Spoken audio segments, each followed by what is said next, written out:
Hey dreamers, thank you for choosing this calming story to fall asleep to. Like most of my therapeutic stories, this isn't scripted. I just absorb myself in the experience and narrate what's unfolding before me. And as the story begins, so the video will transition to a black screen, and for those who find it helpful to settle down before tonight's bedtime story, I'll begin with a relaxation process. And if you don't need this, you can use the chapters to skip straight to the story.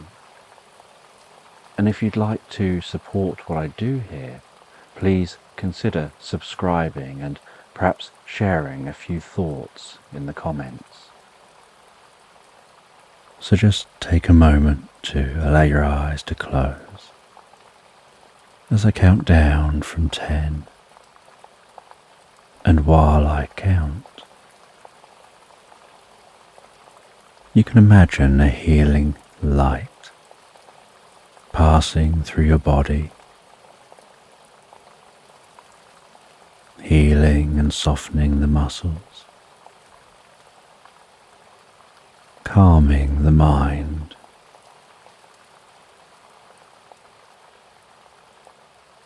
From 10, relaxing the muscles around the top of the head, around the face, around the jaw, around your temple and your forehead, smoothing those muscles out, calming, softening, so peaceful. 9, with that relaxation working its way around the back of your head and slowly relaxing down the back of your neck, tingling gently with peace and comfort. And each out breath that you take, you can find yourself relaxing deeper and deeper asleep. And I don't know, as you relax deeper, whether it's the sound of my voice that helps you drift deeper asleep, or whether it's the spaces between my words. 8. As that relaxation moves with the next out breath, down your neck, around your neck, deep within you, drifting, floating, deeper and more peacefully relaxed. 7. The relaxation moving down those arms, around those shoulders, around the shoulder blades, softening and relaxing the muscles, perhaps making those arms begin to feel heavier and heavier, just as the eyelids can feel heavier and more relaxed. 6.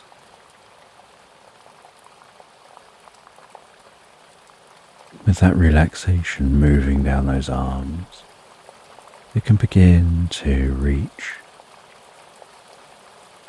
the fingertips,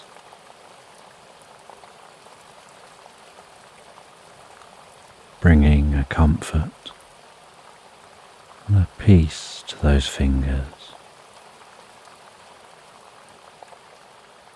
5. Relaxing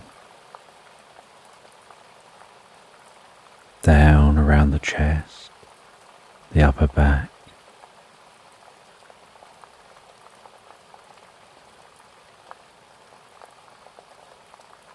and deep within you, Relaxation can move your stomach, your lower sides and your lower back, softening, relaxing so calmly as a mind and a body. 4, with the relaxation moving down around your bottom and around your legs, carefully moving down towards your feet. 3, moving all the way down those legs, deeper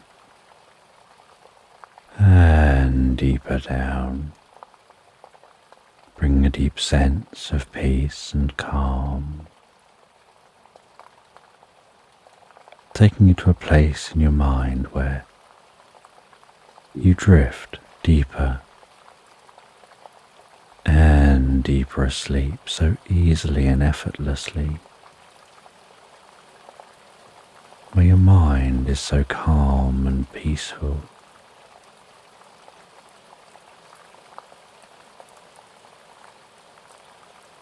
Where sleep seems to just draw you in.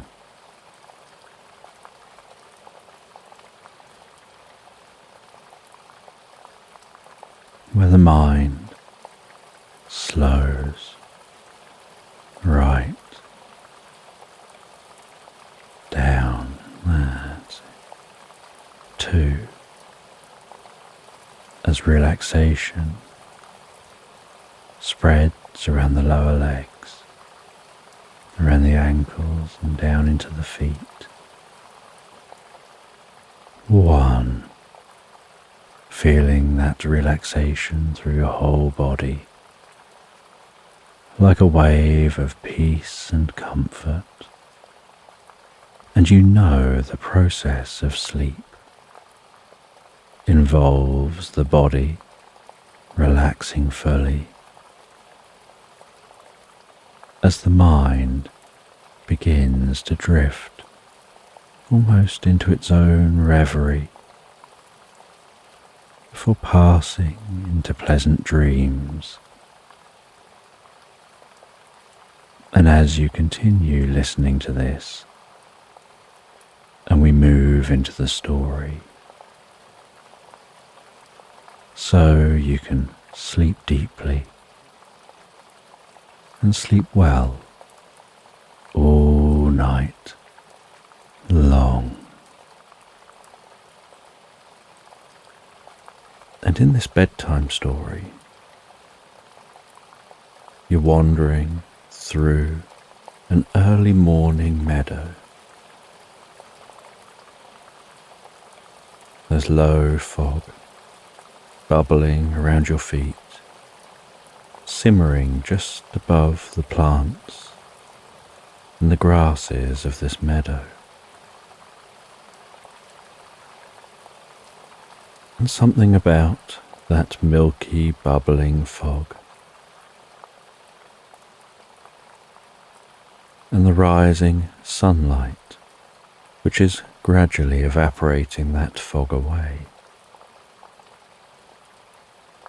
seems to give a certain stillness to this environment, almost as if the sound of each footstep struggles to weave its way through the fog and out to your ears. And as you continue to walk through this meadow, the sun continuing to softly and slowly rise over the horizon, you can hear the morning sounds of songbirds singing gently in the trees, occasionally seeing the puff of fog bounce as rabbits leap through the meadow.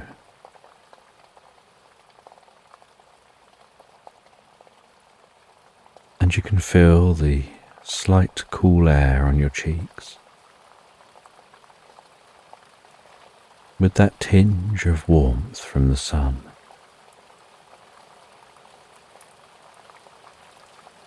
And while you walk through this serene meadow, occasionally you find yourself lost in thought, your mind drifting and wandering in the peacefulness of the experience.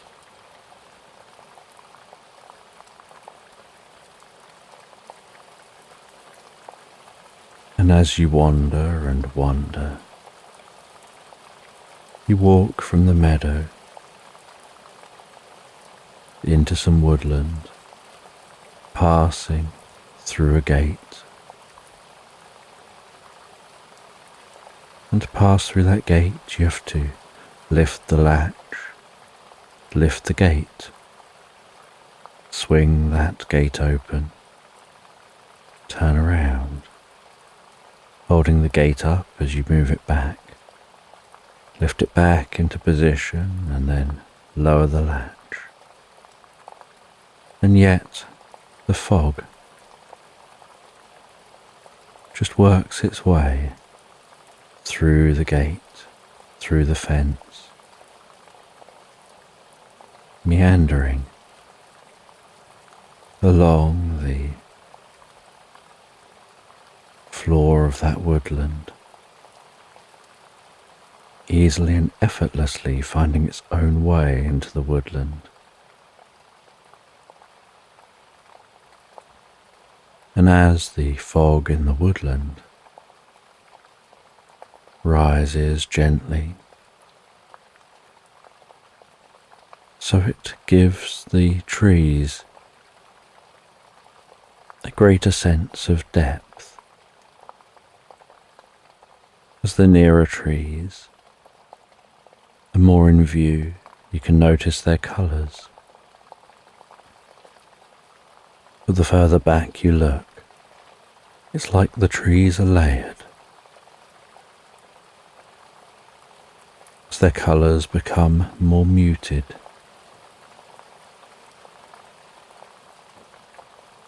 and while walking through this landscape, some of those early rays of morning light shining, dancing golden rays through the branches, almost as if that light is zapping the fog, helping the fog to disperse, but giving the green leaves a slight yellow tinge that helps to create the most beautiful scene. And so you stop and take some photographs as you go, framing trees within your shot, the fog helping to create that separation between the subject you're photographing and the rest of the trees in the woodland. And knowing that ordinarily when walking in woodland and taking photos, you see trees with interesting character, gnarled branches and trunks, leaves hanging off trees in an interesting way, some trees having interesting symmetry, others having interesting asymmetry, but ordinarily with no fog. The background is too chaotic and similar to the tree to make the tree stand out and look as good in the photograph as it did to your eyes when you saw it.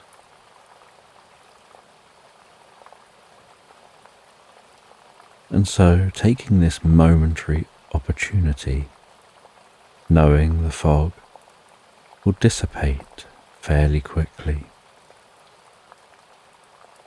you take as many photographs as you can.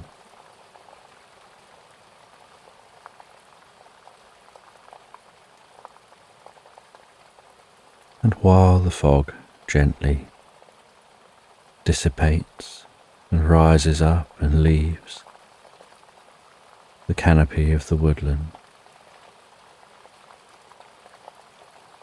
So you just have the sound of your footsteps and some singing birds for company.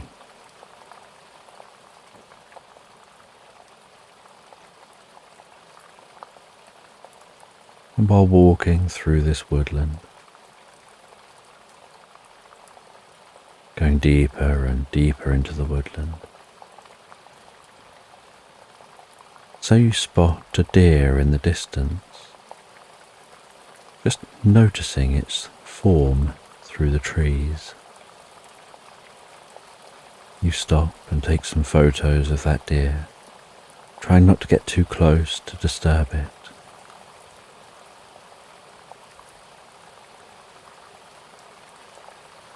As you continue on further, you can hear the hoot of an owl.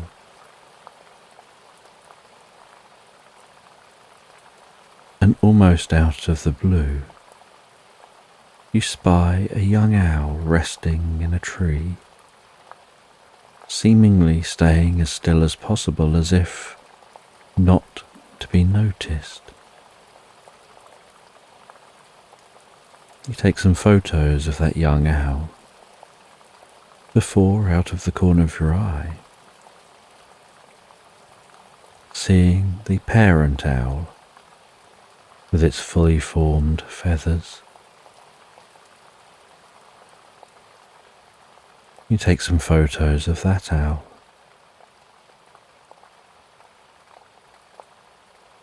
And you feel that this has been a productive trip. Your observational abilities have really paid off in your patience and your calmness, walking so calmly through the woodland that you don't disturb the nature as you go.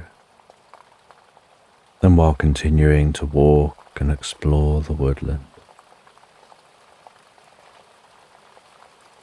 you come out at a lake in the heart of this woodland. And you sit down on the edge of the lake, with your feet gently in the water, that water so calm and soft, just the right temperature, the feeling of the water lapping peacefully over your feet, your lower legs.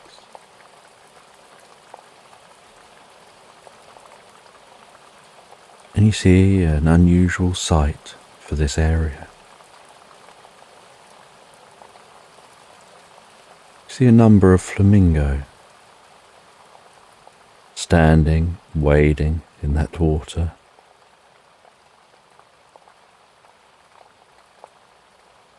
And you watch as those flamingo stand there and then dunk their heads down below the surface for a while. Pull their heads back up, the water running, dripping off their beak. The way the light glistens across the lake surface, making the surface of the lake almost seem to sparkle.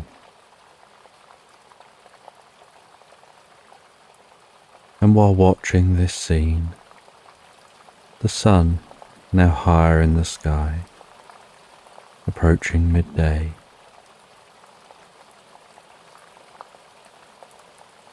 you rest back with a book. You begin to read that book, absorbing yourself in the story.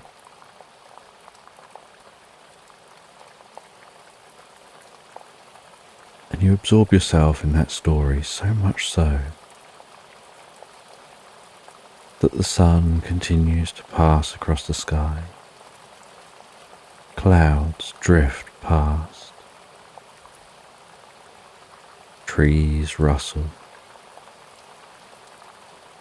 The flamingos continue to feed. The sun begins to set. you start to notice that you're squinting a little to see the pages, and only then realise it's started to go dark, and discover how long you've sat here for, absorbed in that book, so deeply absorbed you didn't notice that time passing.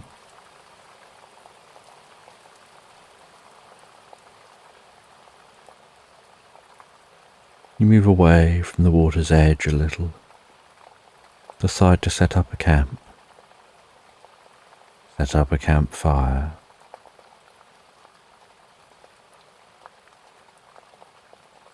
and relax into the tent. You place the book beside a sleeping bag, ready to read a little more later. You make yourself comfortable before cooking yourself some food over that campfire, the scent of the food wafting calmly to your nostrils, helping your mouth salivate a little.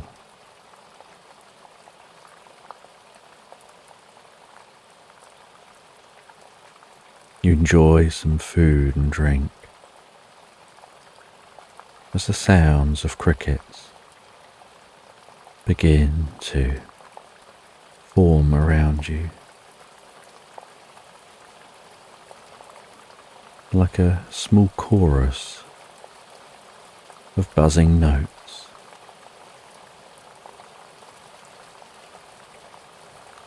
The occasional sounds of birds,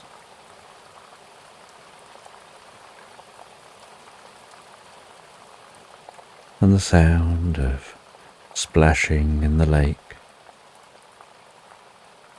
as the birds on the lake move their wings, some perhaps landing on the water, others maybe taking off, others perhaps just cleaning themselves. But it's now too dark to see the lake.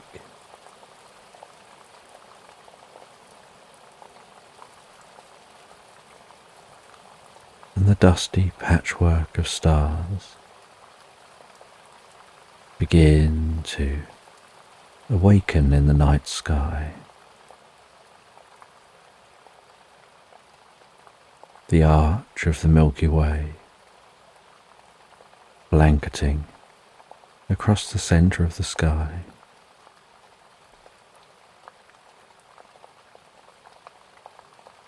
Occasional shooting stars fizzing past.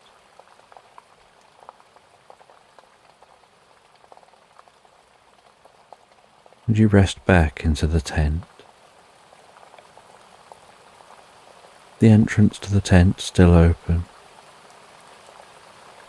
as you enjoy the warmth of the fire that's burning down to embers so softly and calmly.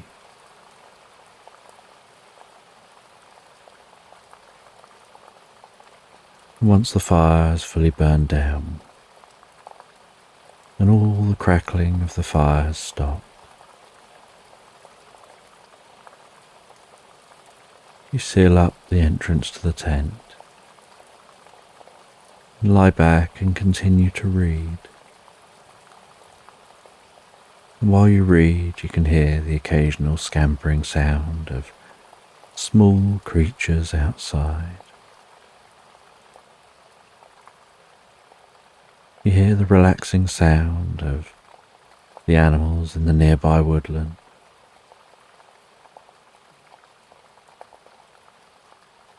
You think you hear the sound of perhaps a deer walking up to the lake's edge, maybe drinking a little water, before heading back to the safety of the woodland.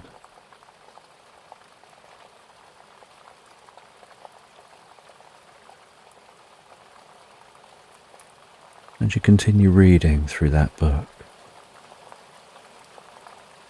but start to feel your eyes getting heavier with each line you read, as your eyes are scanning left to right and then down a line, left to right and then down a line. Those eyes moving down feel more weighted down and heavier, and begin to want to close.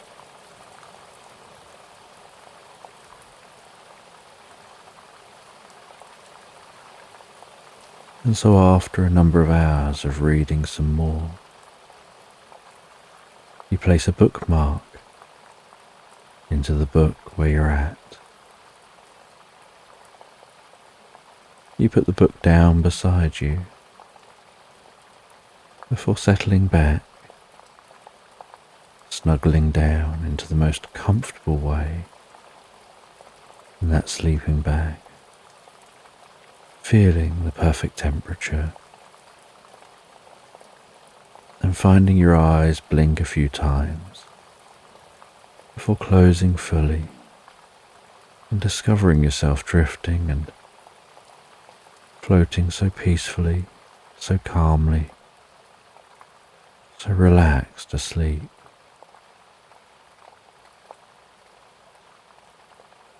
And as you sleep, so you begin to imagine yourself in a computer game.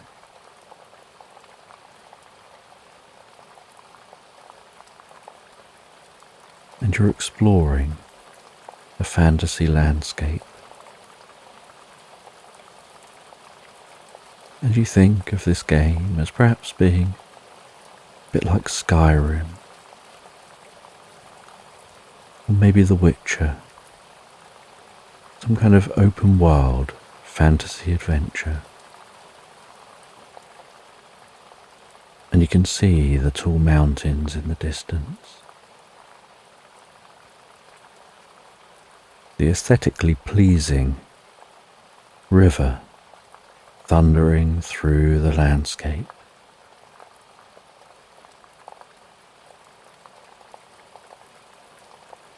And as you explore this landscape, you notice there are calm flowing streams weaving through forests, sharing their water with that larger flowing river.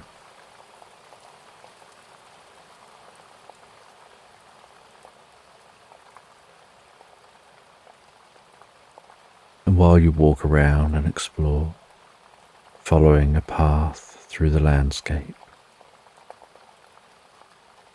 you meet a small hedgehog. And this small hedgehog tells you that they have a quest for you. They'd like you to go in search of a long lost chalice. And they hand you a document, and you have a sense of that document pinning its details to a map. And you decide to do that quest. So you take a look at the map, start to follow the path to the next location for the quest.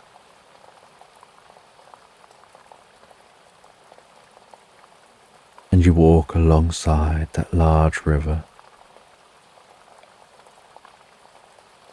before detouring off through the forest, traipsing through the undergrowth, walking over the undulating landscape.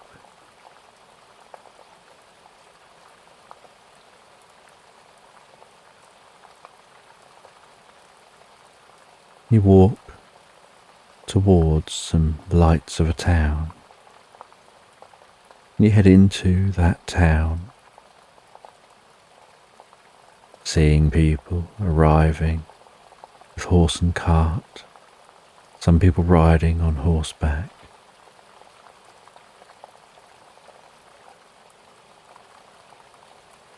There's a market down the centre of the town with different vendors offering different services and selling different items.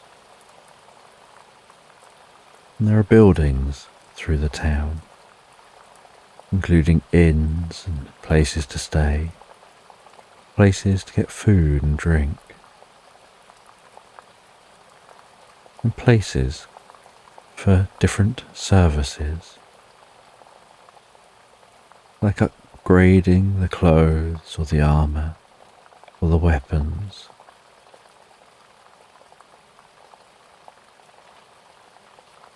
And you're quite happy with what you've got.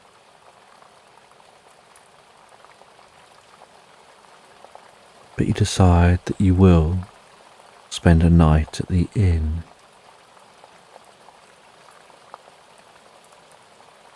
So you head to the inn. You ask the innkeeper for a room for the night. They suggest you head upstairs. So you head upstairs and head to your room. You head over to the bed. And you have to decide how long to sleep for. And you work out in your mind that it's probably 8 hours until the sun will fully be risen. You decide to sleep for 6. You lay down in the bed. And you have this sense of those 6 hours counting down while you sleep deeper and deeper. 6, 5, 4, 3, 2, 1, and on the count of 1, you open your eyes and climb out of bed. And it's still slightly dark outside, although there's the faintest hint that light will be coming soon.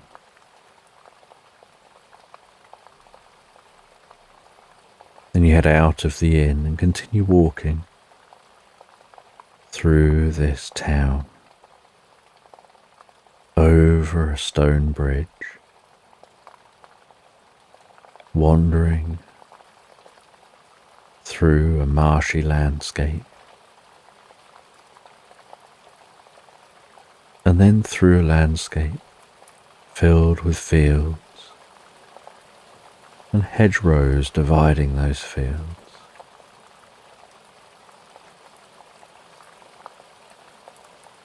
And the sun beginning to rise above the horizon,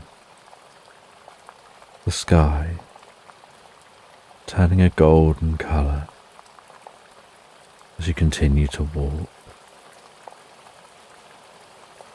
And while walking, you notice, off in the distance, is an area of hills and meadows, and on one of the hills is a castle. And you look at the map and can see that seems to be where you're heading.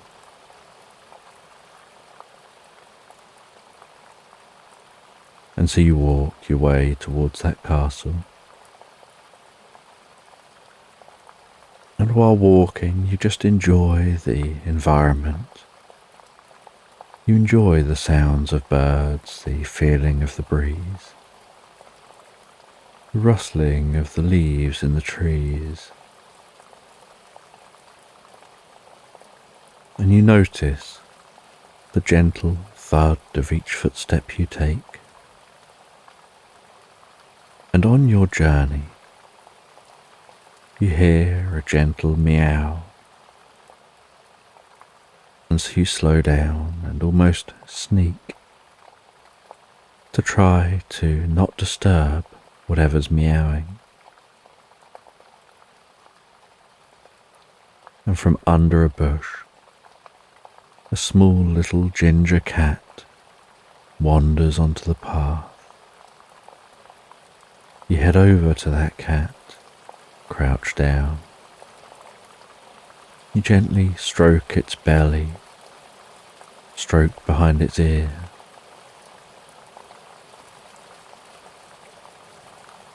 You stroke its back. The cat rolls onto its back, and so you stroke its belly some more. And then you set off and continue to explore. And as you do, you say goodbye to the cat. You apologize to the cat that you have to go.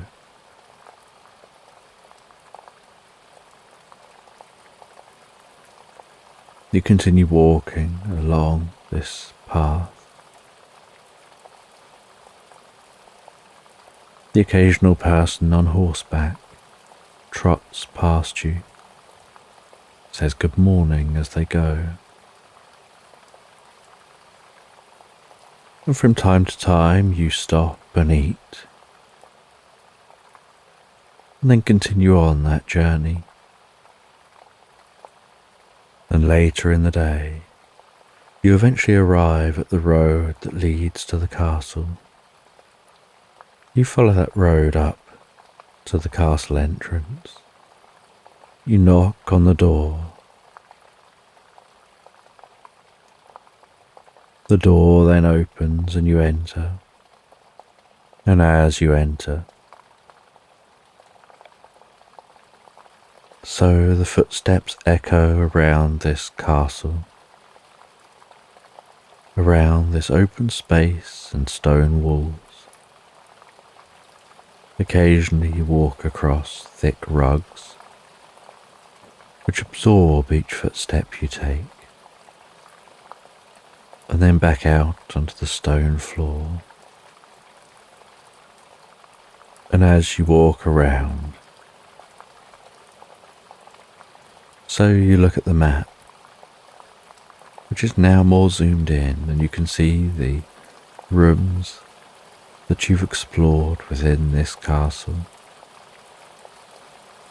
And you see the mark for where the princess is. And so you navigate your way round this castle until you find the most opulent grand room. And seated on a throne in that grand room is the princess. And you head over to the princess. And the princess tells you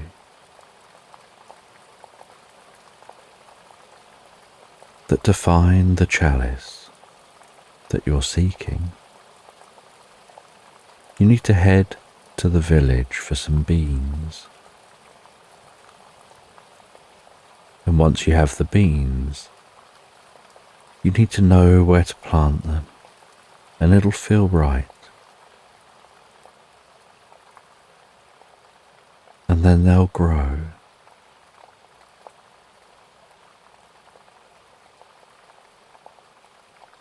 And you leave this princess, you navigate your way back out of the castle. You see that your map has updated. There's a new marker. And you walk back down that path to the main path and begin to navigate your way in the direction of that marker.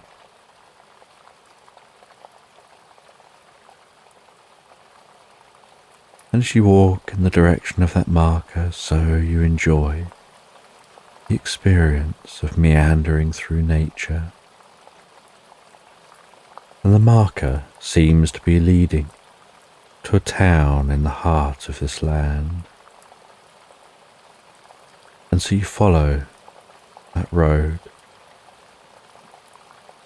You weave your way round and on to different paths, sometimes going off the path scrambling through the meadows, wandering through woodland, watching as you get closer and closer to where you're headed. And this town in the heart of this land is much bigger than the towns you've seen previously. There are taller towers, larger structures, and a lot more light, which stands out as evening begins to set in.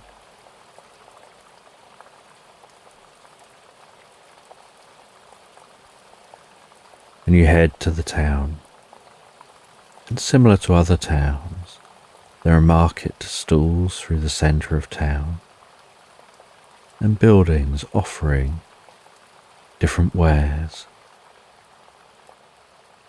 and places to stay and to eat.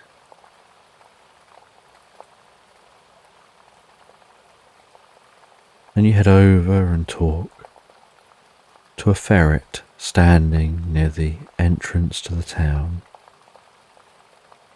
You ask them where you can buy some magic beans.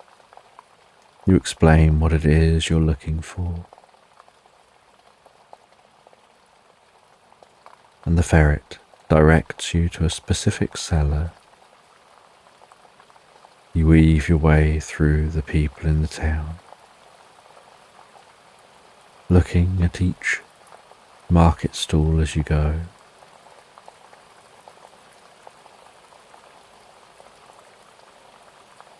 You find your way to the seller you seek,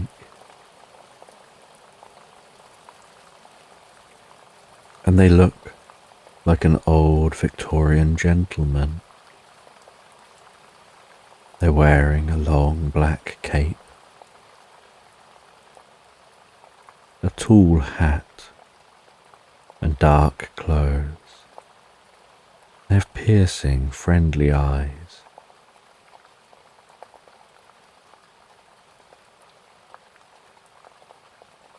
And you purchase off of them a bag of those beans. They tell you they only grow when it's a full moon, and that to grow them, it has to be in a location where the water marks an X, and there are no trees immediately around. And you thank them and take those beans and set off to leave the town. And while you walk out of the town, so you look at your map, you find a point where two streams seem to cross.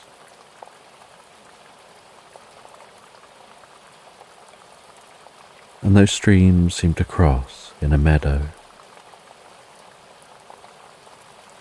And so you walk your way through farmland, fields of sheep and cows,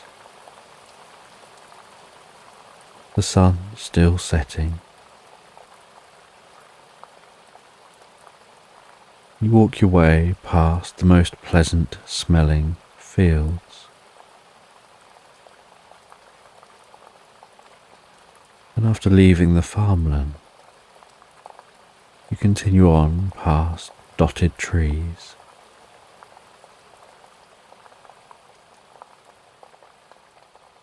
And you continue on until the path starts to follow the side of a stream. And as you listen to the babbling water, feeling more relaxed, you walk along the side of that stream. And after walking for quite some time, you reach that intersection where a stream crosses this stream. and there's a small, narrow bridge over the stream.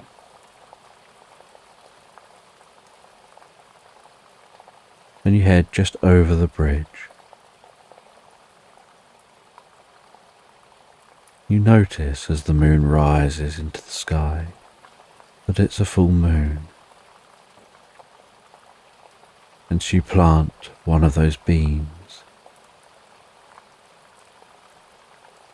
And you plant one in each of the corners next to the stream, unsure whether there's a specific location you needed to plant them, or whether it didn't matter. You pat each one down. You apply a little of that water by cupping the stream water in your hands and pouring it over each bean one at a time.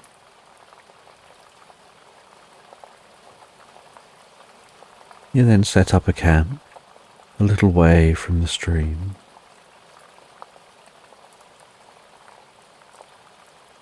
You enjoy some food and drink, and then you settle down for the night. And as you rest and drift and dream and float so peacefully asleep,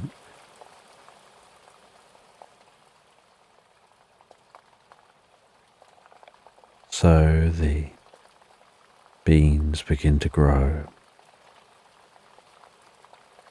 And the more the beans grow, the deeper asleep you seem to get, completely unaware of the connection with those beans.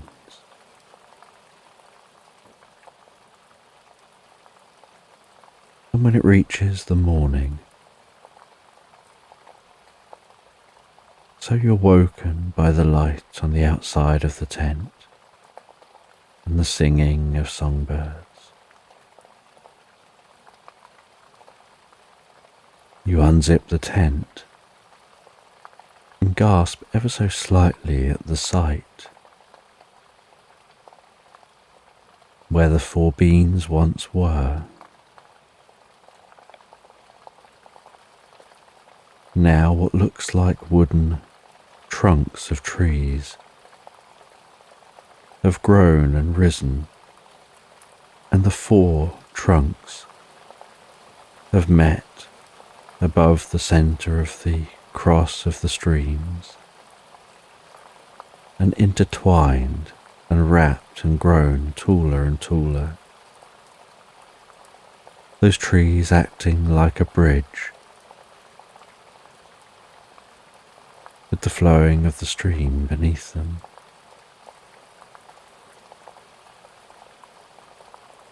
And this tree seems to stretch up for as high as the eye can see.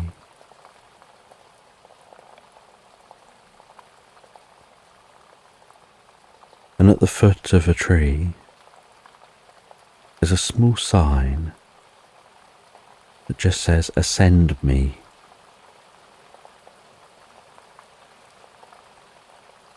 And so you pack away the camping gear.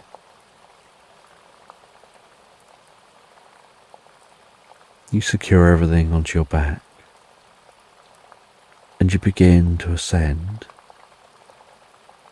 And it feels almost like you're rock climbing, navigating the trunk of this tree.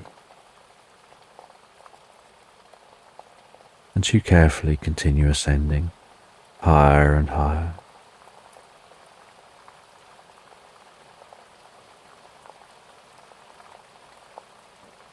And as you reach a certain height, you notice you're passing through cloud cover.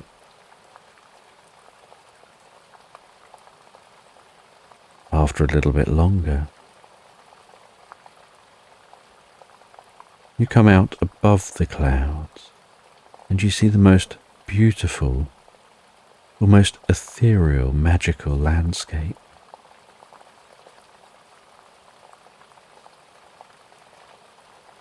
You carefully lower 1 foot down to that cloud-looking ground, unsure whether to trust it when you've just climbed through it. And when it looks just like a cloud, and although slightly soft, you don't sink through it. And so you climb onto that cloud, begin to explore this land.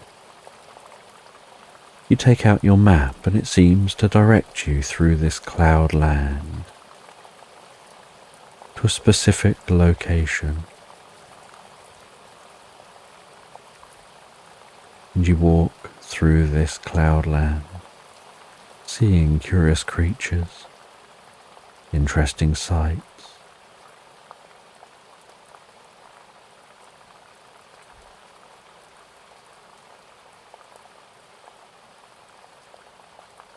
And you arrive at a tall tower. You head into that tall tower,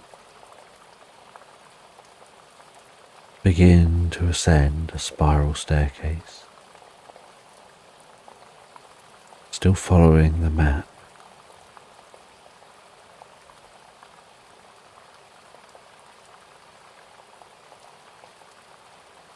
And you arrive at a room within this tall tower. You carefully open the door to that room. It swings gently open to a creak,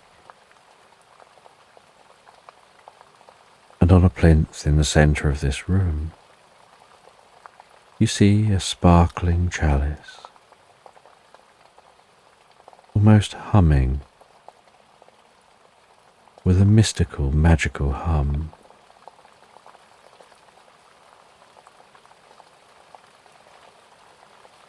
You take that chalice, and as you pick the chalice up, so it's if the chalice is imbued with memories.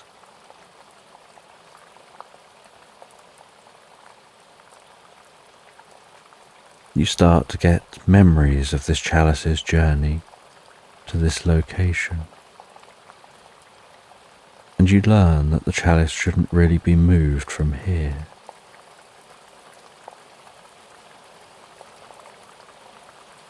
And so you decide to place it back where you found it. But you are told to seek the chalice, that was the quest you're on. But you notice as you've moved the chalice, some of the rocks in a wall have slid apart from the wall, and within that space behind the secret wall,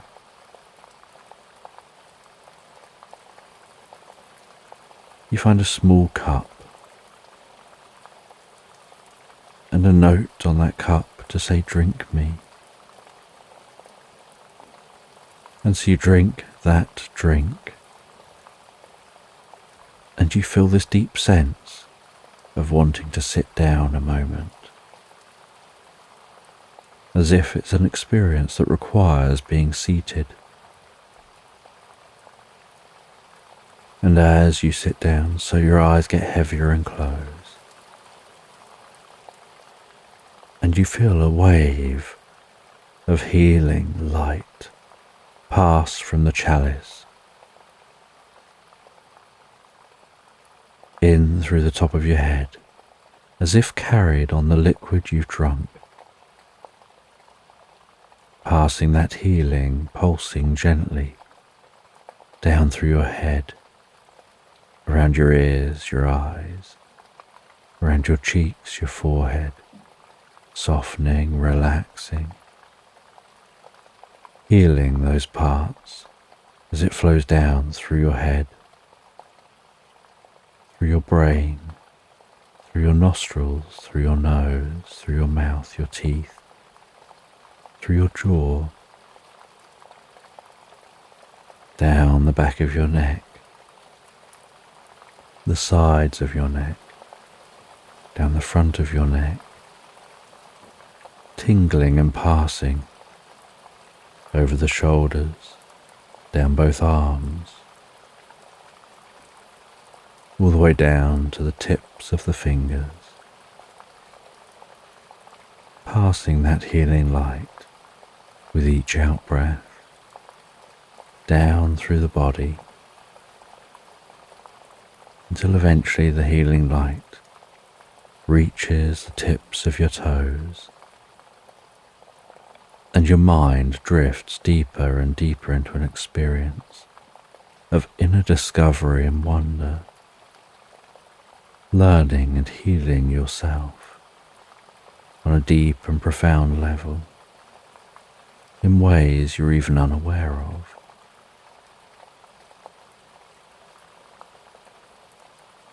And you feel this experience lasts for a long time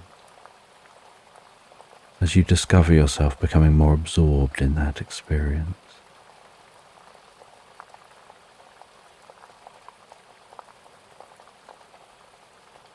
And then after the experience, you feel that something has changed within you. You have some new connection with reality. You also feel you don't need to take that whole chalice away with you. What you came here for, you've got. It just wasn't what you thought it was going to be.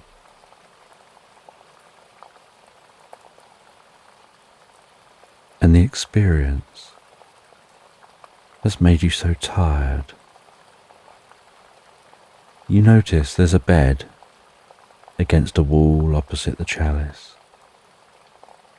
You decide to lie just for a moment down on that bed. You rest there with your eyes closed, drifting deeper and more relaxed asleep. And after sleeping for a number of hours, you awaken.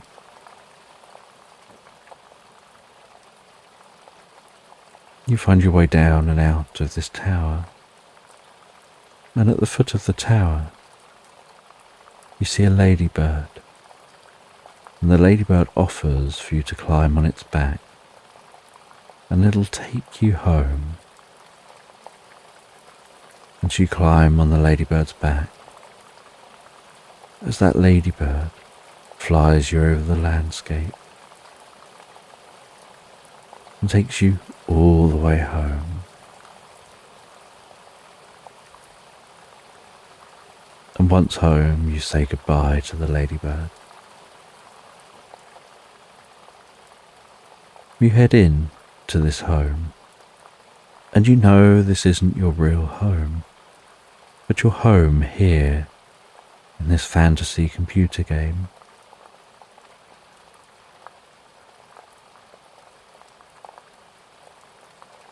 And you head up to the bedroom. You head over to the bed.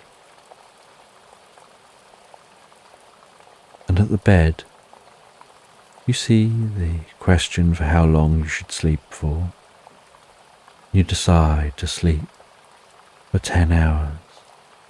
You lie back and rest down. And as you drift and float so peacefully asleep, so the countdown timer counts down those hours from 10, 9, to 8, 7, to 6, to 5, 4, 3, 2, 1, that's it. And then you awaken in this land. You leave your home. You feel a sense of saving the game. And with saving the game, you drift into the deepest, most profound sleep from this dream. And after going through a few cycles of deep sleep and dreams, you awaken feeling so refreshed. You continue on your journey through this countryside until eventually you arrive at a small country village. You walk through that village across cobbled streets. You walk to a small bed and breakfast. You ring the doorbell for this bed and breakfast, and a friendly woman answers the door and invites you in. You head up to your room. You've been told about where breakfast will be in the morning and the routines around here, and it's so quiet and peaceful. And so you settle down in that bed, and it is the most comfortable bed to sleep in. So comfortable, in fact, that just resting in the bed almost guarantees sleep. And you let your eyes close.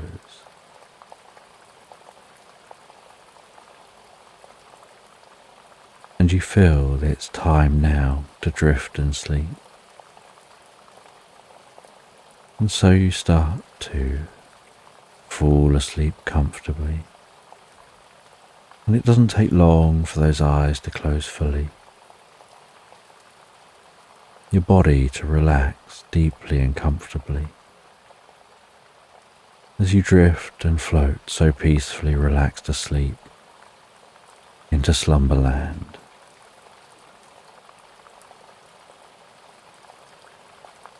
And as you comfortably fall asleep, I'm just going to tell a story where you find yourself flying on a mushroom.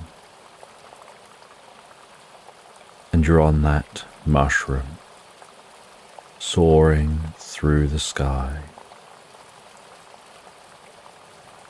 weaving around wispy clouds, diving down through bulbous, puffy clouds. You can feel the cool air buffeting your cheeks, hearing the sound of the wind as it passes across your ears, and see that open, vast landscape below of rolling hills and meadows, of dense woodland, deer roaming around the meadow at the edge of a woodland, sheep and cows grazing in fields, a weaving river meandering through the landscape, and in the distance a turret perched atop a tall hill. And you steer that mushroom, flying it towards that turret. And as you get closer to the turret, so you notice the colour of the stone, the texture of that stone. You arrive at the tall turret. You land that mushroom in the meadow on this hill beside this turret. And as soon as the mushroom lands on that meadow, so it branches out into the ground.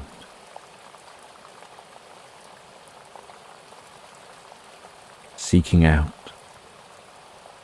its mycelial web in search of other similar mushrooms, that it'll connect to and communicate with, while recharging and drawing some energy from the landscape.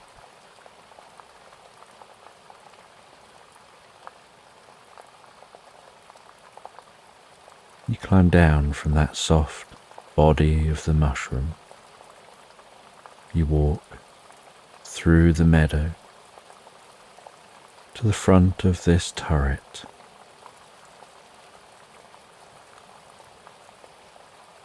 To a solid oak door. You rap 3 times on that oak door, and there's no answer. So you use the latch, carefully opening the door, walking inside, feeling the air pressure change as you enter, the quality of the environment shift, the sound become a little more muted.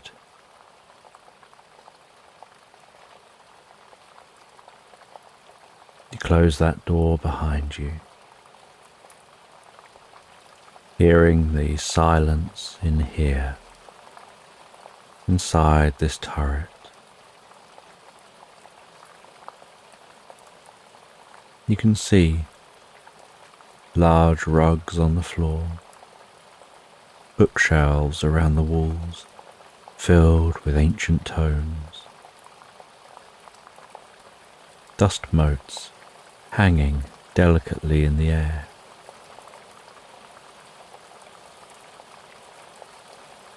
And a stone staircase wrapped around the edge of the wall. Walking to the centre of the room, standing on that soft rug, you look up multiple floors, seeing all the way up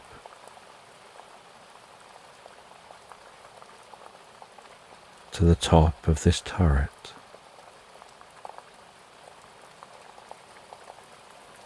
You begin ascending the stone staircase, walking to one corner, changing direction, ascending to the next corner. And each room doesn't quite fill the space. There's a hole going straight up the centre of this turret.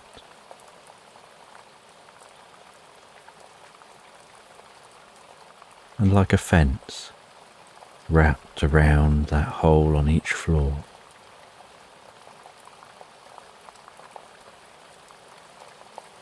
And against each wall, tucked under the stairs, are numerous bookcases filled with the wisdom of thousands of books. You peer over the side of the fence looking down.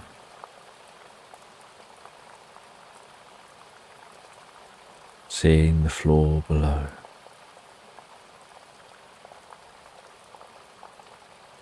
Before continuing to ascend, working your way all the way to the top floor. And on the top floor, against one wall,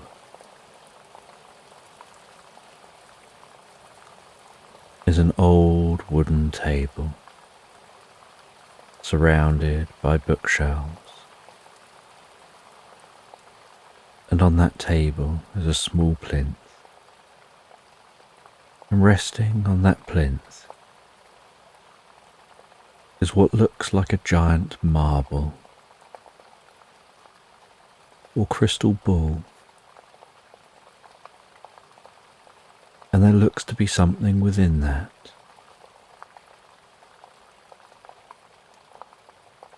as you walk over to that giant crystal ball. And as you get close, you notice within the crystal ball looks like a galaxy gently rotating in space.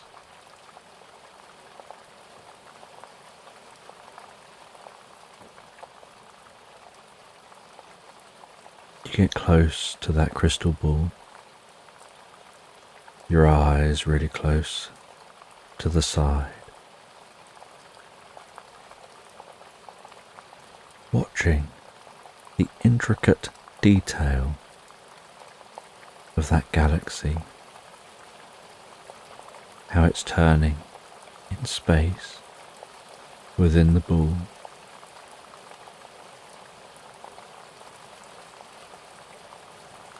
With both hands you touch the crystal ball on both sides of the ball, and you feel a slight fizzing, tingling at the fingertips, a slight warmth pulsing so gently and calmly from that ball into those hands, moving from the fingertips to the palms, the wrists, gradually moving that warmth into your body. And as that warmth brings deep comfort through your body and begins to calm your mind, you notice that you start forming a connection of consciousness, as if your consciousness through your body touching that ball is connecting with universal consciousness of everything contained within that crystal.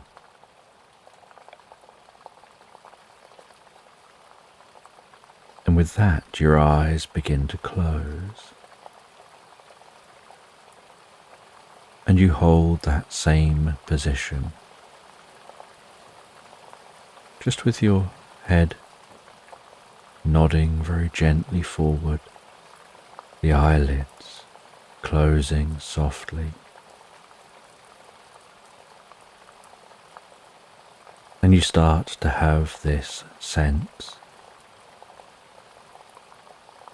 of floating on the wind of consciousness, meandering into the crystal ball,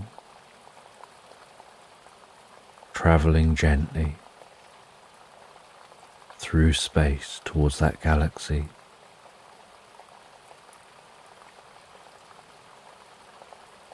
Feeling yourself travelling on consciousness at a timeless speed, like the tip of a beam of light.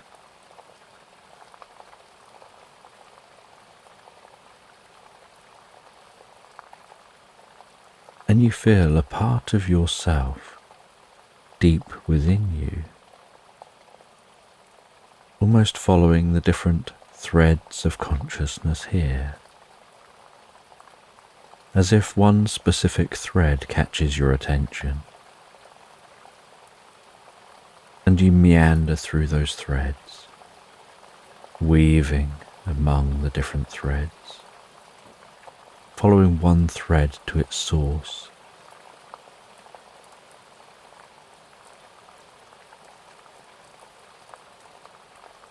And following that towards a specific star, seeing the planets orbiting that star, following that thread to one of those planets,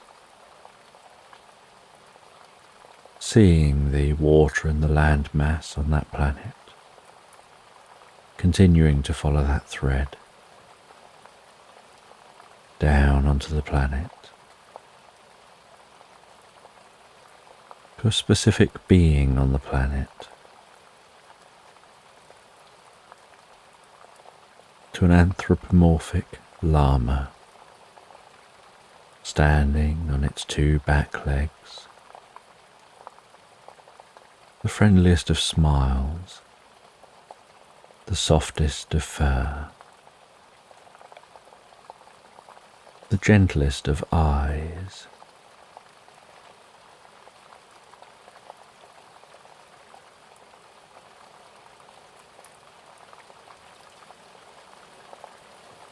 And you settle as a consciousness alongside this llama.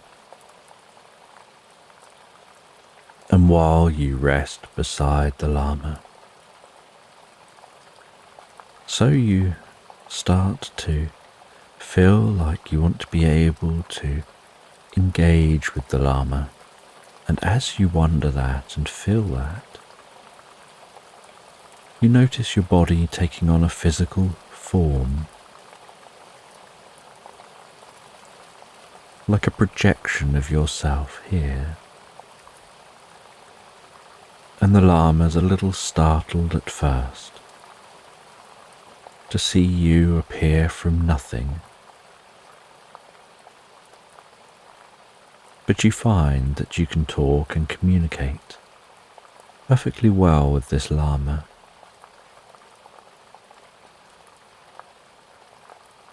But because you're talking on the level of consciousness,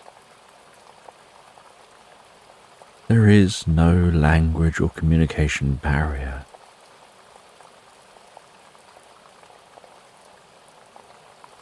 Your own consciousness interprets and understands the consciousness coming to it.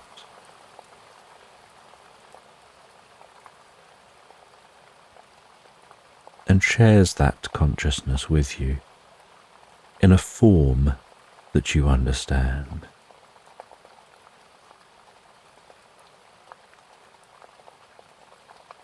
In the same way that a computer on some level may just be zeros and ones. On an even deeper level, it may just be combinations of electrical impulses.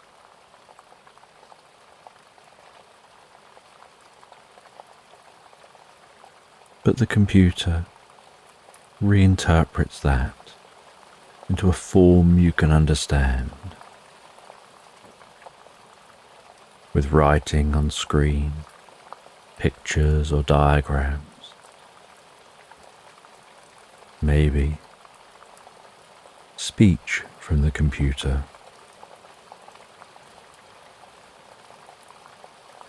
And so you both have different languages, and you can type things or communicate back, and the computer understands you. And yet in reality the computer doesn't understand your language any more than you understand its. And so it is here that you understand the llama understands you, when in reality neither of you would understand the other. Your universal consciousness connection does all the translating for you.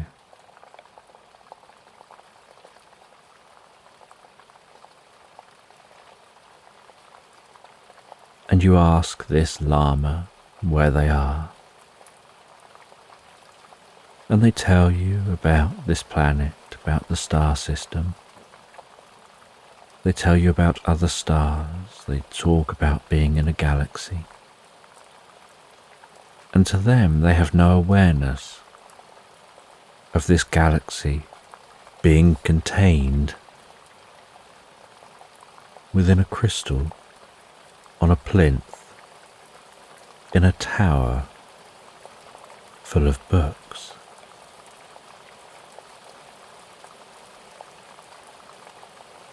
And and they invite you for tea, and you accept, and you follow them back to their home, high up in a canopy of a wide and vast ancient tree. And while you sit in this canopy, drinking tea, gazing out across the landscape below, they talk about magical portals.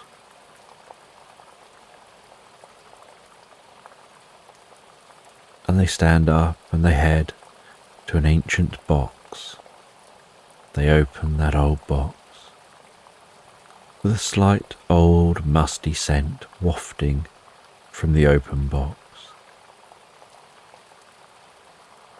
They take out what looks like a headscarf that seems to be wrapped around an object.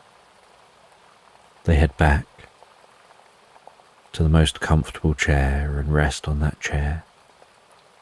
They place that object carefully down on a coffee table between you. They lift up the headscarf, unfolding that headscarf to reveal what looks like a pocket watch. They tell you this is their grandma's pocket watch. They twist the knob on the side of the pocket watch. The mechanism begins ticking. The hands begin moving. And a blue fuzzy patch starts to form above the watch. And a portal opens up.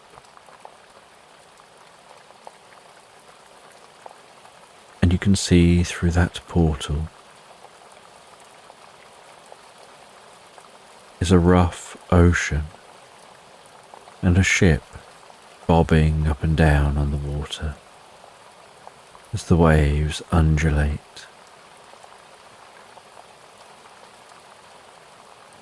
The white horses galloping along the tips of those waves.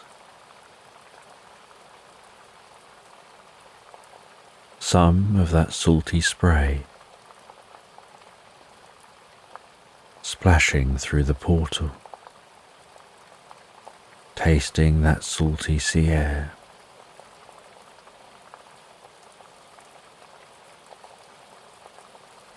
The Lama says you can visit this place through this portal. You stand up, you lean towards the portal and feel yourself half intentionally moving yourself through and half almost dragged through, feeling a deep sense of peace and calm and wonder as you totally pass through the portal and find yourself as an albatross, with your giant wings stretched out, weathering this storm, watching that ship below.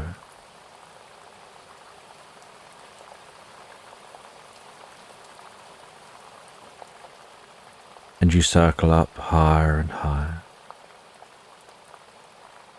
heading above the storm to the clear sky and a calm atmosphere, seeing those storm clouds below, feeling the warmth of the sun on your wings and your back.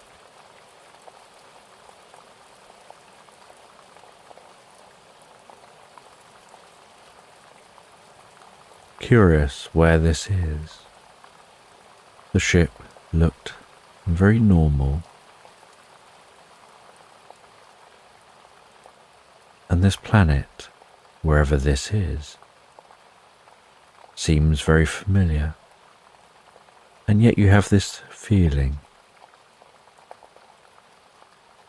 from a billion points of consciousness letting you know this is somewhere you've never been before.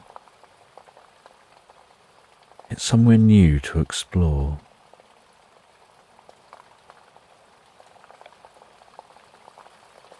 You see the storm gradually dissipating, the water calming.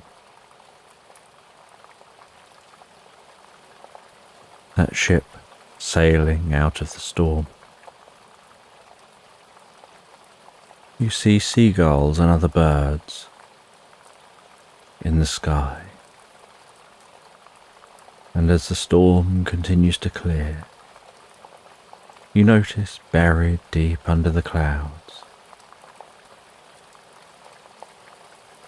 the ship was approaching land.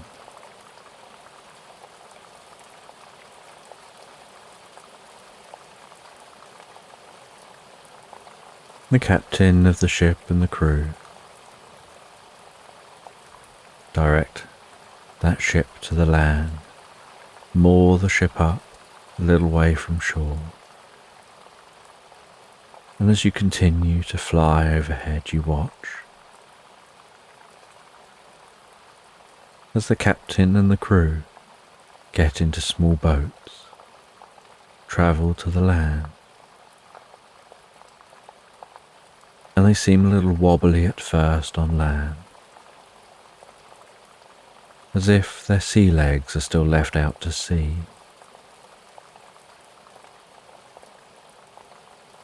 They light a fire on the beach, and you can smell the scent of cooked food wafting gently up in the air currents to your nose.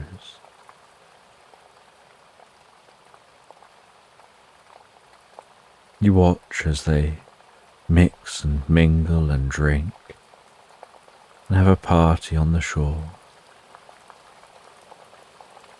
That storm disappearing off into the horizon. The sun setting.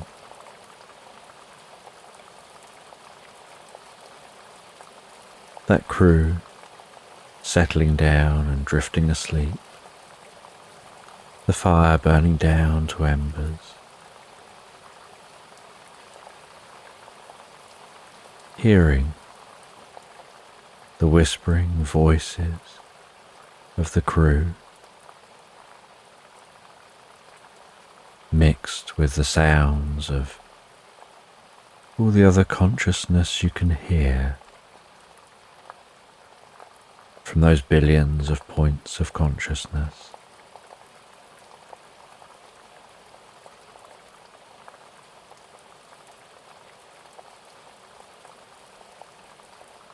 And as you fly around the landscape, admiring the land and the ocean,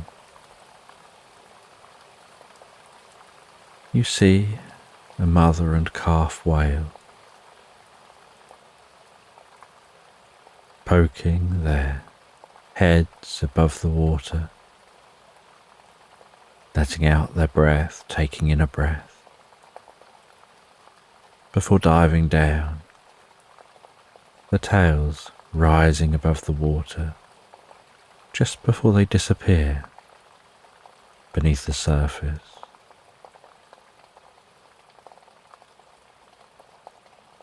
Sometime later, watching as they appear back at the surface again,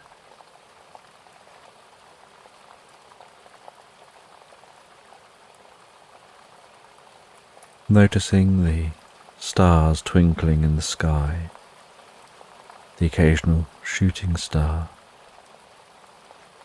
fizzing across that inky blue night.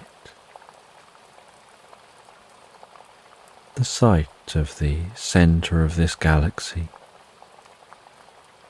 looking different to the sight of the Milky Way arched overhead.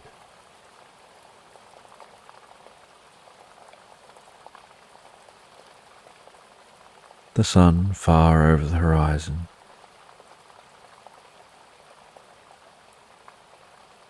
And as you fly, so you feel a sense of time moving. And as morning approaches, so you see the way the sun here rises delicately over the ocean.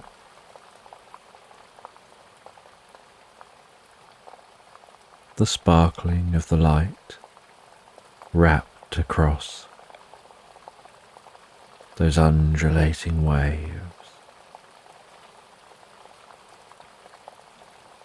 Fluffy clouds drifting lazily through the sky.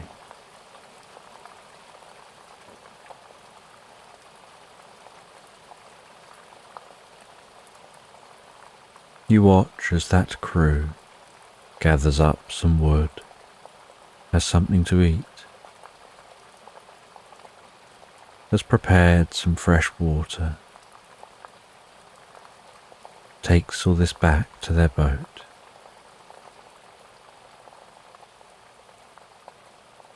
and then sets off in their ship, once more towards the horizon.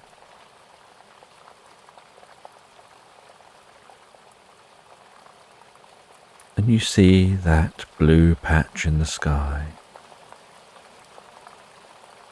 It's the entrance and exit of the portal. You pass through that blue patch in the sky, and as you do, you find yourself coming out the portal as you were, landing in this room, talking with this llama.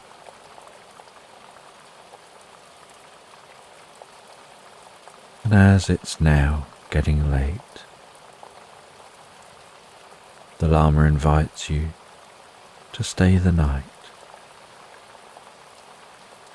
and perhaps you can explore some more and understand deeper about the impact of connecting with universal consciousness. And they guide you to a bedroom with the most comfortable bed. And you settle down in that bed. As you drift asleep, so you dream of sitting in a garden at twilight, hearing a sound coming from somewhere, of someone playing a harp, an ethereal sound that just seems to dance on the wind. And you don't know where the sound's coming from. It just seems to be all around you, as if it's a cozy, comfortable blanket, wrapping you up in peace and harmony for the night.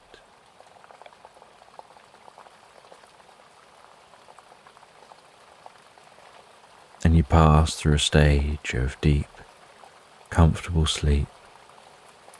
You dream for a while. You enter recuperative sleep.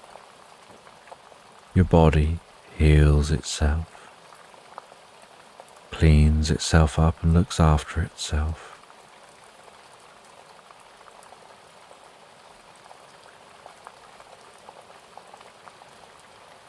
Before drifting into dreamless, deep sleep,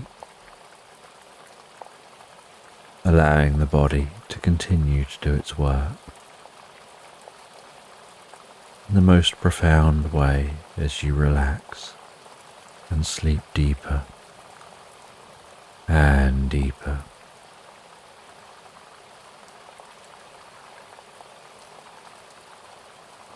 And in the morning you find yourself awoken by the gentle glow of light through the window.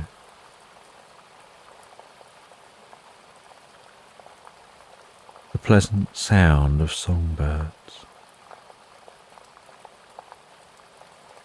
The sound of the llama moving around in the kitchen, perhaps preparing some food Once up, you walk through to the kitchen, to the most pleasantly smelling breakfast. They gesture for you to sit and eat some with them, and you sit and really enjoy that breakfast. You feel that during your sleep, you'd gain some insight you previously didn't have, but that insight is on a deep level.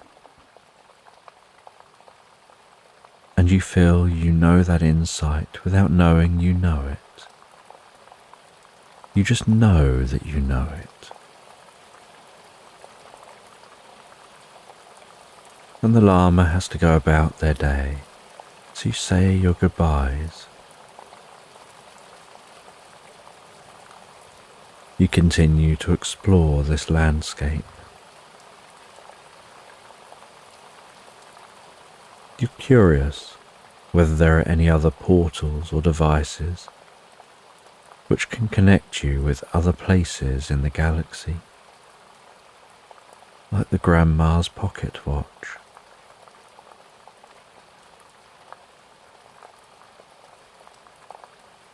And you can't shake that feeling, like there's this delicate sound of harps playing so pleasantly, just on the edge of hearing, as if somehow a deep connecting part of you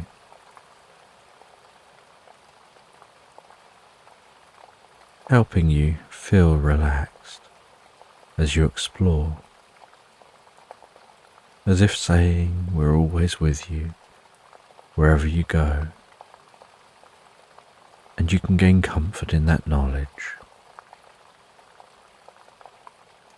And you walk through the landscape, you head into woodland, you crunch through the undergrowth, you smell the sweet woodland scent, hear the rustling of leaves around you as the wind blows a breeze across the treetops. The air inside the woodland is so much stiller, calmer and more relaxed.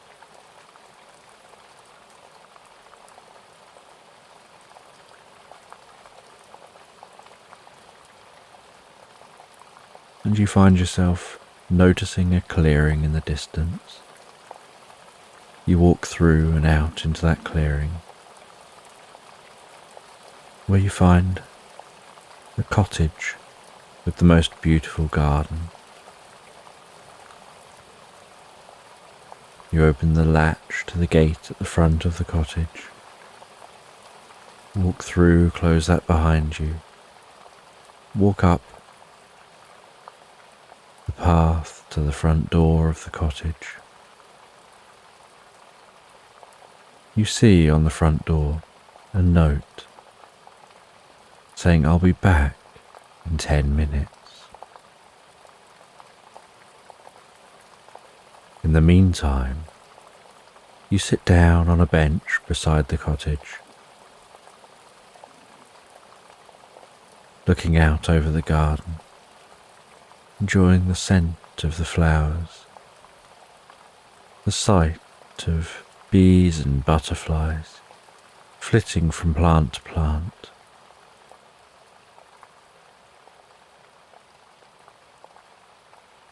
The delicate rustling of leaves of the bushes and the trees,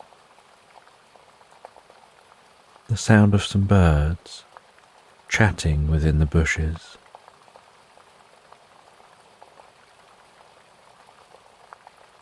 Almost feeling this garden so relaxing, your eyes get heavier and want to close as you just listen to how calming this space is with your ears.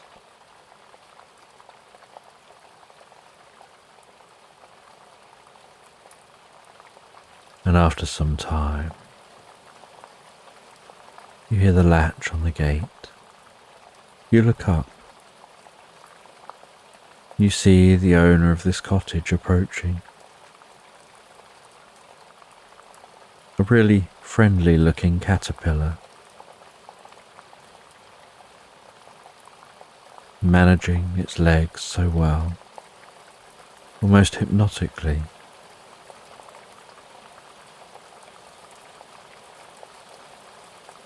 And this caterpillar has the largest smile. And with every word they say, they seem to almost be laughing, as if they're always bordering on the edge of extreme pleasure and enjoyment of life.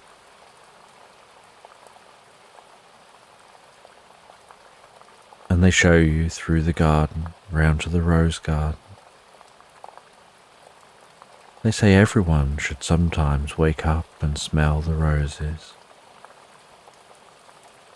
You take a whiff of those roses and agree they really do smell nice and calming.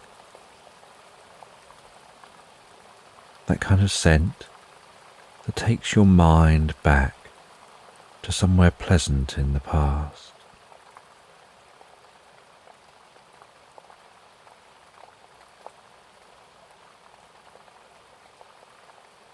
They show you to other areas of the garden before inviting you in to the cottage itself.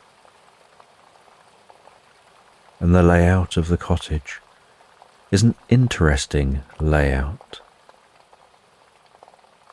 because a caterpillar has to be able to walk around. And so there needs to be room for it to turn, to move. Rooms need to be longer and slightly wider.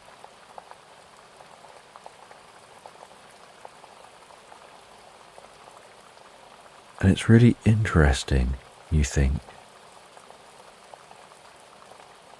how the layout of a property can be based on who lives there.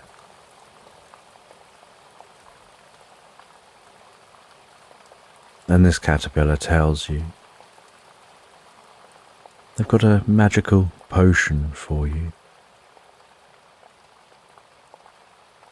If you're comfortable exploring your consciousness.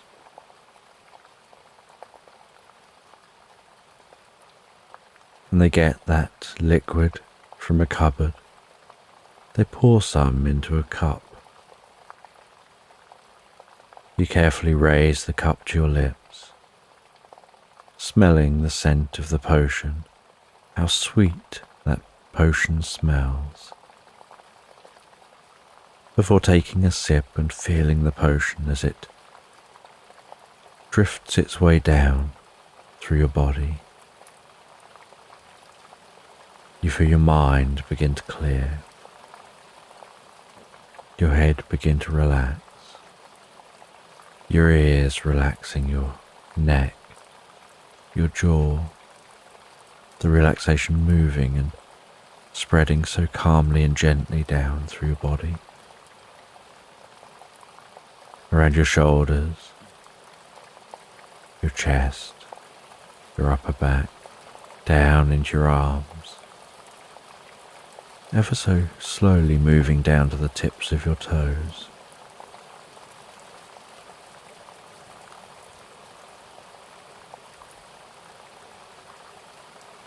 You feel your eyes getting heavier and closing, and then opening in a whole new reality. And as you open your eyes, you become hyper aware of all the threads of consciousness of life, and yourself being at the heart of it, but at the same time knowing, although you feel like you're in the center, at the heart of life around you, every bit of life will have the experience like they're the one in the center. In any direction they look, there's almost uniform streams of life and consciousness.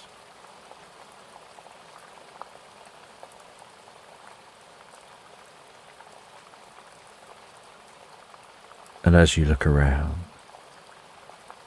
and you feel yourself exploring this web of interconnected consciousness,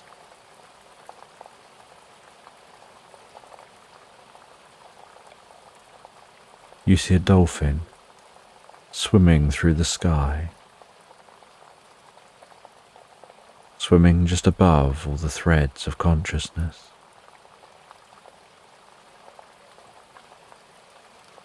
It seems to be balancing a crystal ball on its nose while it swims. As it gets near to you, it flicks the crystal ball off its nose. Very slowly and gently, that crystal ball flies through the air and lands in your lap. You hold the crystal ball, and you feel like this is a crystal ball at the heart of the galaxy, at the heart of space, at the heart of the crystal ball, on that plinth, surrounded by bookshelves, in that tower, surrounded by meadow and woodland.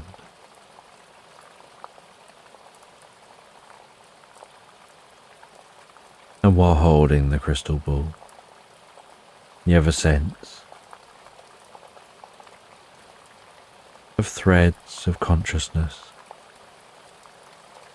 combining within the ball to a bright point of light, as if all the consciousness from everywhere is contained in that one point. And everything in that one point is contained everywhere.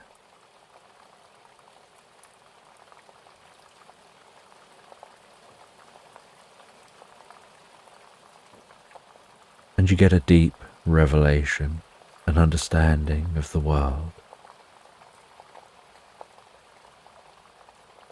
Like your own profound aha moment. That at first you perhaps don't even realize consciously.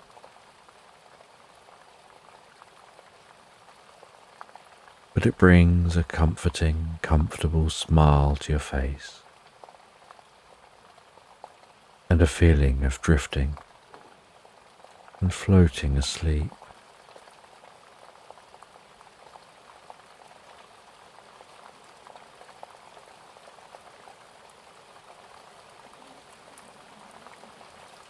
And after a while of experiencing this, you feel yourself merging into the crystal ball,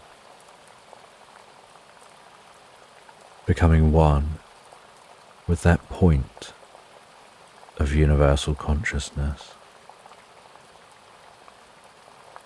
that's one with all the macro universal consciousness.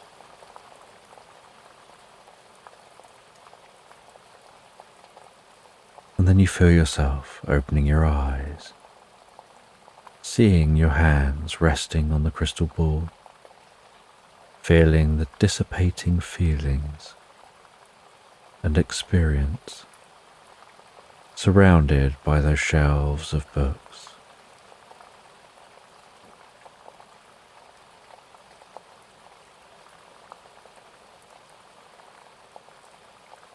You notice as your hands almost automatically decide to remove themselves from the crystal ball,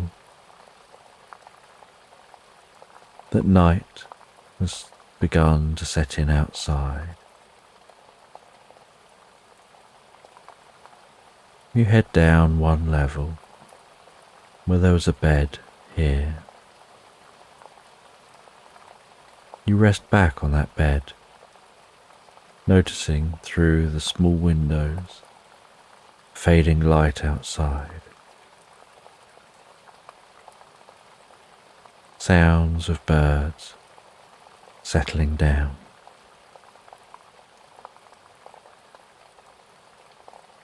And the sensation of beginning to drift so peacefully, so comfortably asleep, drifting soundly asleep, relaxed into Slumberland.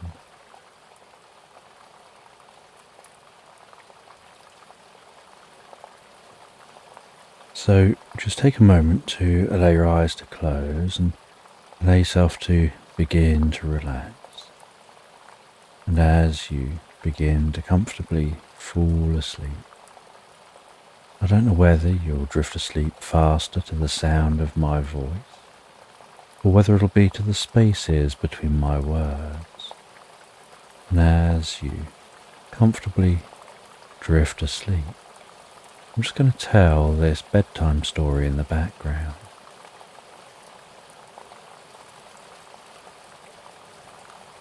And you're out in the countryside, camping in a caravan. And you've been on this caravan holiday for a little while. And the caravan is parked up in a reasonably secluded space. There's no other caravans or other vehicles around here.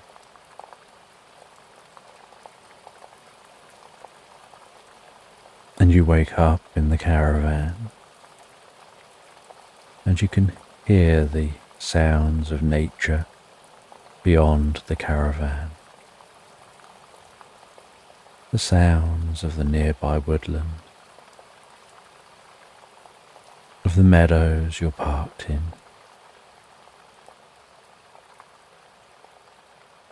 And you awaken to the slight coolness of the air and the glow of light through thin curtains hanging over the caravan windows.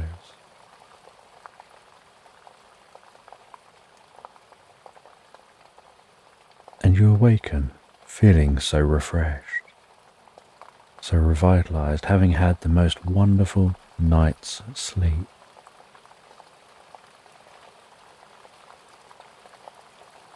And as you walk across the caravan to the door at the side of the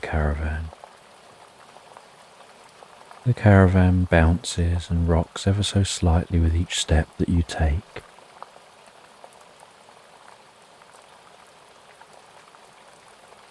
And you open the door to a crisp and fresh day, the coolness of the breeze and the air enveloping your cheeks.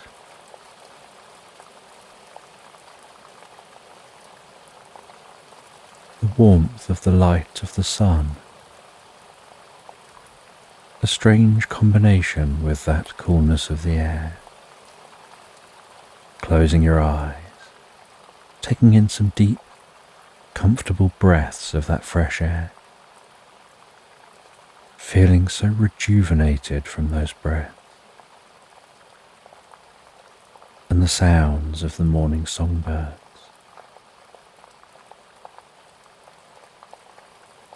Descending a few steps to stand on the grass, and then sitting yourself down in the doorway.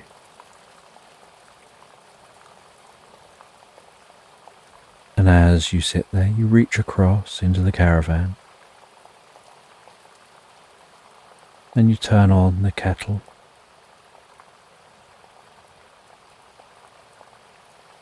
You rest there as the kettle comes to the boil. Make yourself a drink.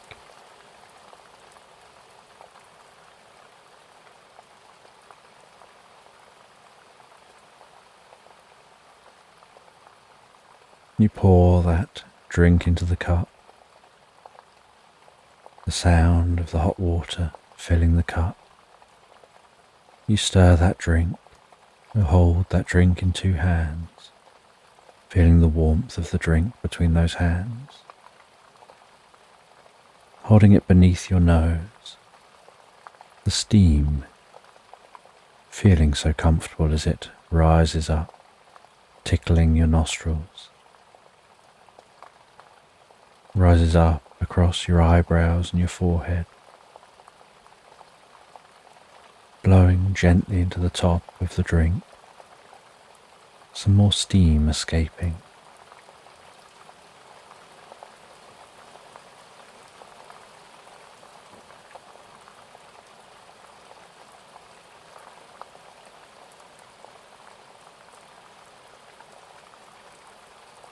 And sipping that drink as you rest there in the door of the caravan. And after drinking the drink, watching the sun continue gently rising in the sky, the soft mist as the water evaporates from the grasses across the meadow, and that mist blowing gently away from the caravan, the light being just so perfect, seeing some of those random trees dotted through the meadow, shrouded in the mist, adding depth to the view. The way the sunlight penetrates that mist, the way everything seems to happen almost as if in slow motion.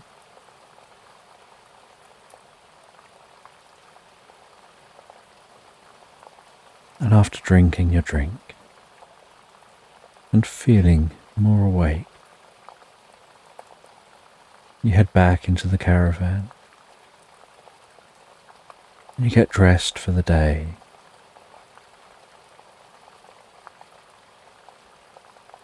You then head out of the caravan and close that door behind you.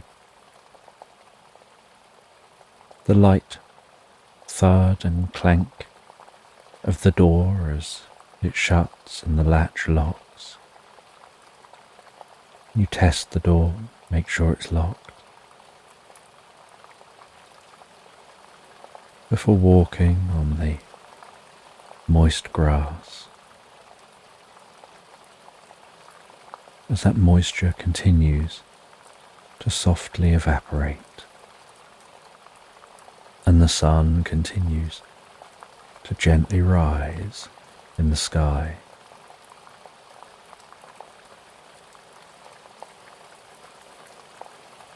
And you're here for a few days on a caravan holiday, on this spot in nature, making sure you're away somewhere where you can get away from people, where you can find yourself, find some peace and harmony, where you can ground yourself with the world around you.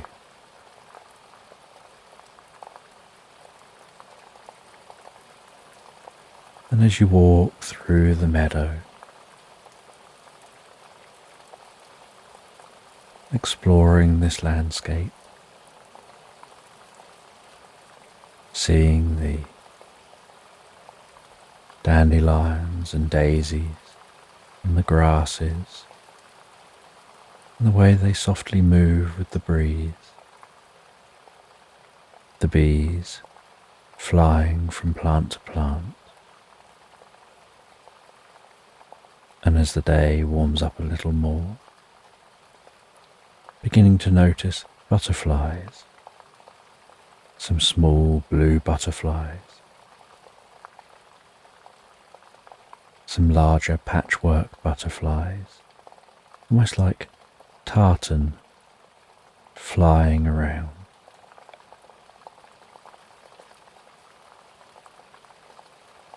some larger blue butterflies that seem almost iridescent,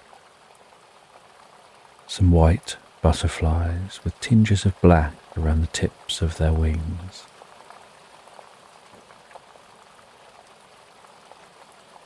The occasional sound of a bee buzzing past your ear.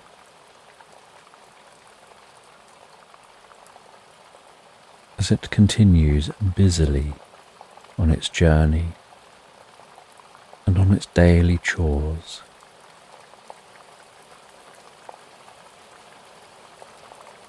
And you don't really have a plan, you're just more out to find yourself, to find peace and calm away from the hustle and bustle of everyday life. So you're just exploring the landscape, and as you explore, you see a fallen down log. You decide to stop at that log, sit down on the log. You feel the roughness of the bark beneath you, the slight warmth to the bark as it's been absorbing the morning sun. And as you sit on that log, letting your mind wander, just gazing at the world around you, feeling increasingly relaxed by the environment and the silence in the environment and the stillness to the environment. You notice from time to time your mind drifts into reveries and daydreams. And then you hear a sound and see something out the corner of your eye.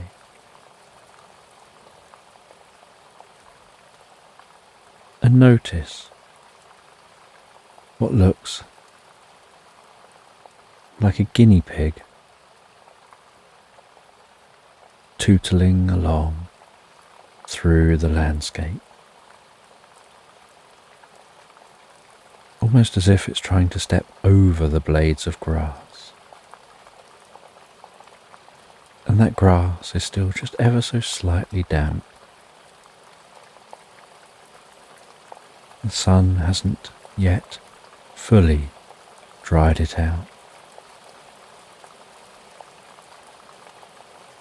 And that guinea pig comes over to you, sits at your feet,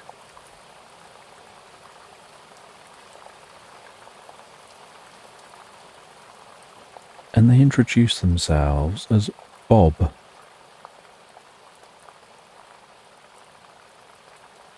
And they say that they're an autistic guinea pig who's lost their marbles, and they're wondering if you could help them to find them. And although the situation is strange, you have no problem engaging in conversation with Bob. And you ask Bob where they last saw their marbles. They explain that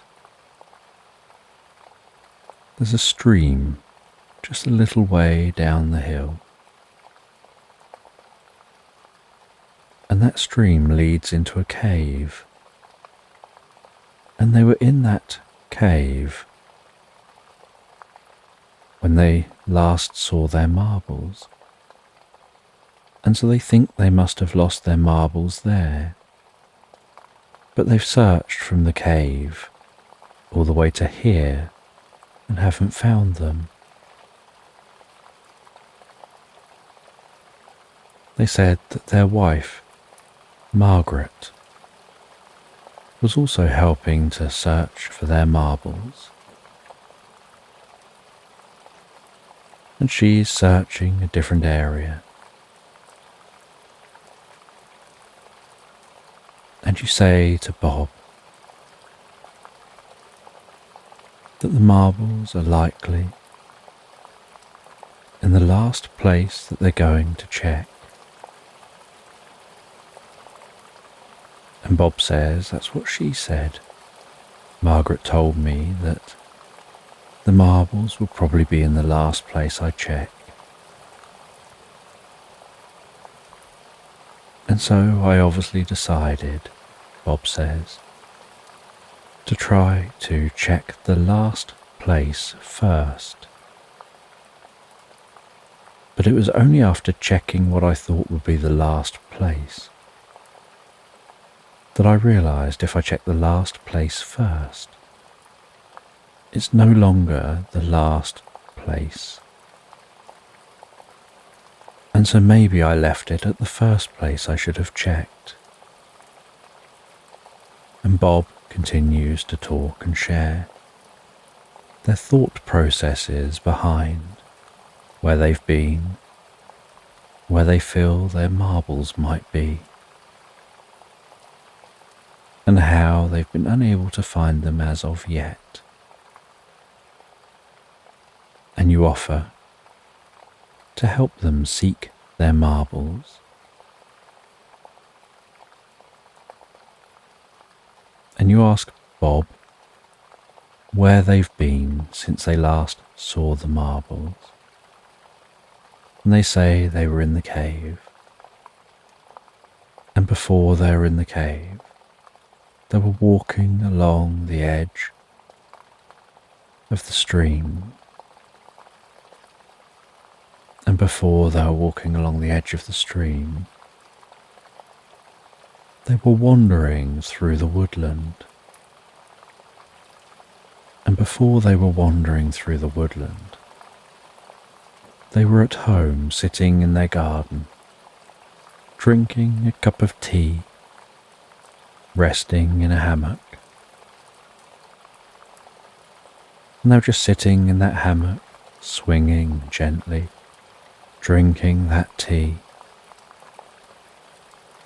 thinking to themselves about how they would like to go on an adventure. Little did they know at the time that they would lose their marbles and find themselves on that desired adventure.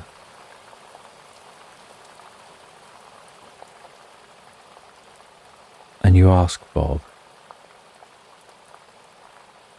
so when exactly was the last time you saw the marbles? And Bob says they don't know. They thought they had the marbles on them when they arrived at the cave, but it was in the cave they noticed they didn't. And so you wander along with Bob, following Bob down to the stream, ambling along the side of the stream, listening to the way it gently flows and bubbles beside you.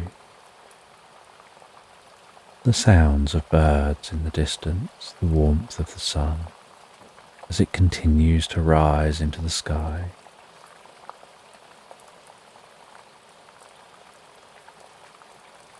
And at first you follow Bob to the cave. And the cave is quite small, so you crouch down and you crawl into that cave. And it's the most comfortable space, feeling so cozy, so peaceful, the way the sound is absorbed like you're wrapped in a gentle hug. And you look around inside the cave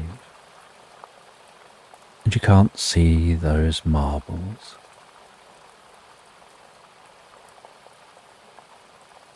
And you head out of the cave and head the other direction, retracing Bob's steps with him.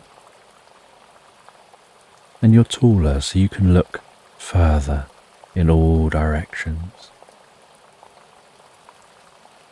You see in the distance Bob's wife searching within the edge of the woodland. Bob waves and greets his wife and explains what you're doing, that you're helping. And you walk with Bob, and Bob begins to share his life story, his hopes and dreams and interests. And a part of you's listening with intrigue, while another part of you is eyeing up the landscape, searching for those marbles.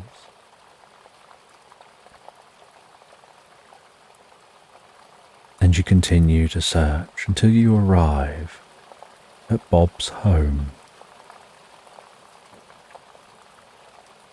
And you discover that Bob's marbles are on the ground beneath the hammock. And you don't know if it happened accidentally, perhaps unconsciously.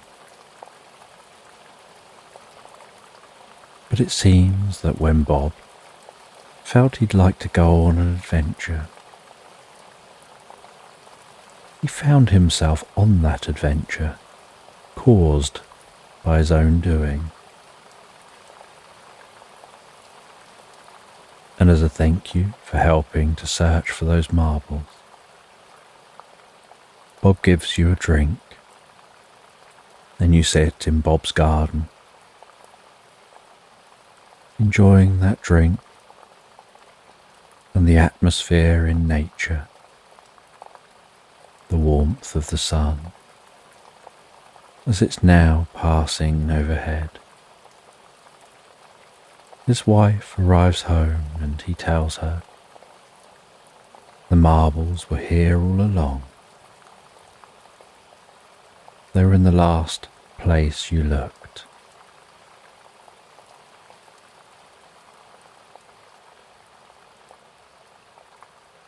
And after some time, relaxing with Bob, you said you'd better go, and you headed back out to that log you were resting on. You relaxed back down on that log,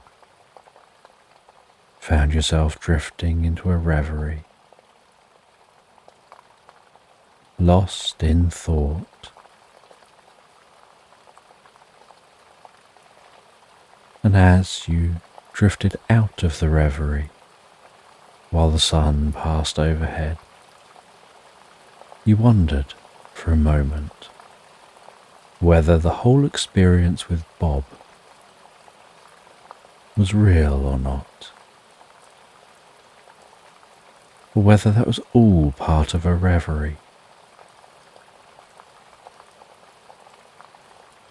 And you stood up, stretched your back, your arms behind you, stretched your legs, gave a little groan and creak, took a deep breath of the fresh air, wandered down to the stream.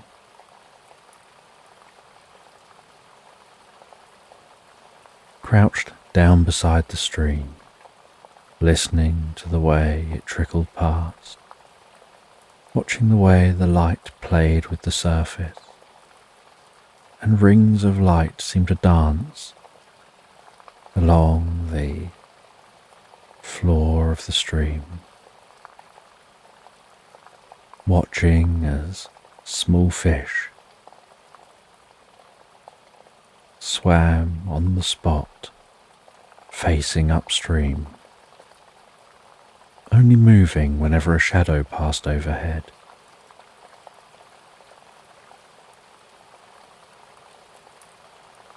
And rested a hand in the water to feel the sensations of the water passing over the hand through the fingertips. And then rubbing the hands together, splashing a little of that water on your face and cheeks, enjoying its coolness against the warmth of your cheeks, stood up and continued to walk along the side of the stream. And you wandered to where Bob's place was, only to find there was nothing there, wondering now whether it was all in your mind and just a reverie. And you walk into the woodland, and the sound of your footsteps changes as you begin to gently crunch through this woodland, crunching through the undergrowth. The sounds of birds now almost sounding slightly echoey among the trees. The occasional shard of light managing to pierce through the canopy and dance to the rustling of the leaves overhead. And a stillness and coolness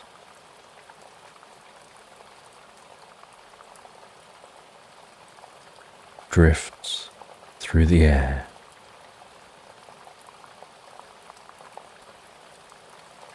And you walk through this woodland.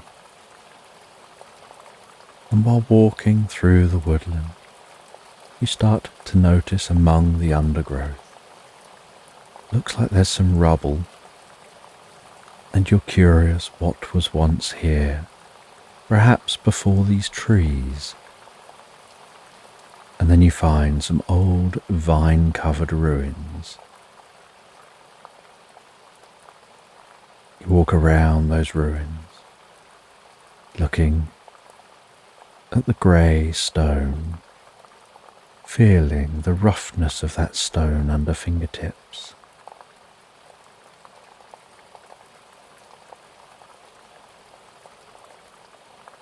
Seeing the way the vines are wrapped around the stones, almost holding the remnants of the structure in place.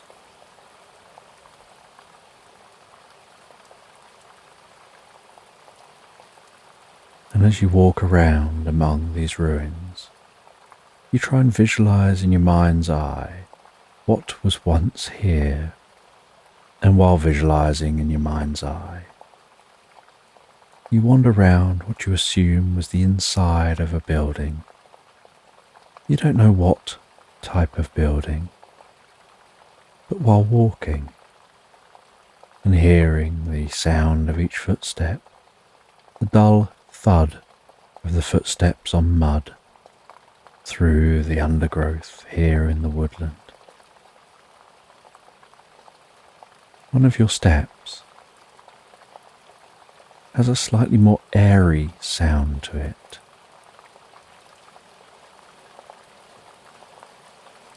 And you walk around a little more and then walk back over that space, picking up that same airy sound to the footsteps. And you find it curious how sensitive the ears can be to subtleties of sound, in the same way that it's possible to know the difference between hot water pouring in a cup and cold water pouring in a cup, just from listening. That it's something you just know how to do, in the same way that you just know there's something different in the sound of footsteps over one specific point on the ground. And so you crouch down. You try and brush away some of the dirt with your hands. You pull at some of those vines and break some of those vines. And you find that under just a shallow layer of dirt seems to be what looks like wooden planks. And in one of the wooden planks seems to be a metal latch. And you twist the latch and hold the handle. And it feels like it's perhaps a doorway. And so you find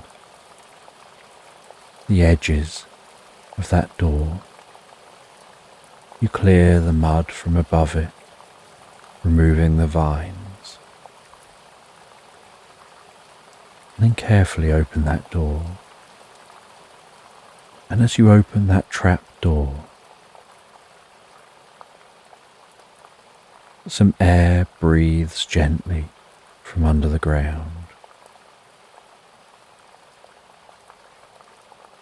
And you see before you 10 steps leading down. And you begin to descend those steps. 10, 9, 8, 7, 6, heading deeper and deeper into the silence under the ground. 5, 4, 3, 2, 1, reaching the ground underneath this ruined structure. You shine a torch around this space. You hear the faint sound of distant dripping. You notice this cavernous space. It's almost like a cave under the structure. There's a certain silence to this space, a stillness to the atmosphere.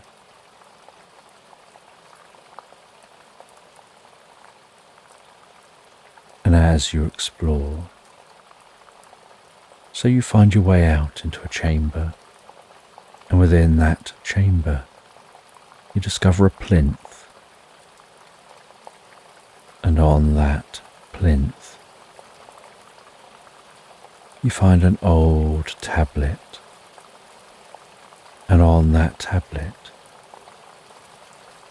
seems to be carved writing, and you don't understand the writing, but you pick up that tablet. You sit down cross-legged on the floor, using the torch to examine the tablet. You run your fingers across the writing, and you can feel the texture of the carved writing on that tablet, the coolness of the tablet under the fingertips, the weight of the tablet in the hands. And while you feel the texture of the writing on the tablet, so it's almost as if comfort begins to spread from the tablet into the fingertips. You feel the fingertips of that hand becoming more comfortable, as if they want to relax themselves. And that relaxation seems to move from the fingertips to the wrist, to the forearm, to the elbow,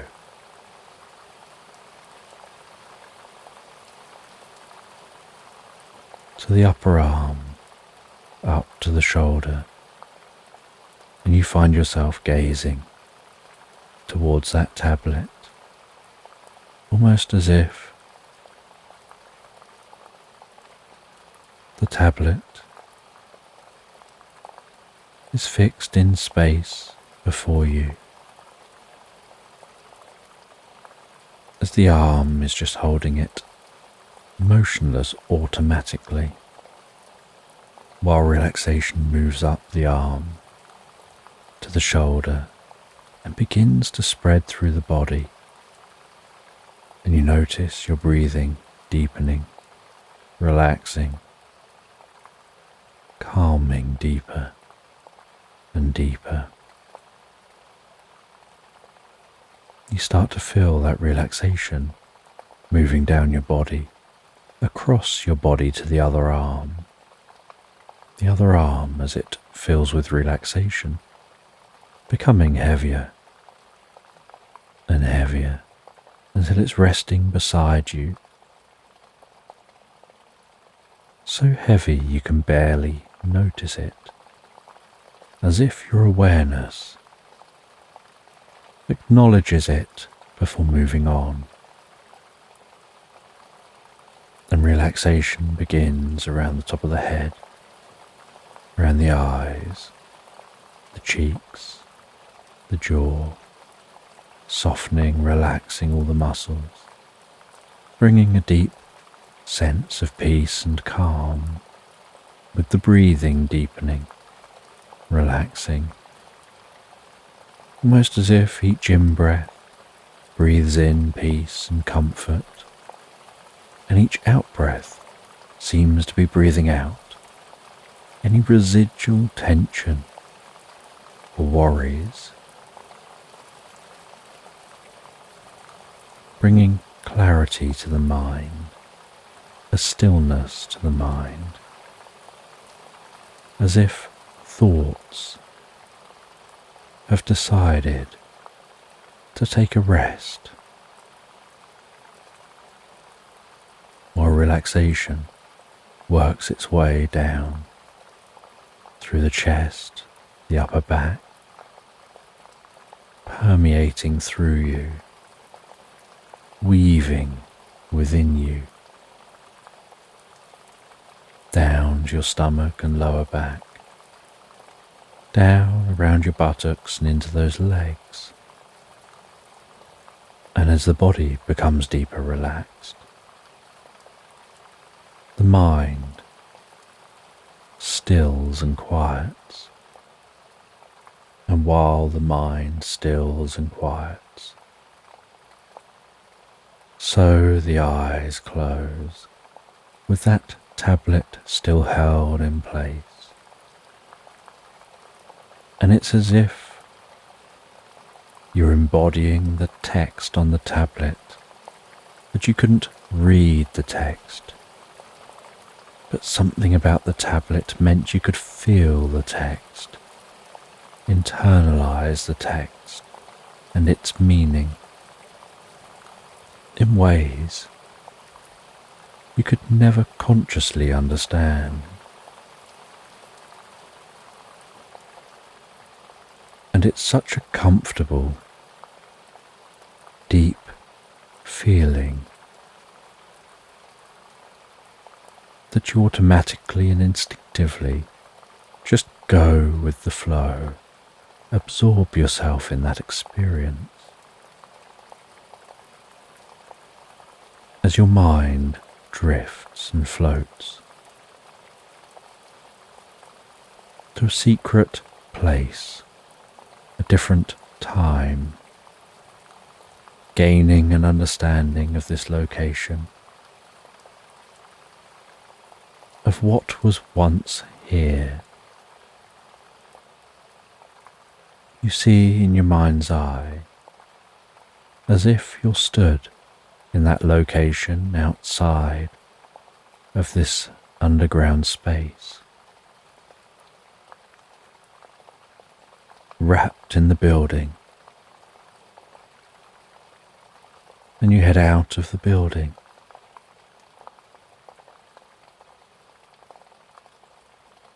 And instead of being in woodland, you're in the center of a civilization. You can see people milling around and talking to each other. And beyond the civilization is the woodland that will once encroach this space and make this space its own.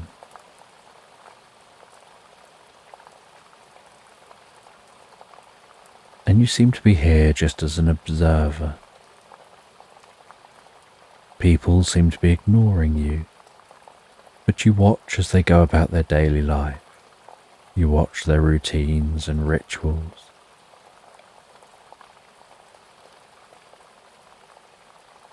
You follow a couple of the people as they carry pans back towards that stream. And you watch, feeling the gentle warmth of the sun on your skin, hearing the rustling of the overhead trees, as they crouch down and seem to be panning for gold in that stream, smiling, talking to each other as they do. Just another daily activity.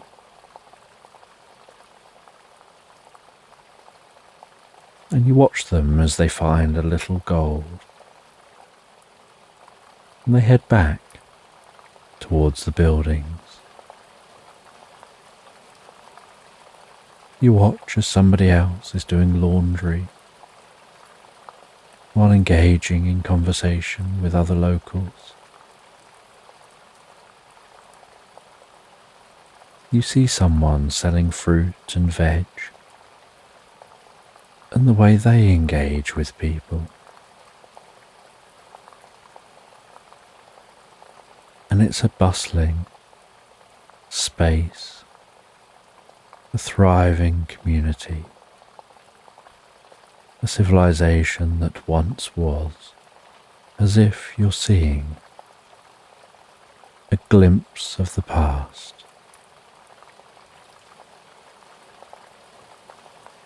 Like a snapshot of history. And you're curious at this mystery.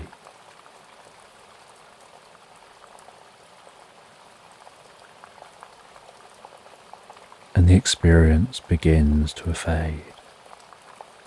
And while it starts to fade, so you head back underground.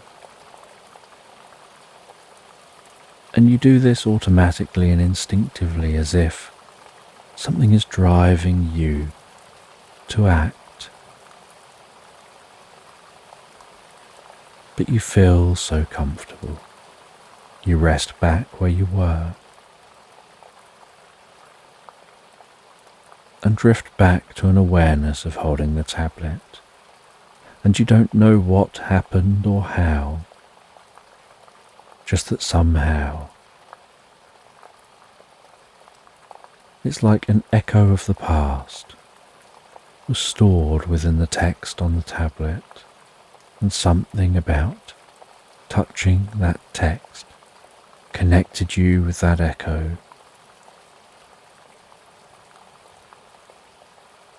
You place that back where you found it. You leave this underground space and seal the hatch. You cover it all over again. The sun now is setting to early evening. The light is just right for exploring the woodland, taking some photographs, and then heading back to the caravan. And once back at the caravan, you sit on a chair outside the side of the caravan. You enjoy some food and drink while you watch over the landscape, watching the sun gently setting.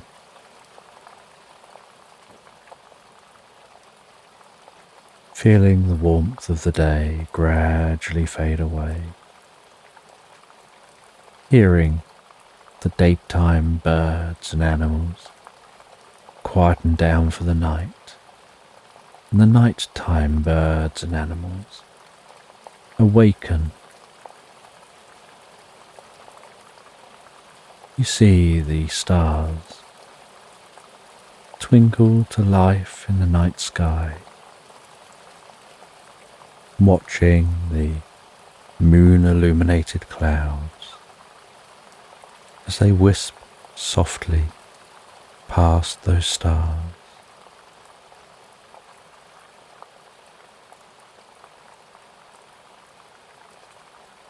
Watching the occasional shooting star, almost imagining you can hear it fizzing as it passes across the night sky.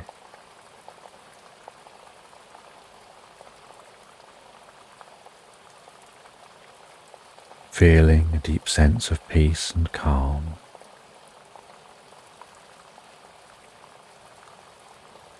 And as it gets late and the moon's now setting, you head back into the caravan.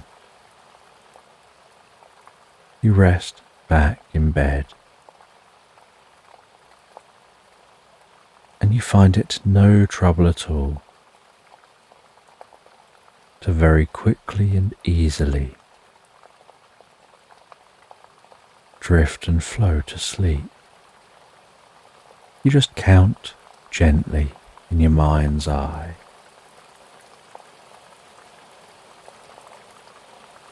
Using an old technique for accessing transcendence, you count gently, and if losing count, you just pick up roughly where you remember letting off, and continue again until you lose all numbers and drift relaxed asleep, counting back from 500, 499, 498, 497, just very slowly counting, relaxing, drifting peacefully, 495, 494,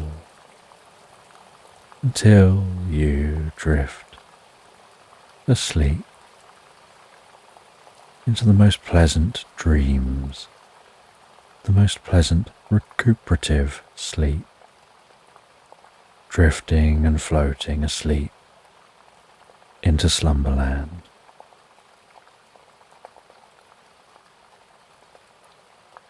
So as you close your eyes,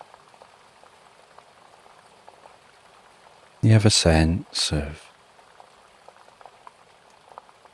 drifting peacefully into a dream.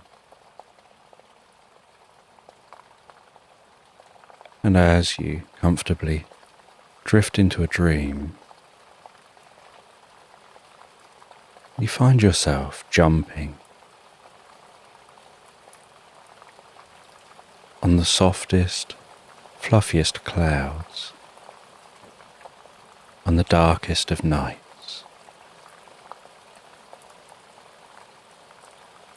And the top of the clouds is illuminated by moonlight.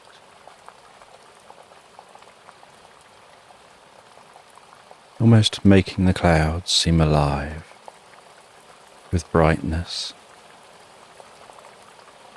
with the most comfortable, peaceful glow.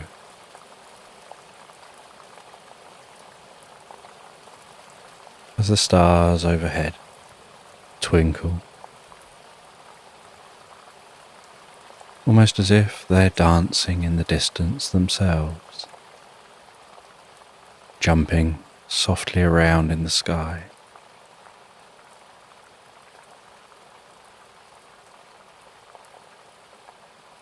And as you jump up and down on that cloud,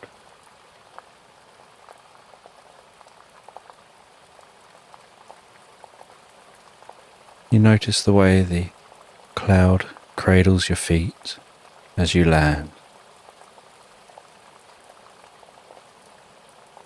The spongy texture of the cloud,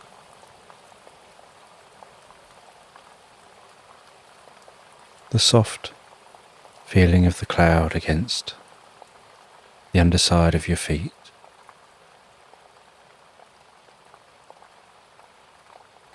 like walking on the softest wool.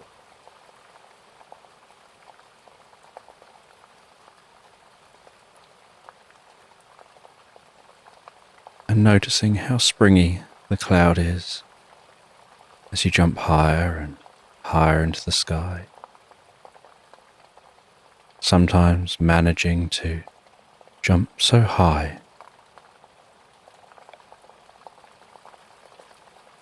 you can spin in the air and then land on your bottom and then bounce back up again as if you're on the softest of trampolines, doing different somersaults. And each time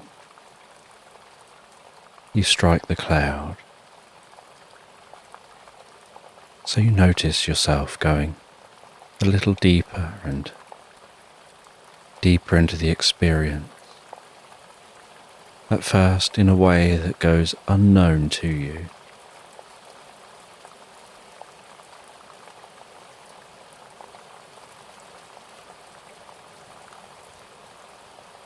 And you feel so full of energy when you start jumping on the cloud, but find that with each bounce, a little energy seeps away into the cloud, as a little sleep seeps in to your senses.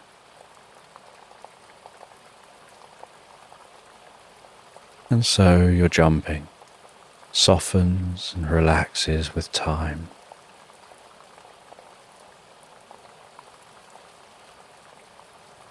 And you notice as you bounce on that cloud how peaceful it is up here in this sky, with that blanket of cloud stretched out beneath you.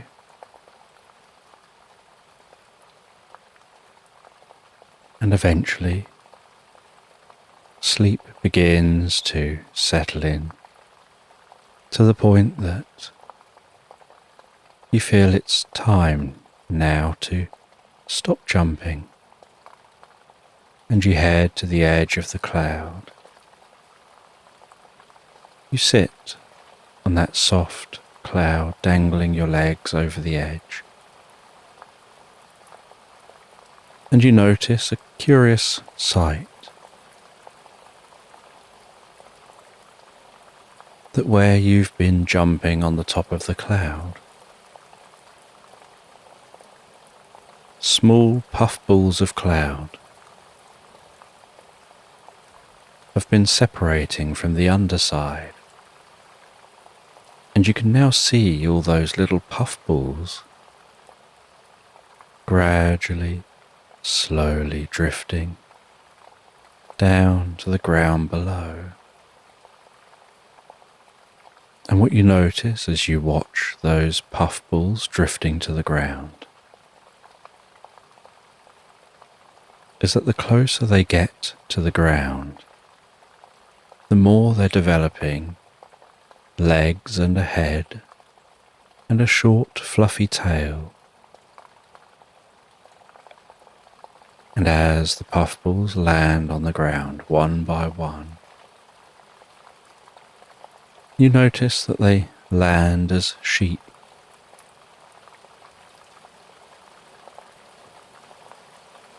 And the sound of each one baaing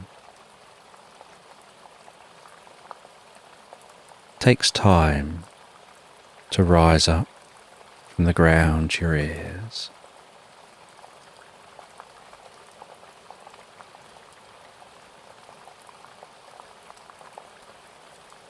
But you watch as each puffball gradually settles into a field below, and they naturally begin to huddle closer together,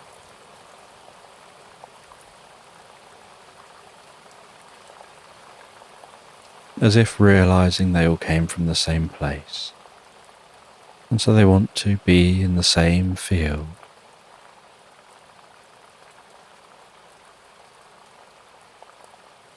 And in your mind you look down and begin counting those sheep. 1, 2, 3, 4, 5, 6, 7. Oh no, some have just moved. Let's start again. 1, 2, 3, 4. Deeper and deeper absorbed. 5. And you try focusing on counting those sheep, but every now and then a sheep will cut through the sheep, finding a new place among the herd. And you'll have to start counting again as you lose your place. But you're determined to focus really hard on counting those sheep, trying really hard to count all of the sheep. Because you know if you can count all of those sheep, you'll be aware of how many bounces you did on the clouds. And you're curious. 1, 2, 3, 4, 5. Counting those sheep. Losing count, starting again. Each time you restart counting, you drift a little deeper and deeper into the experience. And you know that you'll eventually succeed at counting those sheep. But the more you count, the heavier your eyelids seem to get, as if the weight of each number settles in just above your eyes, sitting relaxing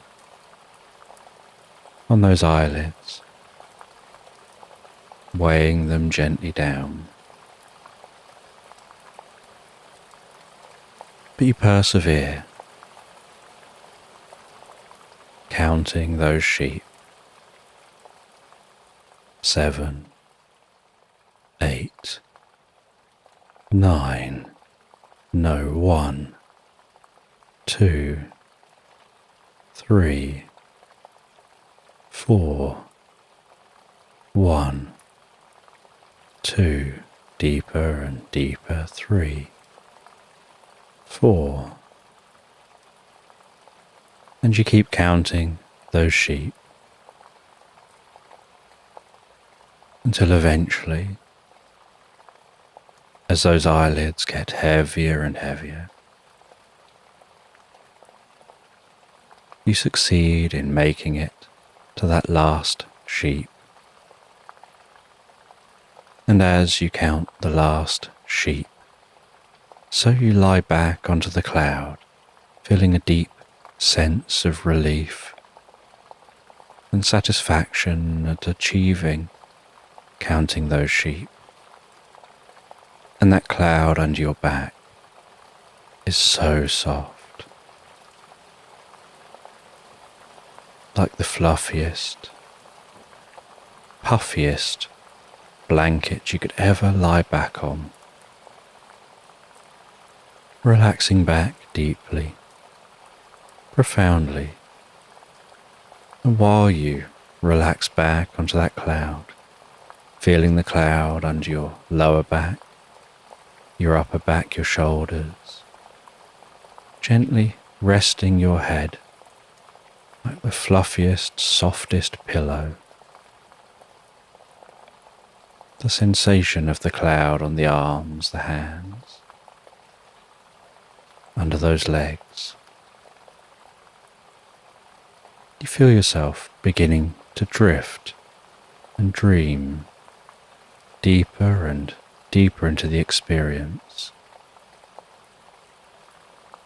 And you have this sense of standing up while your body lies there. And the more you stand up and move away from that body, the deeper and more profoundly asleep that body becomes. And while you walk away from your body, you can see how deeply relaxed you look. The softening of the muscles around the face, the breathing so slow and steady.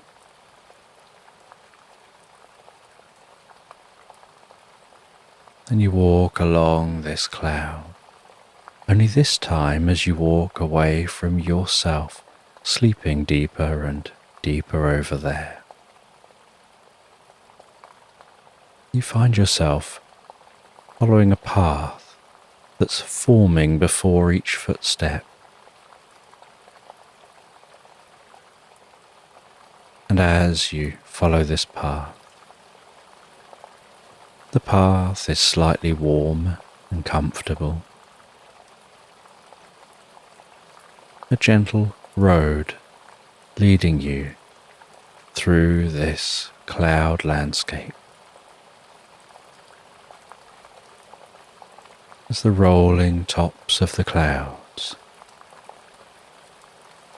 move gently while you walk, and in the distance you start to hear the sound of flowing water, and you work your way in the direction of that sound, and the path just seems to be going where you're going. As you follow that path, curious where it'll lead, and eventually you find yourself walking along the edge of the most beautiful crystal clear river. The water gently bubbling and meandering along the cloud, like a river through a white landscape. And you see as you walk a building with a water wheel attached, a little way off in the distance. And you gently walk towards that water wheel.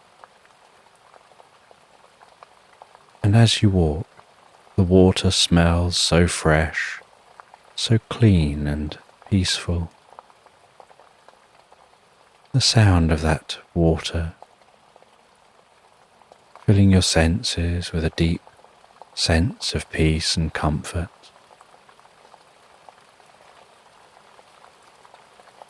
And then you hear the gentle sound of the water wheel turning. And you notice that where the water wheel is, the river flows down a gentle waterfall, passing the water wheel, filling a small lake that seems very shallow. And that lake is full of tiny eddies, tens of thousands of small eddies, each gently whirling around in the water. And you notice that beneath each one is a tiny hole, and that as this cloud you're on is passing over the landscape below, so the water flows, fills this small lake, and then filters through those holes, creating rain beneath the cloud.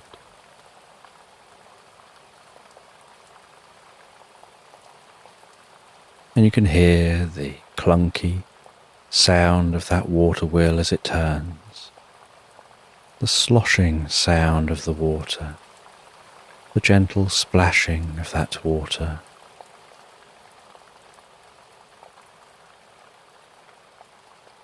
And you head into the building, and inside the building you see an alligator sitting in the most comfortable armchair, knitting a multicoloured scarf. And next to the alligator is a backgammon board.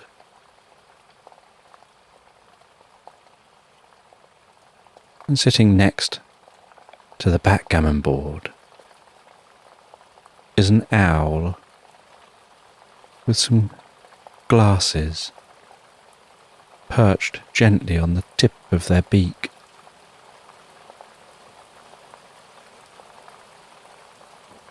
And the alligator and the owl seem to be deeply engrossed in that game of backgammon, while the alligator is knitting at the same time.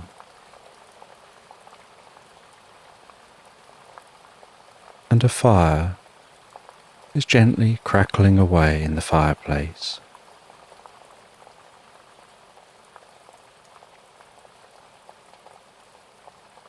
And with a hoot,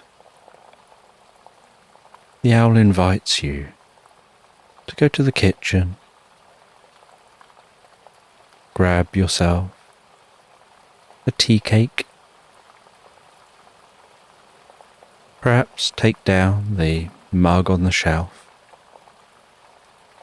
and if you like, you can make yourself a warm drink.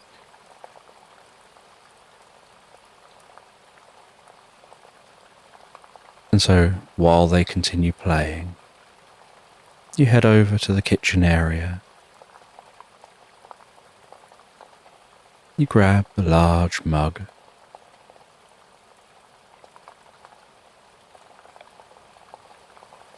You mix yourself a drink with the ingredients that are right there beside you.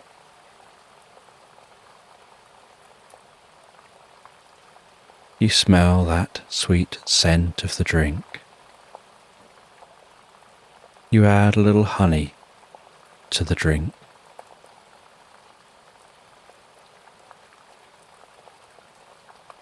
You take one of the tea cakes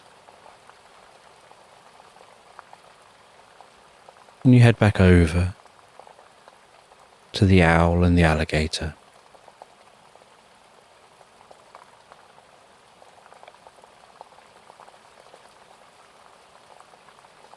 And you thank them for the drink and the tea cake. You take a bite of the tea cake. You feel the sensations of that soft, fluffy cake, the sweet taste,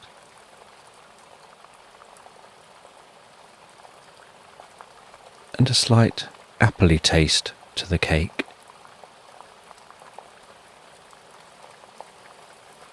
And you can smell that gentle appley smell.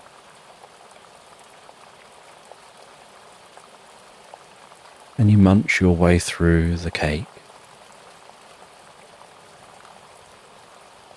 You wipe the crumbs off your mouth.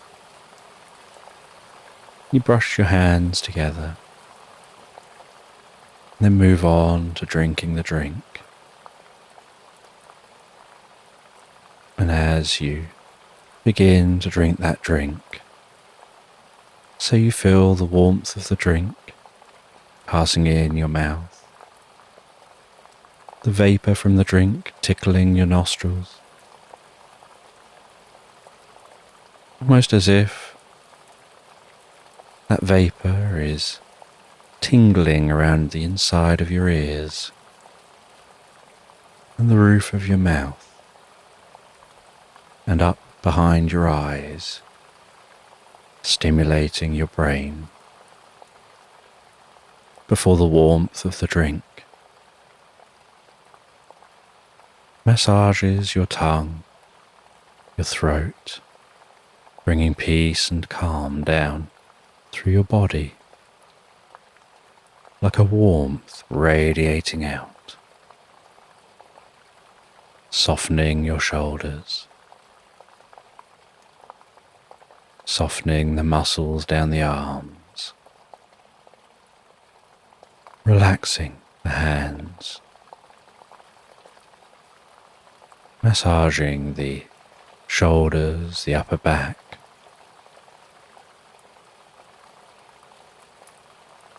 bringing peace down through your sides, your stomach, all the way down into your legs. And the owl notices that you look like you want to sit down, that you're becoming deeply relaxed. And so the owl invites you to sit in the chair opposite the alligator, beside the fire. And so you sit down deeply into that chair as you continue to drink.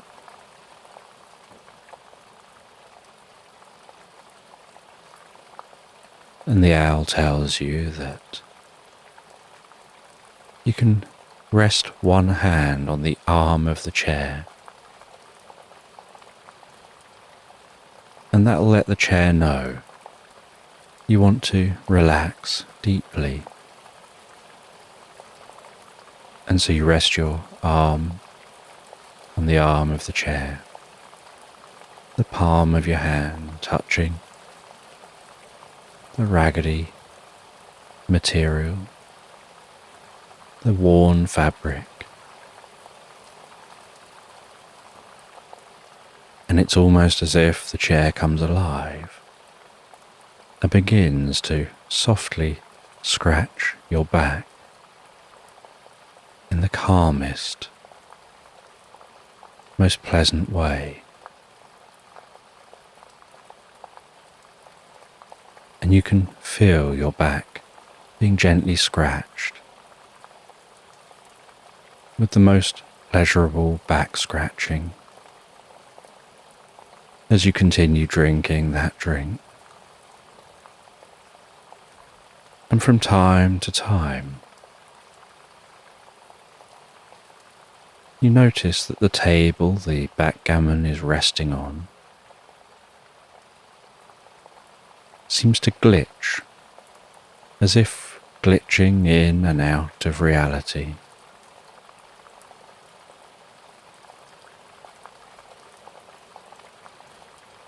And the owl notices you noticing this and explains that the table is a periodic table. Sometimes it's there, sometimes it's not. There's a rhythm to the periods of existing here and not existing here.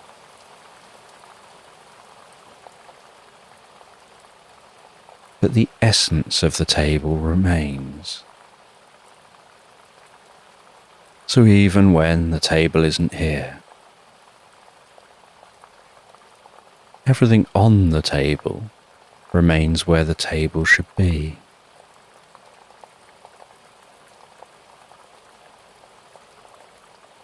And as you begin to finish that drink, you can really begin to feel your mind drifting, as if you want to close your eyes and sink into an experience. And so you decide to close your eyes a moment. And the alligator says, "That's fine. They'll be just sat there playing." You can drift asleep and relax and dream.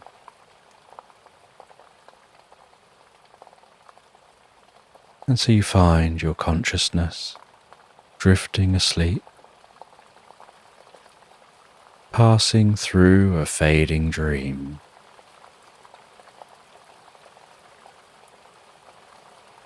And you start to have this sense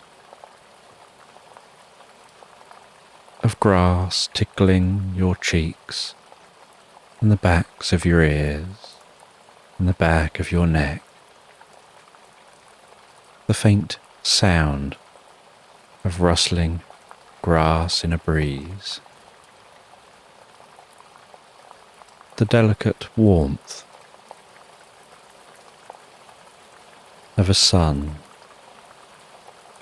massaging your face, warming your cheeks, your forehead, the tip of your nose. That gentle red glow through the eyes.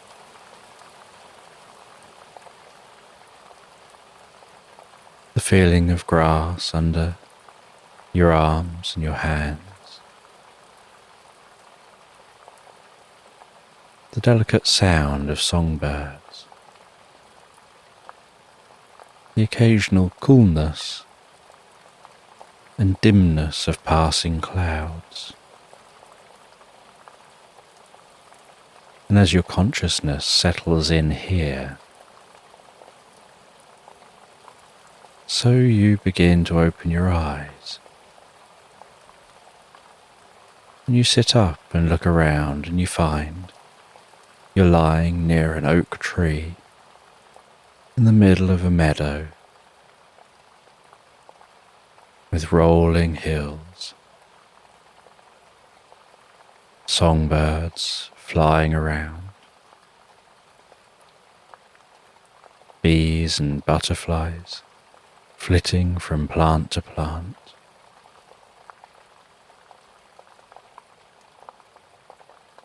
And beside the tree is a folded piece of paper. And you open that piece of paper, and it seems to be a treasure map. And you stand up, you twist around that bit of paper, gazing around you, trying to match up what you can see on the paper with the landscape around you. You can see the way the sunlight makes a distant river glisten. So you can see where that river is, and you line the map up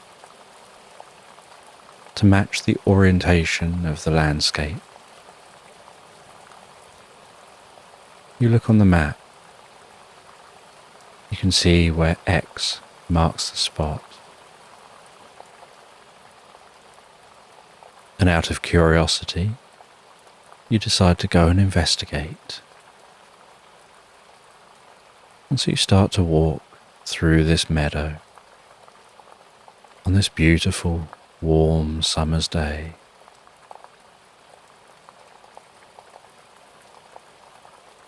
Taking your time to walk, enjoying the environment. And as you walk, you're curious, what will be at the X? From where you are, you can't see where the X is. You can't see the exact location.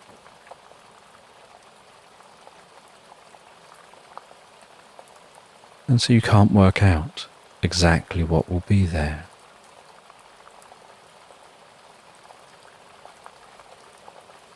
And you try and work out what you think will be the best route to get to that X, based on the rolling hills and that distant river. You feel that perhaps if you walk over the hills to the river,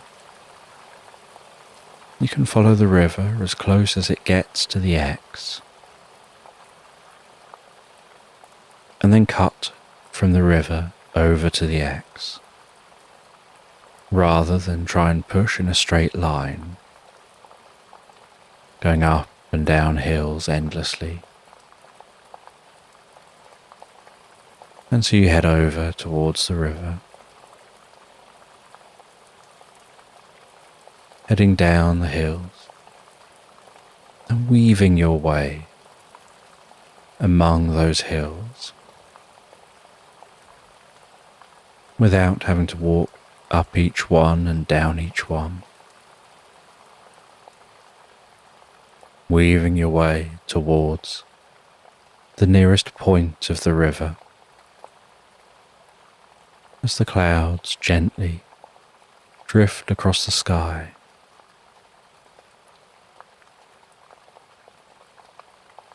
The more bulbous clouds already passed by, the wispy clouds dancing along very high in the sky, easily dispersing, barely blocking any sun.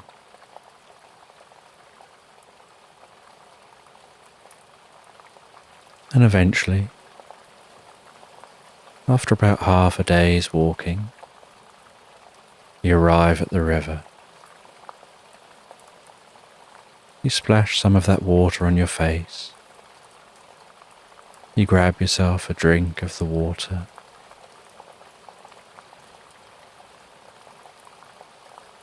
You sit down for a moment by the river to rest,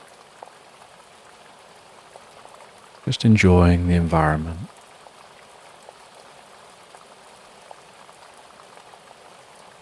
Before heading along the side of that river, the sounds of the reeds rustling,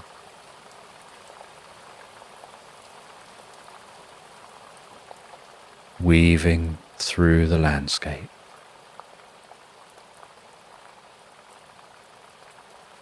Until you reach the point that looks like it's probably the location where the river is nearest to the X. And at that point you cut away from the river.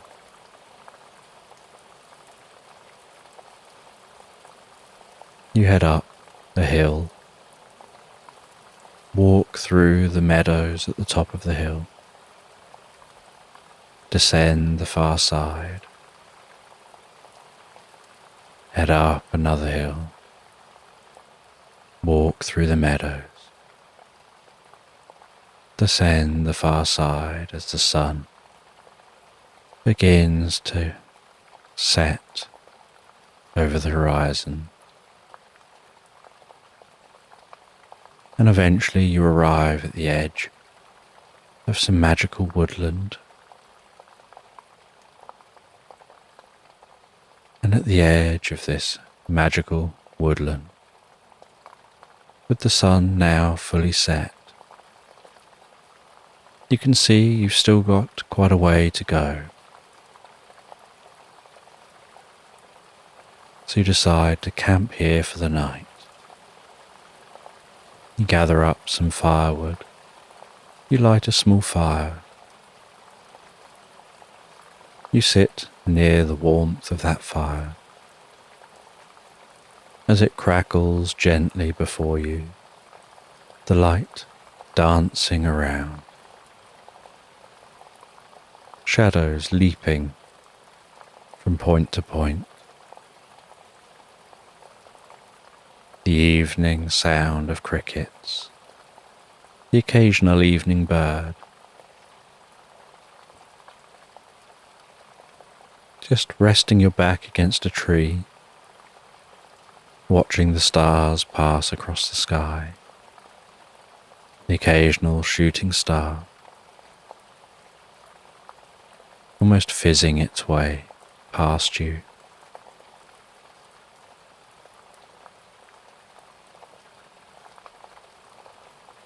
Before finding yourself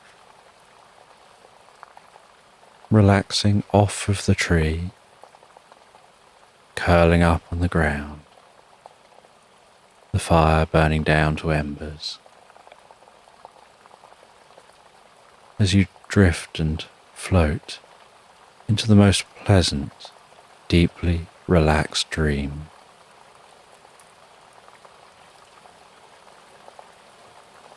And the next morning, you awaken to head into the woodland.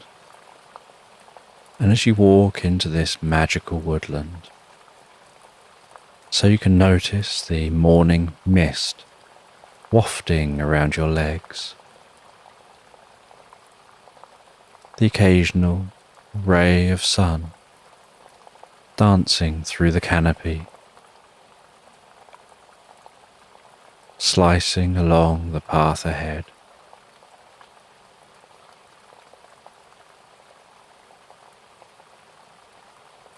The gently rustling leaves of the trees, the echoey sound of songbirds through this woodland, and with all that you continue following that map, and deep in the heart of this woodland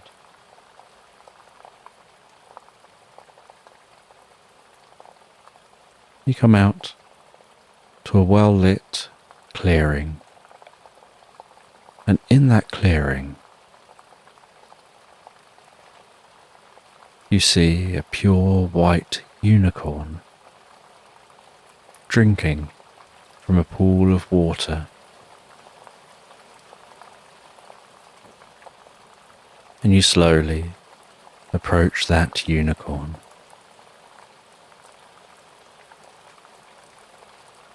You can hear the unicorn moving its feet on the shore, the sound of it drinking.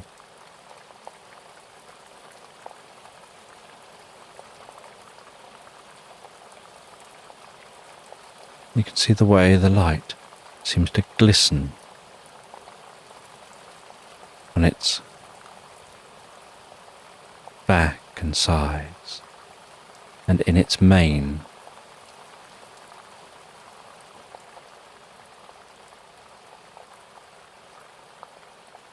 And the unicorn gazes over at you as you're walking towards it, and it begins to walk towards you.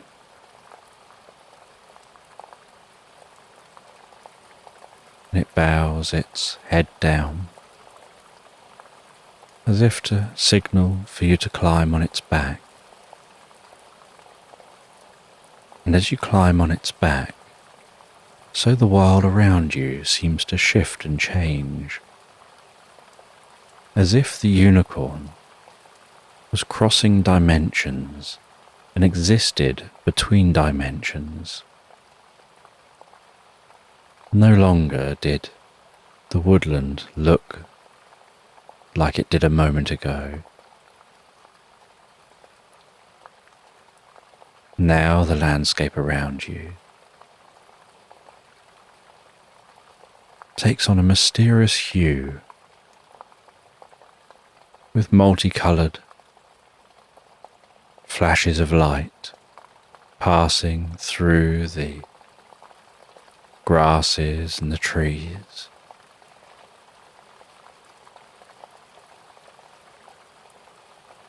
The sky, a deep pink.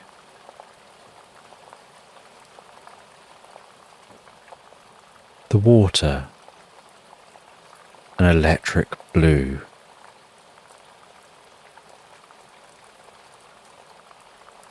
Dots of light flying among the trees. And the trees are taller, as if this is some kind of a forest.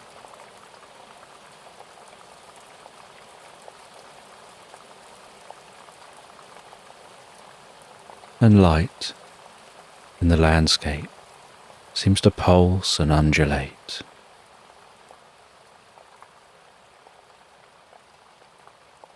And gradually shift from one colour to another, like watching oil move slowly on the surface of water.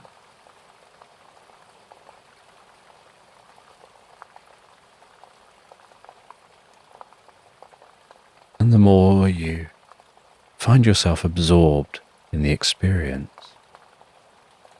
the more there's a detachment from the world as it was moments ago. And the world you find yourself in now seems to become more psychedelic.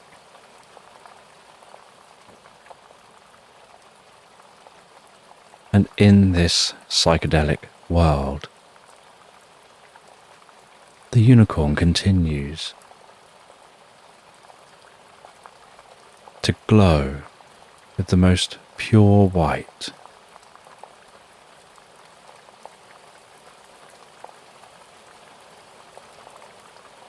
And you ride on its back, unsure where it's taking you, still referring to the map, and hoping that you're still following that path to where X marks the spot.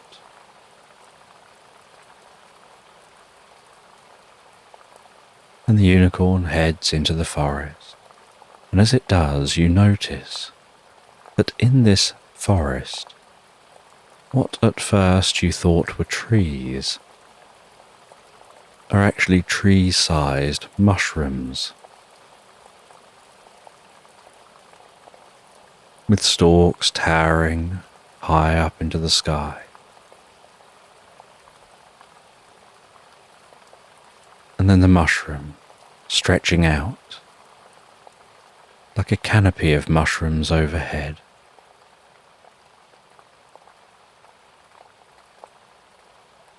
And the spores of the mushrooms gently raining down, glistening, sparkling, like glitter wafting through the wind.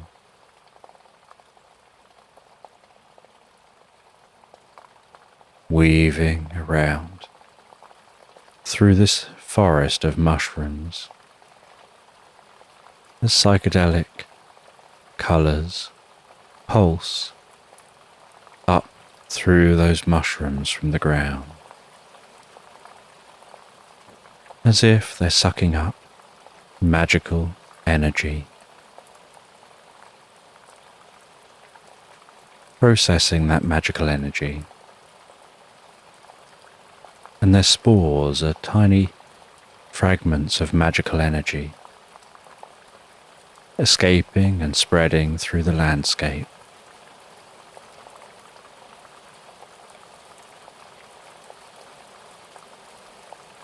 And yet you continue on, following that map. And then you start to notice that around you are ancient ruins that you seem to have passed into. What looks like ancient ruins of temples, of old pyramids, of statues and other structures.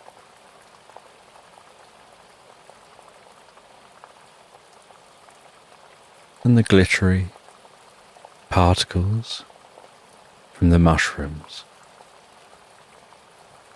have settled all over your clothing, in your hair, glistening and sparkling. And you're aware, as you've been breathing in those spores, that it seems to have been raising your consciousness, helping you begin to see this world for what it is, so that when you dismount from the unicorn, the world doesn't fade.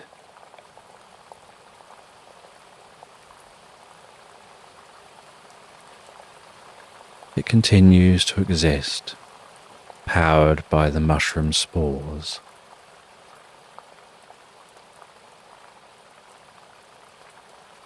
And you notice that you're getting close to the X.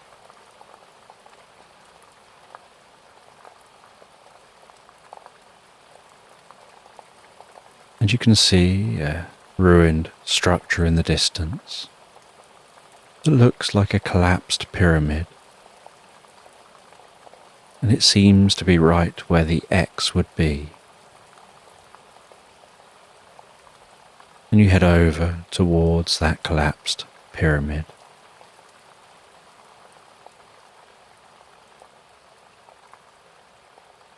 You walk around the base of the pyramid, trying to work out what was here and whether there's any way to explore this location. And around the far side of the pyramid, you find a small entrance with some steps seemingly leading down beneath the structure. And you wonder whether the structure above ground has collapsed, but perhaps whatever's beneath the pyramid is perfectly fine, and so you decide to investigate.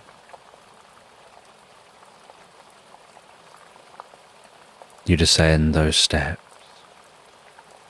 10, 9, 8, 7, 6, 5, 4, 3, deeper and deeper. 2, 1, all the way.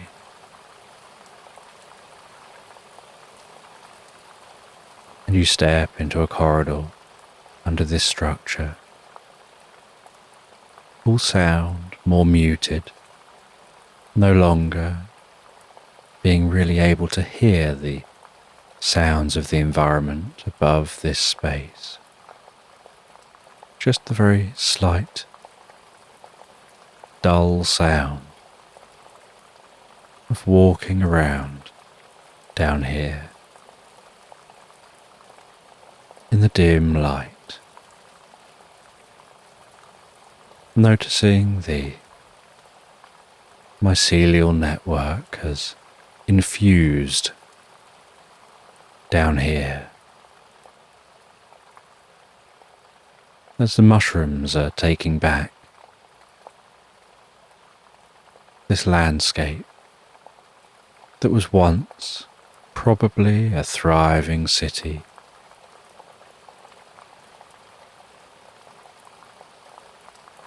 And the mycelium network down here is gently pulsing and glowing, letting out a gentle green glow through this tunnel you're walking along.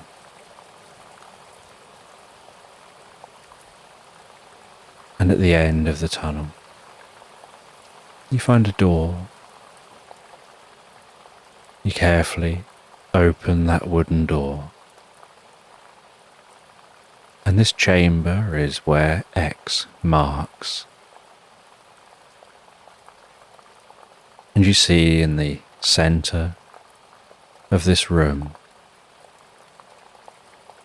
what looks like a chest. You head over to that chest. You carefully open the lid of the chest. And inside that chest, you find a wooden mask. You hold that mask facing you, out in front of you, and it has the calmest, friendliest face to it.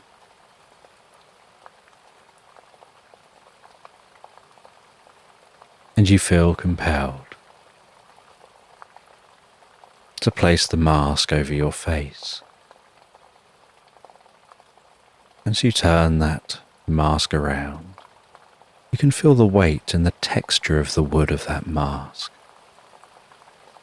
You can notice the gentle pulsing of the psychedelic colours within that wood. You carefully begin to move the mask closer and closer to your face. And as you do, you start to hear the distant sound of drums, not coming from any place specifically, just seeming to be everywhere all at once, getting gently louder and louder as that mask gets closer and closer to your face.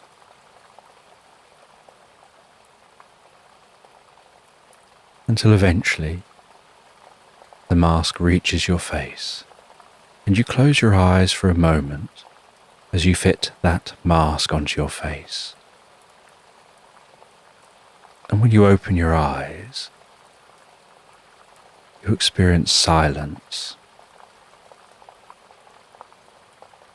You find yourself standing on a misty moor, wearing a tweed jacket and a curious hat. And on this misty moor, you can hear the sounds of sheep within the mist, grazing on the grass.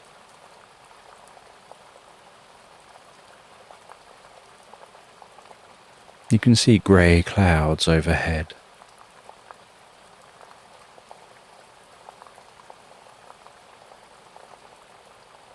You can feel the damp air on your cheeks.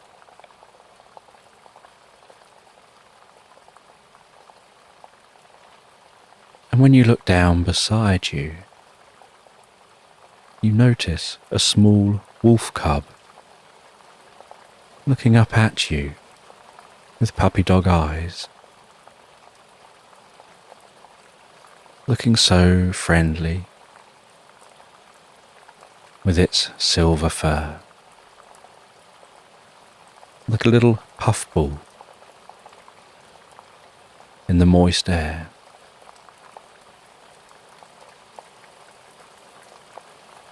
And you start to walk through this moorland, noticing the way the ground is slightly squidgy and squelchy. And as you walk, you see small areas of light flying in the low fog.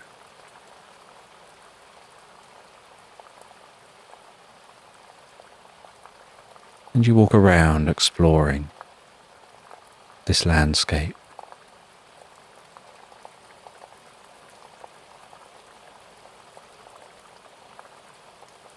And while you explore, one of the small flashes of light begins to move over towards you. And it flies out of the fog and introduces itself as a fairy.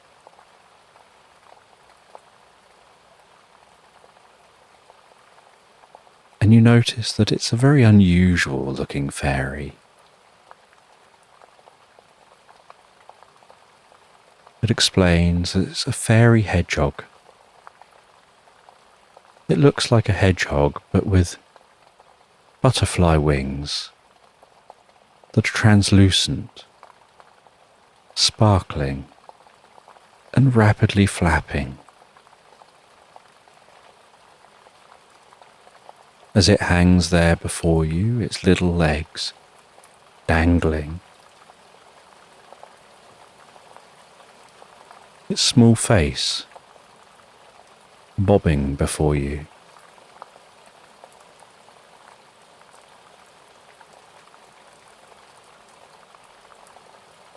And this fairy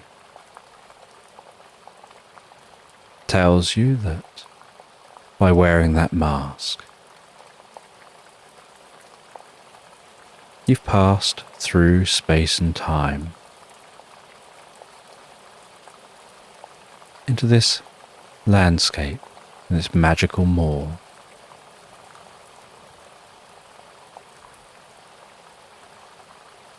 And that it's been a very long time since anyone wore the mask and came visiting here.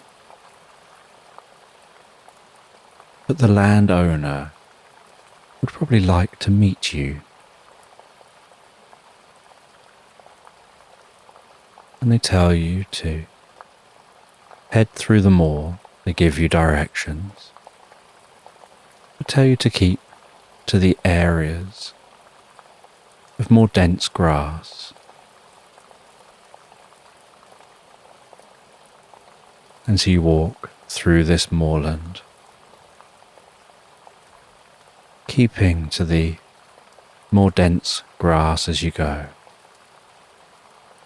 The moisture in the air running through your hair, tickling the back of your neck and your cheeks.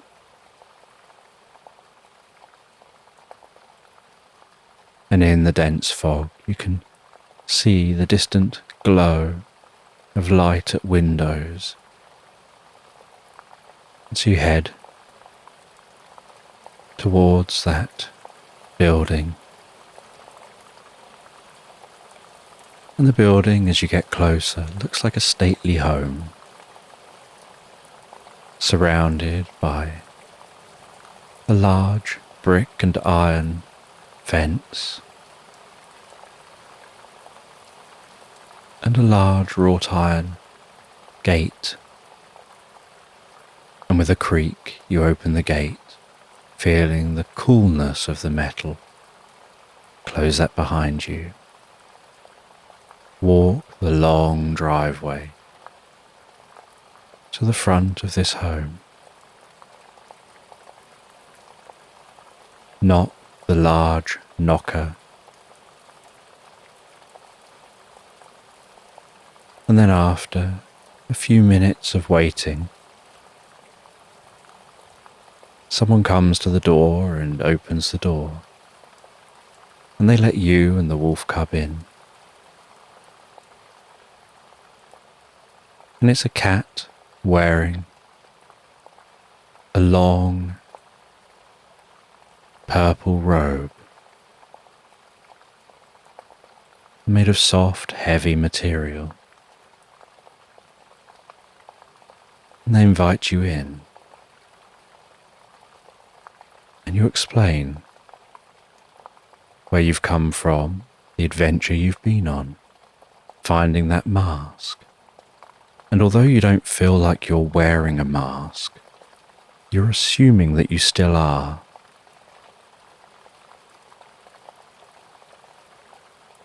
And they invite you through to the coziest of drawing rooms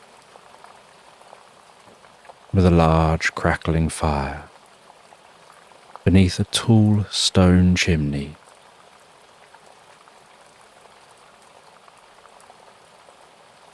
And they tell you that this home is at the heart of the realms. And they show you through to a magical room. And you see in this magical room multiple doors. And they tell you one door leads to a land of elves and dwarves and fantasy creatures. Another door leads to a land of talking animals, where everyone can understand everyone else. Another door leads to a land of portals and time travelling.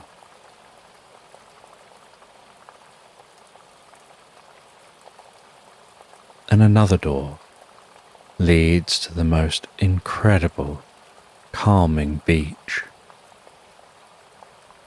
on the edge of a vast underwater landscape of incredible underwater creatures, and they guide you through to that beach, walking out of the door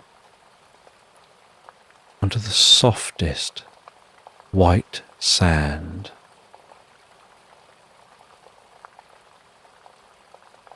And along the beach a little way,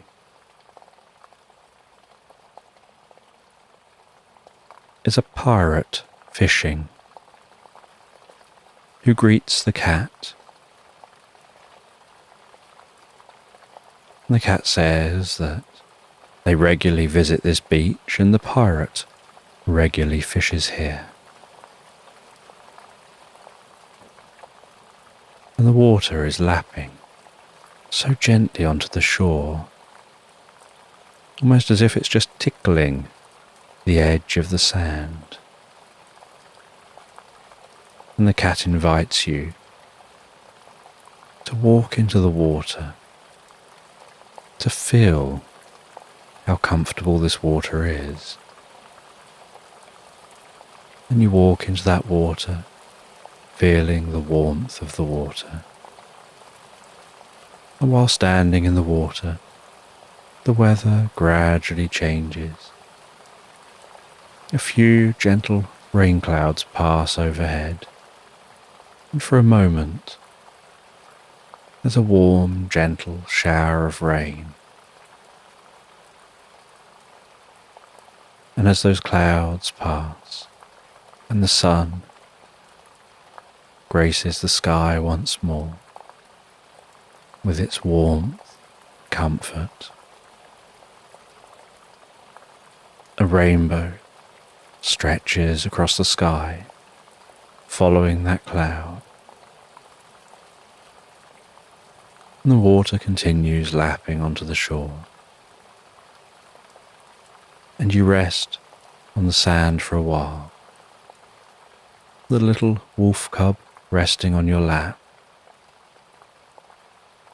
accepting a gentle stroke. The cat sits beside you and shares with you some knowledge about the experience, and tells you they'll go and grab you a book that will explain more,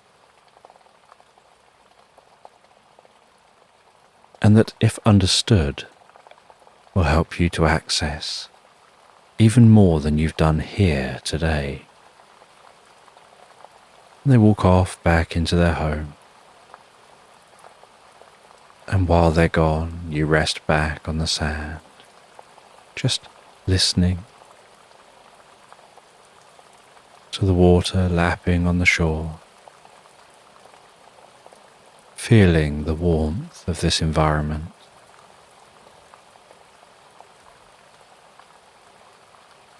Occasionally and faintly hearing the sound of that pirate fishing.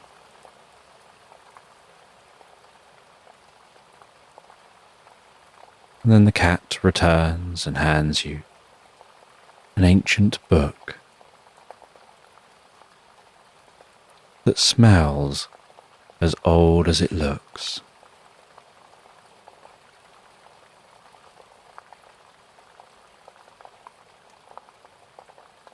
And you leave this beach with the book. You head back in through the grand house. You ask the cat how you leave this place, and they tell you just have to take the mask off. And as you think about taking the mask off, so you see the way that wolf cub looks up at you, you ask what happens. Why was the wolf cub there? Are you here taking on the role of someone else? What happens when you take the mask off in relation to the wolf? And they say that you'll just disappear. And so you pick up the wolf as you take off the mask and you find that the wolf has remained with you as you find yourself back before that chest. And you're holding the wolf, and you're holding the book, and you're holding the mask.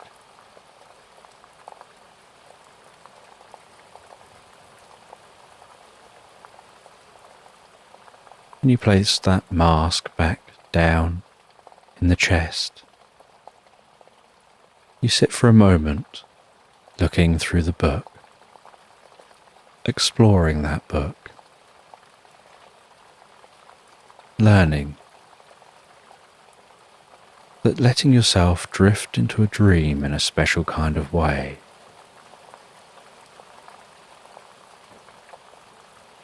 allows you to pass from one reality to another, and you learn the secrets of reality shifting dreams, and you learn how it's possible to begin to select the reality you want to go to, and to have the most pleasant night's sleep and dreams.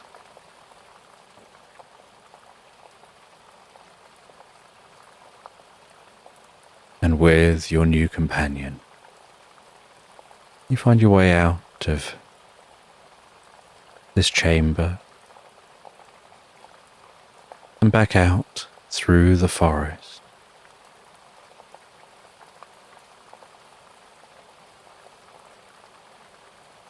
And that unicorn takes you back to the lake. And back at the lake, you wash yourself off. And as you wash off all the particles that you've been caked in, all the spores from the mushrooms overhead,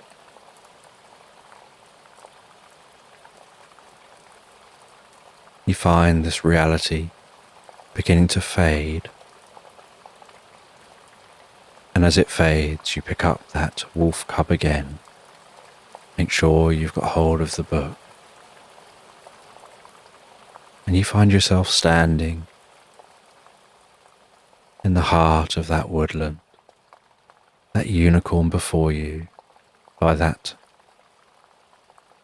small lake. You find your way back through the woodland, back along the river.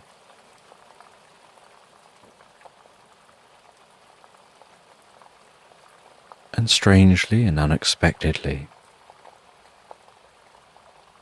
you find that you understand, as you rest and sleep in that meadow again, how to awaken in that chair, bringing with you the book and the wolf cub.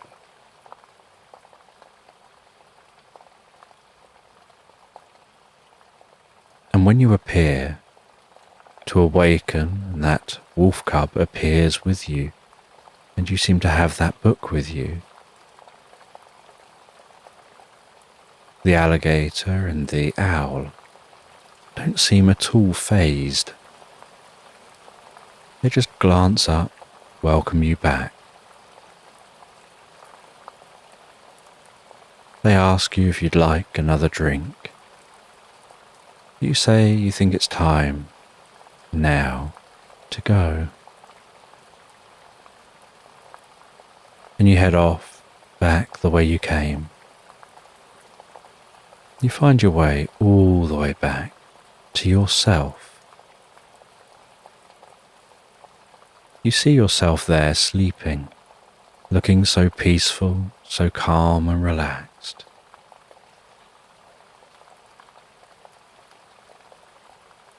And as you awaken yourself there,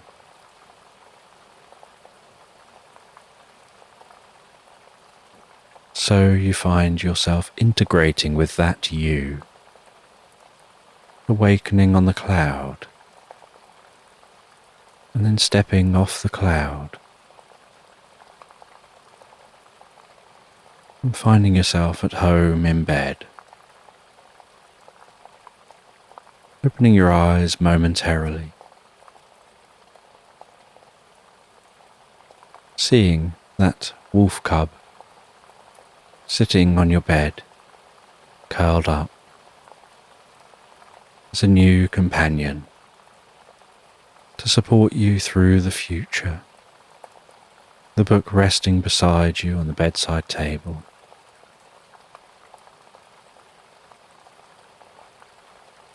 And with a deep sense of peace and comfort, you wrap yourself back up in your blankets.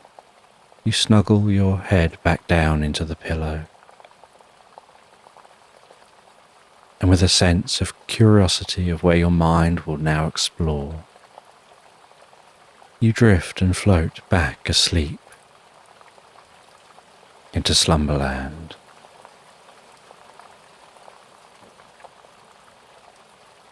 So just take a moment to allow your eyes to close and allow yourself to begin to relax.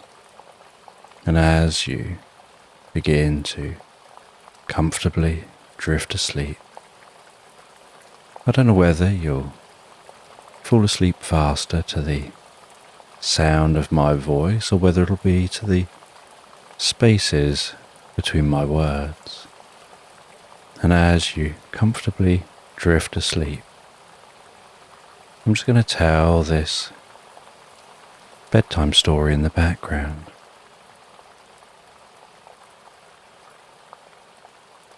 And you're walking gently along a calm seashore, walking barefoot in the sand, feeling the warm water roll gently in over your feet. The sensation of that water pulling the sand back out to sea. The sound of each wave as it rolls in and out. And while walking along the shore and allowing your mind to drift and wander,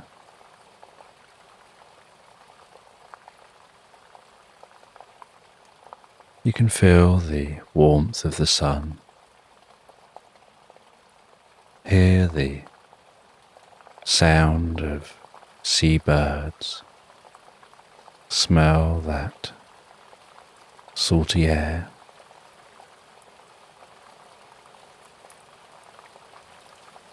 and feel what each footstep feels like as they sink gently, squelching into the sand.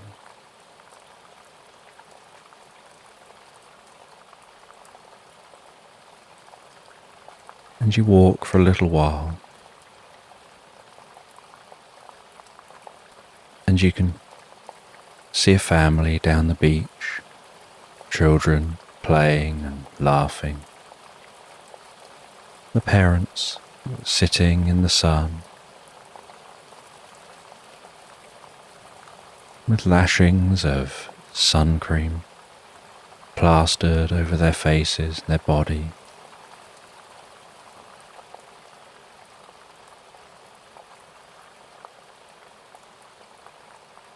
The children throwing beach ball to each other. The way that ball almost floats through the air. It doesn't matter how hard the children throw the ball. Within a fraction of a second, it slows right down and almost floats through the air.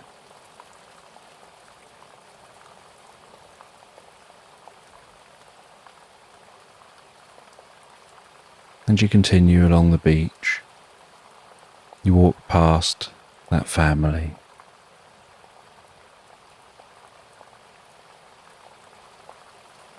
And you head to a beautiful white horse.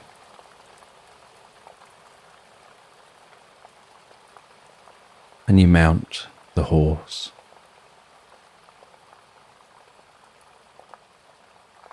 And you begin to walk the horse along the beach.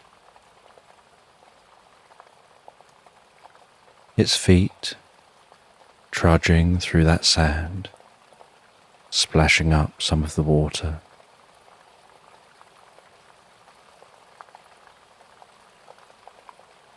Leaving its hoof prints in the sand.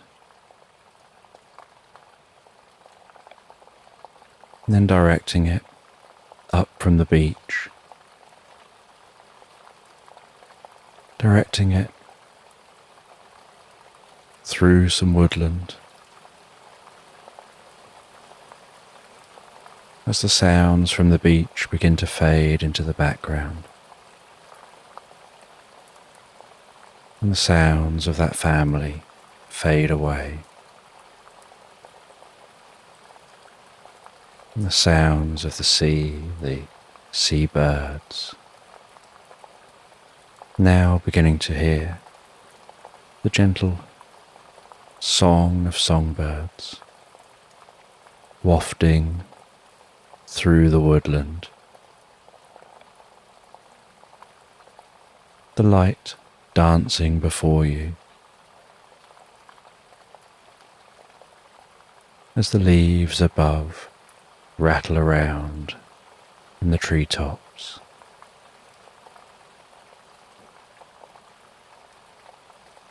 And the gentle thud, thud, thud, thud, thud, thud, thud, thud of the horse walking on the compacted soil, occasionally stepping over roots crossing the path, occasionally having to duck beneath branches, your body gently rocking as the horse walks.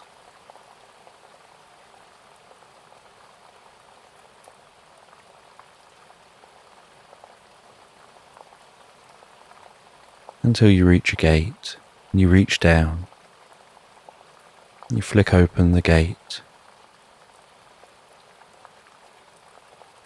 and the horse's body gently pushes on the gate, pushing the gate open, then turning around, the gate swinging closed, clunking into place. You just check that the gate was closed properly before walking onto the road. And as the horse walks along the road, so its metal shoes clang against the road's surface.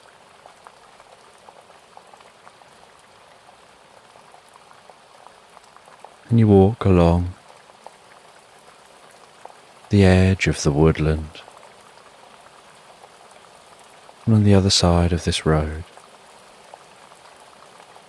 is a hedgerow. On the other side of the hedgerow is many fields and meadows rolling off into the distance.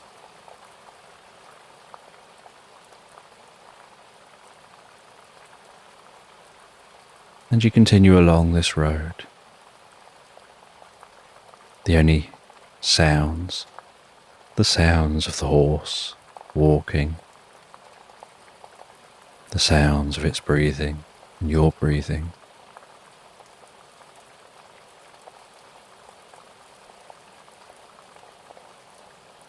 the sounds of songbirds, and the gentle rustling of leaves.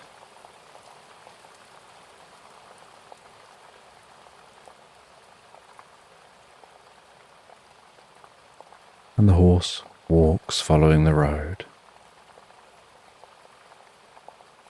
And you follow this road for many hours, not seeing anybody else in all that time.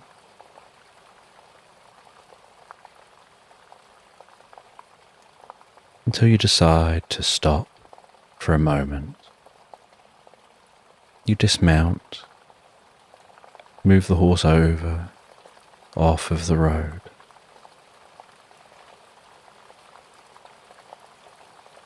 You loop the reins around a branch.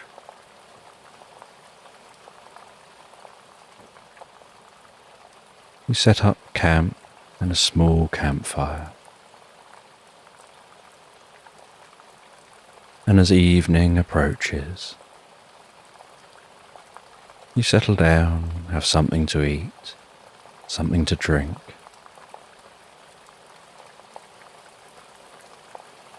And just relax and enjoy this calming experience.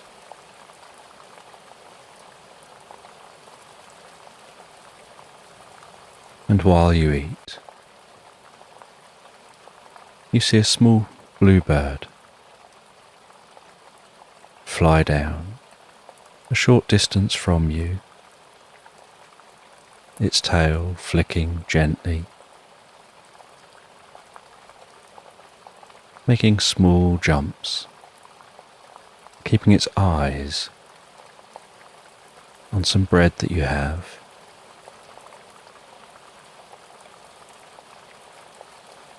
And so you crumple up a little bit of the bread. You throw that over for the bird. It tentatively skips towards you, pecks up some of those crumbs, looking up at you between each peck, and skips back.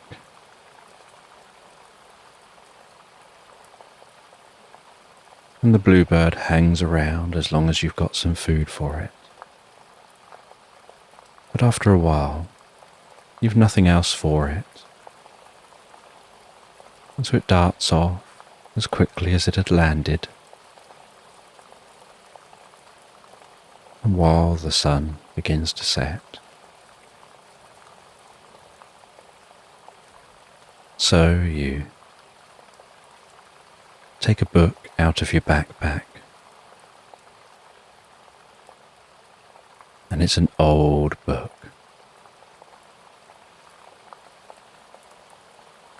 And you turn to a specifically bookmarked page and continue reading from that page, really trying to understand what's written on the pages, the meaning of what's written there.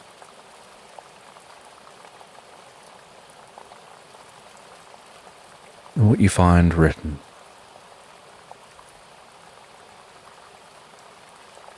is largely written in hieroglyphs, an ancient script. And so it takes some time to understand that text. Because not only do you have to work out exactly what it says, but there are often multiple meanings for different words.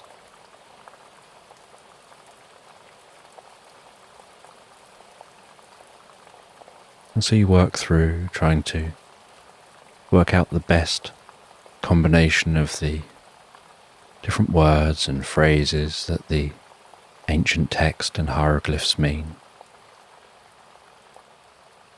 to try and form something which makes sense.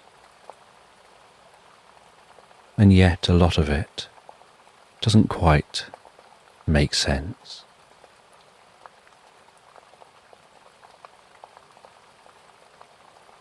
and you find what seems like a ritual written down.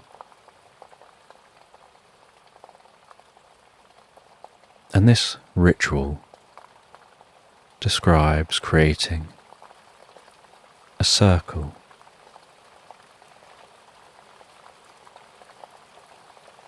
out of hot stones. And so you follow the instructions. You place the stones in the fire, and when they're glowing, you place them down, forming a circle. And by now the sun has set. And so in this cool night air, to the backdrop of crickets humming around you, you've got the campfire flickering, gently rumbling, and that glowing stone circle on the moist grass.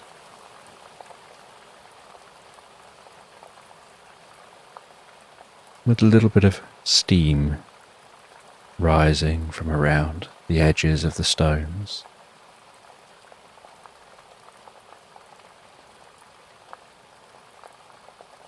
You then take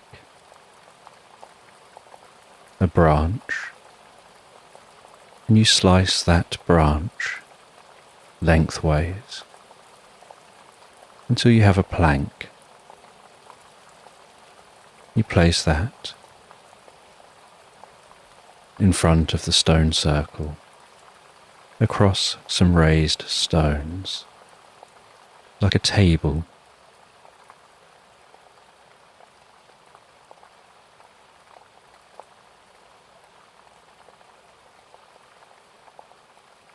And you continue reading the instructions.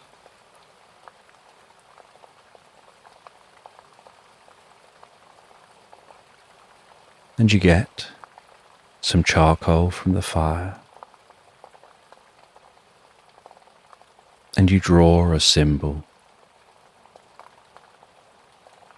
on the left-hand side of that plank, and you draw another symbol on the right-hand side.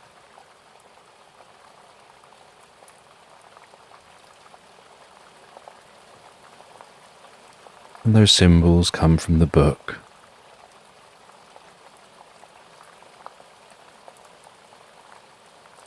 And then you grab a stone. You follow the instructions to wrap some thread around that stone in a specific way that the stone hangs almost like hanging in a basket, with the thread tied above the stone in such a way that it makes a pendulum.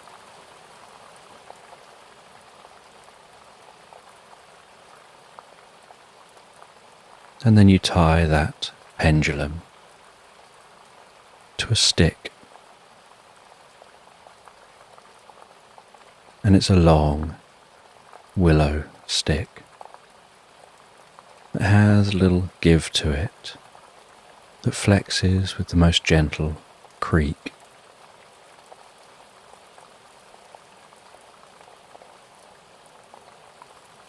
And then in the centre of the stones, you sprinkle down some sand that you gathered on the beach.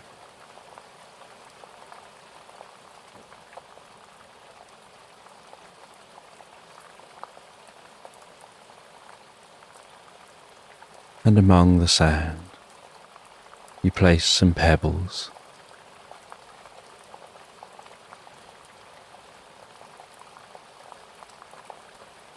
And then you take some of the burning sticks from the fire. You rest them with the flames touching the stones.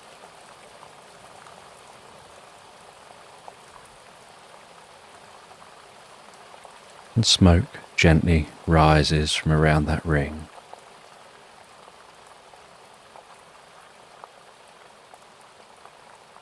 And you continue reading the instructions,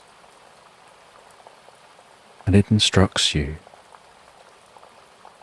to sit cross-legged, holding the willow branch,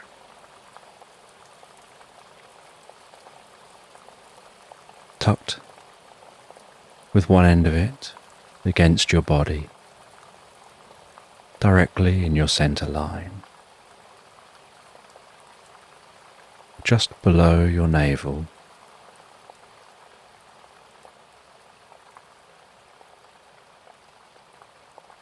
And the pendulum swings gently above that board.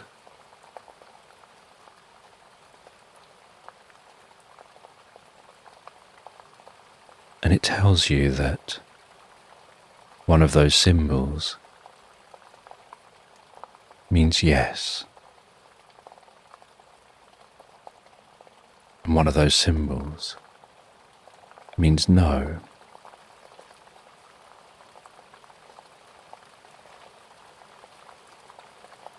And you hang that pendulum right in the center of the board.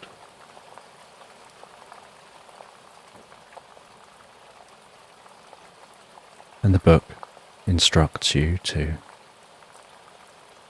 focus on the pendulum and focus on the idea of receiving the answer, and just keep focusing on that. The answer to the riddle of what this all means.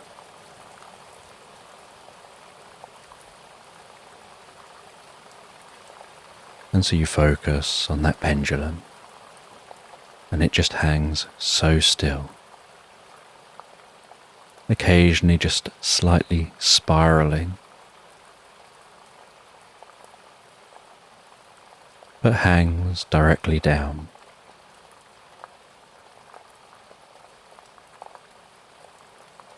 And you focus on whether you can receive the answer. And as you focus on that, you notice the slightest movement start in that pendulum, and you're sure that you're remaining as stationary as possible, that you're not moving it.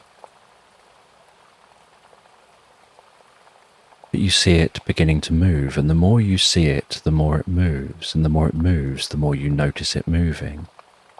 And the more you notice it moving, the more it swings. And you notice that it's not just swinging left and right. It begins swinging in a circle, and that circle is slanted towards the yes symbol, as if it's swinging in a circle, like the orbit of a comet, swinging out to the yes and back to the center, swinging round and round. And you watch, slightly hypnotized and slightly amazed and curious, as you notice that the flames touching the stones seem to be gradually glowing brighter and brighter, as if they're heating up the stones, and the stones in turn are powering the flames.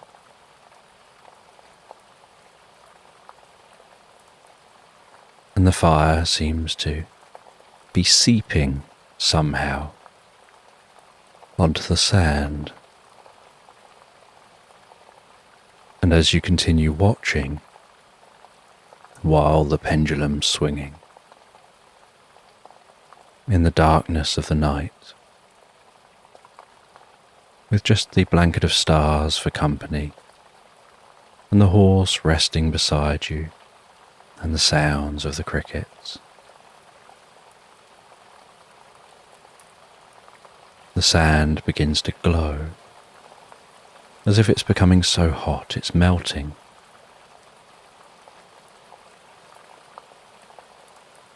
And it glows red and orange, and yellow, and white.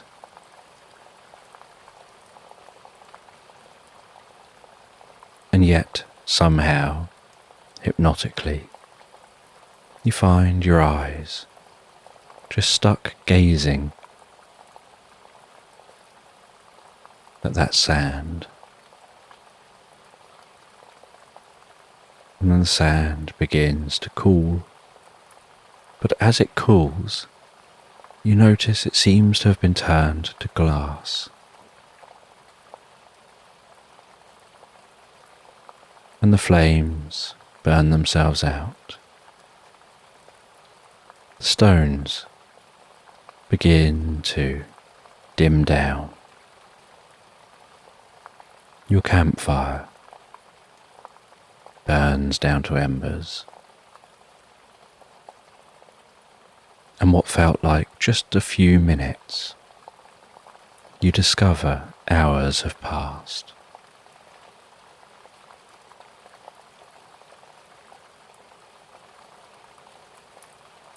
And you place down the pendulum. You stand up. You lean over that glass circle, and you see your reflection in the moonlight dancing off of the surface, bouncing up with its silvery light, illuminating your face. You feel like you're glowing in that moonlight as you gaze into that circle, and you can see your reflection, and then you notice a slight haze around your reflection, and then almost as if someone's just stamped in the centre of the glass,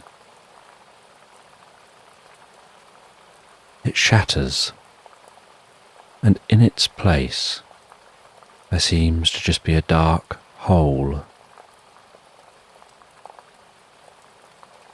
And you hear a whispering voice coming from within that hole, almost summoning you in. Jump. Jump. Jump. You feel a gentle pressure around your shoulders, your back. A calming, comfortable pressure that seems to be encouraging you. Jump. You gaze down into that hole. Jump. And as you gaze into the hole, jump. You feel this urge. Jump.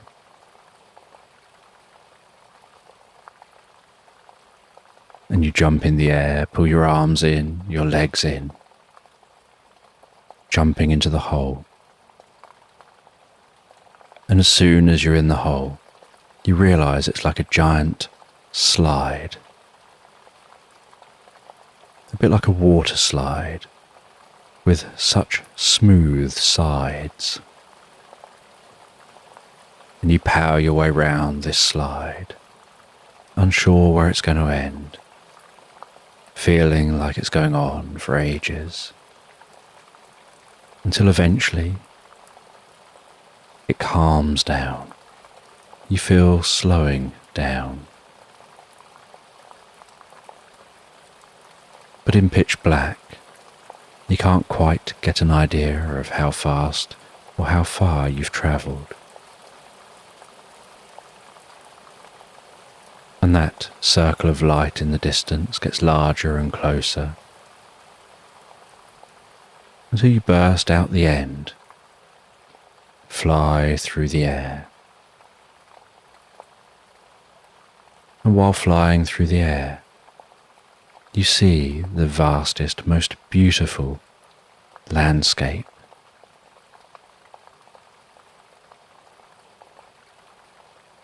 And you see what looks like a bouncy castle being moved around.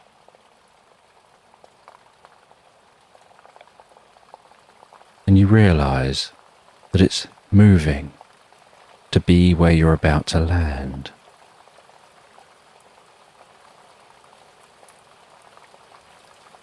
And you strike that bouncy castle. You bounce vertically high in the air, and then land back on the bouncy castle, bouncing up and down a little bit until you come to a halt. And you rest there for a moment on the bouncy castle, catching your breath,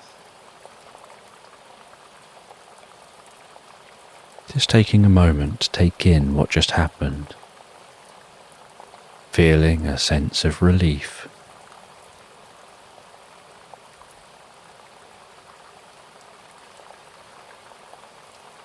And then you climb off the bouncy castle,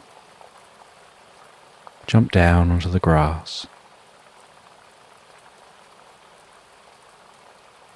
and you can see here the sun's just beginning to rise over the horizon. And you turn back and you see underneath the bouncy castle an army of guinea pigs with gently squeaking voices.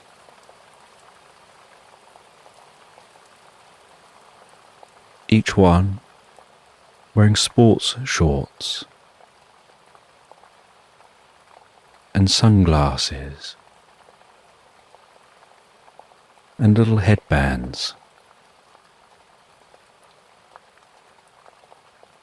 Each one looking relieved that they managed to move the bouncy castle to where you were going to land.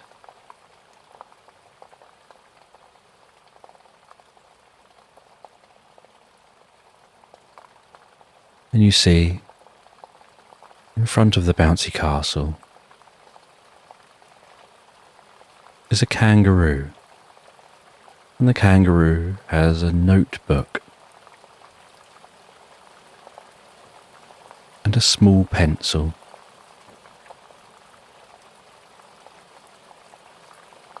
And that kangaroo is wearing yoga shorts and also has a headband and some wristbands and a young kangaroo tucked carefully in their pouch.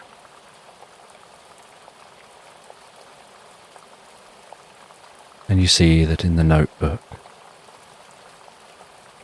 is some mathematics showing the arc you travelled through the air, working out where you were going to land. The kangaroo says that they're usually the yoga instructor, but when they saw you flying through the air and they realised they've got a visitor, they quickly rallied the troops together to make sure that you'd have a safe landing.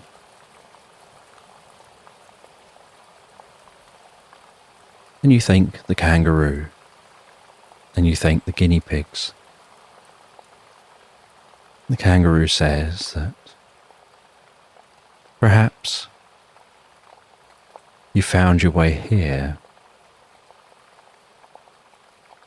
to meet with the Ancient One, because that's the only way someone would have come through that tube and found their way to this land.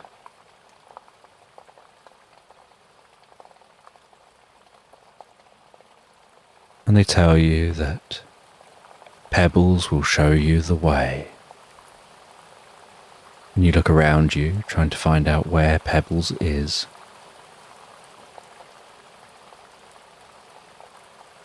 And then you see a small chicken trotting along beside you. The kangaroo says, "This is Pebbles. She's one of the most powerful witches in the land.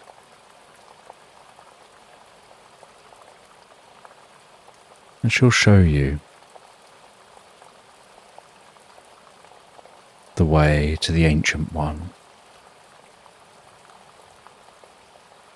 And so you follow Pebbles. You walk across this land. And as you walk across the land, you try and engage in conversation with Pebbles. But Pebbles just clucks away.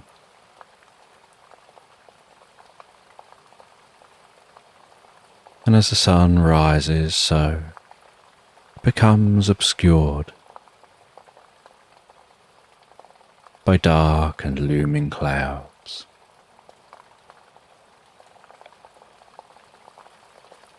And it begins to rain, the largest, warmest, most comfortable raindrops.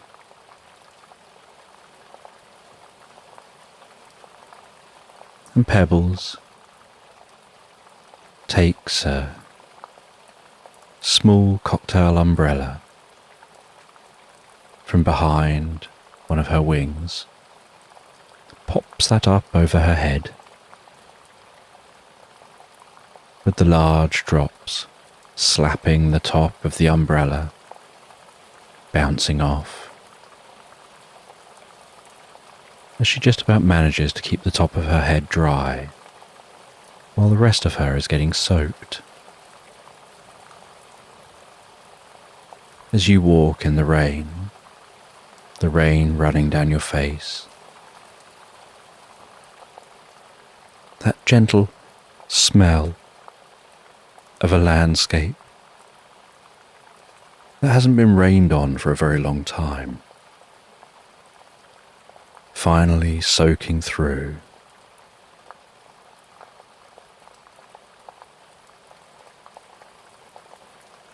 And as this dense shower passes, Pebbles pops down the umbrella,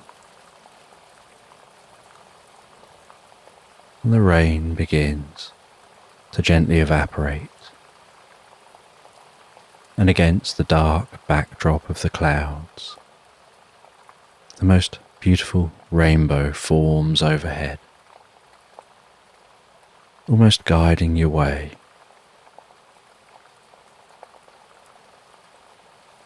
And Pebbles continues to cluck along.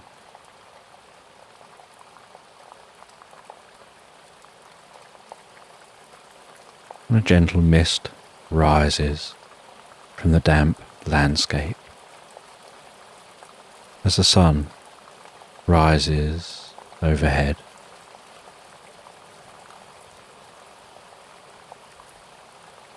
And you see in the distance what looks like a small hut. And outside the hut looks like somebody sitting on a swinging chair.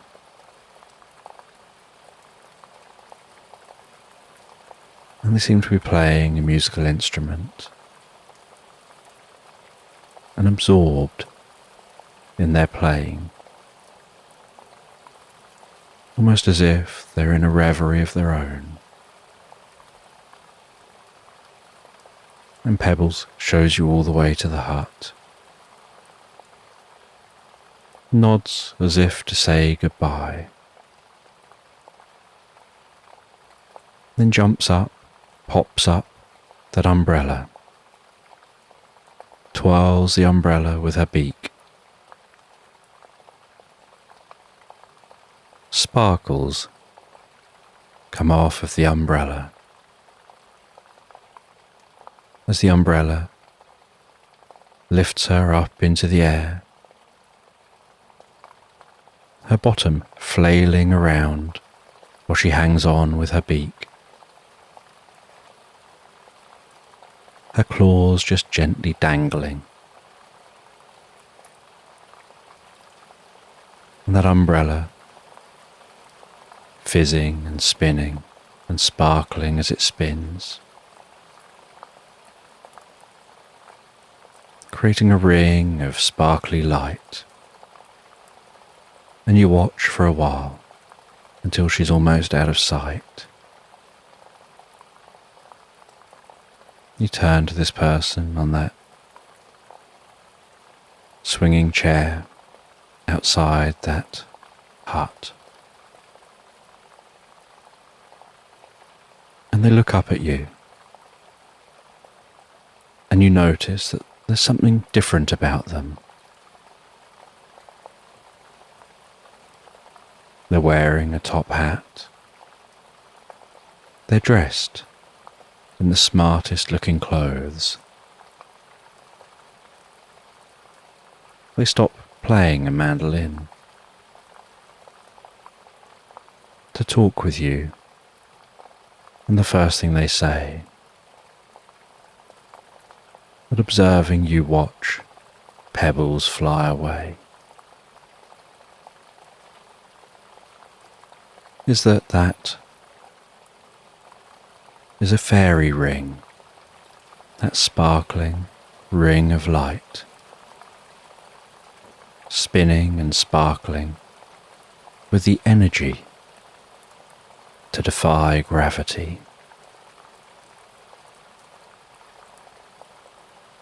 And they place the mandolin beside them, and they take their top hat off,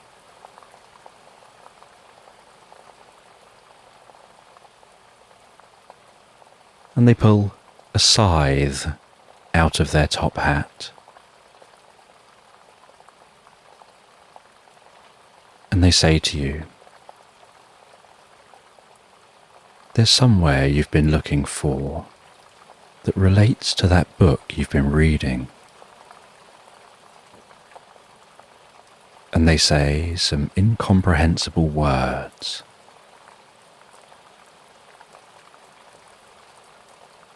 And swing that scythe in the air. And you hear it cutting the air. You hear ravens calling out in the distance. And you see ravens launching into the air, circling overhead. As that cut air begins to separate. And just like cutting through paper or cutting through material with tension either side, that cut separates and opens out, and you see a rip in space and time. And mesmerized, you gaze through that rip in space and time, and they tell you they're a being from far away. They came to Earth thousands of years ago. They've been the guardian of knowledge, the keeper of secrets. And they're going to show you something from thousands of years ago. And with you, they walk through that rip in space and time, and you find yourself on the edge of an encroaching desert, the sun beating down overhead.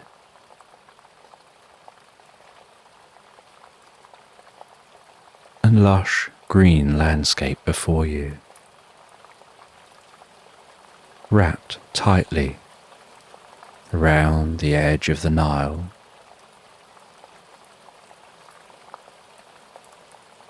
And they say that neither of you can be seen here. They're just showing you what once was. They're showing you what you've been seeking. That knowledge that was lost to time. They explain that 10,000 years ago, this is where they were, and here is where they still are. And they walk you through this lush landscape. And you can see villages of people milling around, some down by the river, boats on the river. You can see farmland. And you see one intriguing location. And they walk you all the way to that location. And as you stand near that location, you can hear a low, gentle rumble. And they say that this large cave that goes down perhaps 600 meters leads to an underground cave system. And there's water running through the base of this cave. And that water creates a gentle rumble and hiss, depending on how much water is flowing through it. As floods happen elsewhere, there's a delay before water flows down there. And when water flows heavy, it sounds like a growl. When water flows lighter, it sounds like a hiss. And those around here began to worship this giant hole. There was no way for these people to know how to get down into the hole, and it's so deep, it just descends into darkness.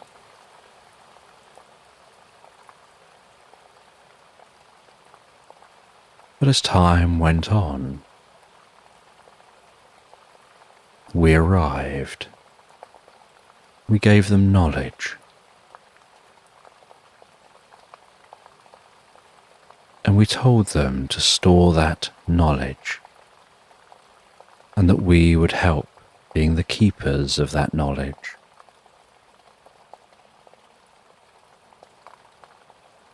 And we placed the knowledge in emerald crystals.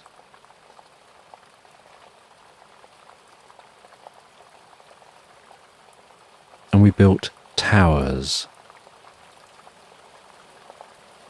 with holes in that filled with scrolls. And we built a floor above these deep caves. And underneath that floor, in the safety of the cave, all the knowledge of the ancients was stored. And I was the keeper of that knowledge, an eternal being.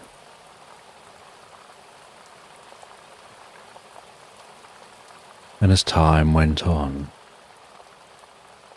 other civilizations started building up. And as they built up, so there was a fear that they may try and take that knowledge or destroy the knowledge thousands of years of history, of learning, of wisdom.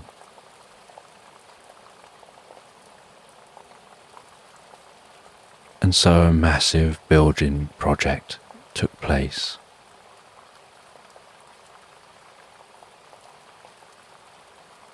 And a giant pyramid was built over the top of that chamber of knowledge.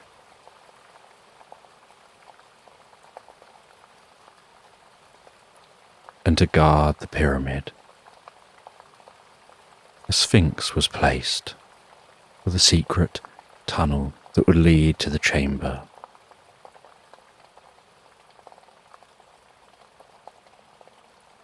And across a generation, the pyramid was built.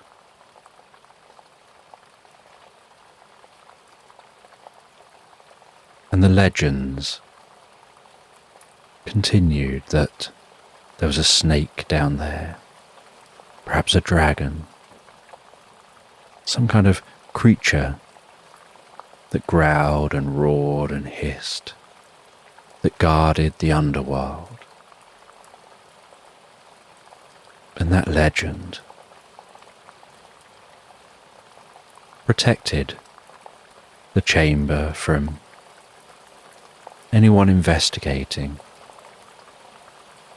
because the legend became bigger than the truth of it being an underground library. And as the landscape dried out, so the library would survive, and with a giant pyramid over the top, and the encroaching desert,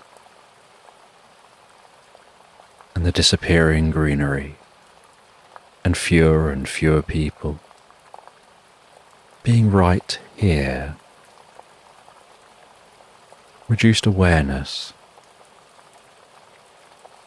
a memory within the civilization of the ancient library.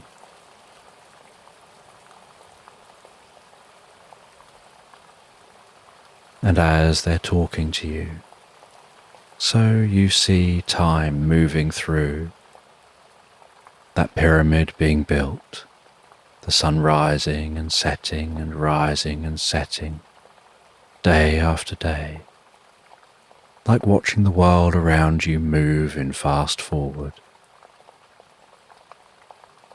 And they tell you that a time of pharaohs arrived who believed that they were gods, and the first pharaoh was still aware of that knowledge, and they wanted to have the status of being the guardian of the knowledge. And so on their death, they made sure they were buried inside the pyramid, above that ancient secret library. And as years went on, so more pharaohs followed suit.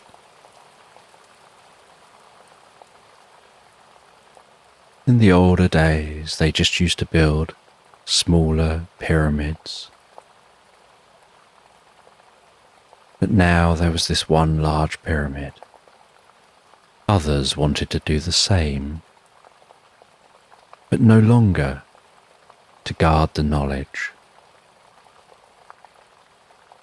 But now they wanted to do the same,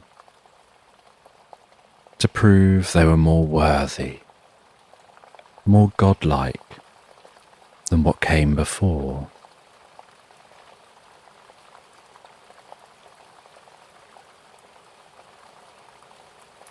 And eventually, as civilizations do, they lost their way, dispersed. History happened. and the library was lost to time, forever buried and untouched in that cave. Tens of thousands of scrolls and objects and documents and knowledge stored from our ancient race.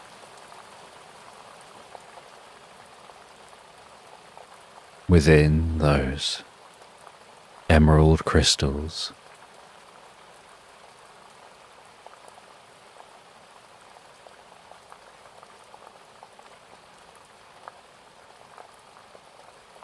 And this alien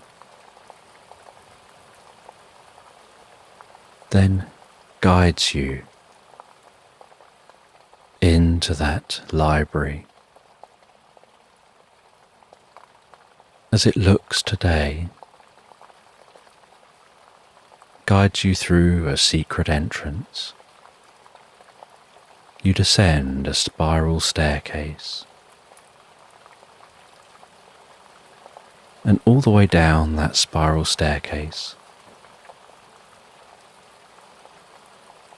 are scrolls in holes in the central column, and you realise there are multiple columns stretching down to the cave floor. And at the base of the cave, you look around,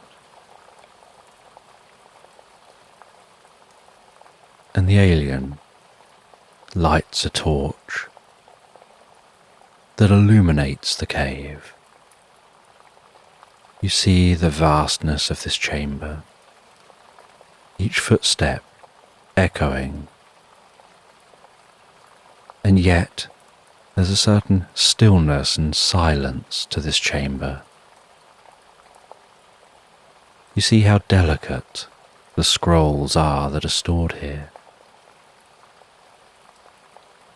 You see the giant emerald.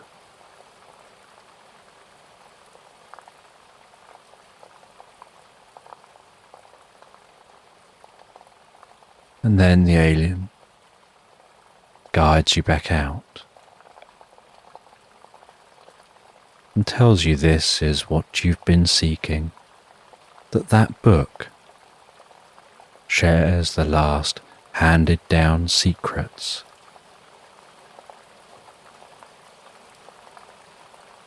of the existence of this ancient library. And they've remained the keeper of knowledge. But since it's been filled in with a giant pyramid overhead, they now monitor it from afar, from a temporal realm between worlds.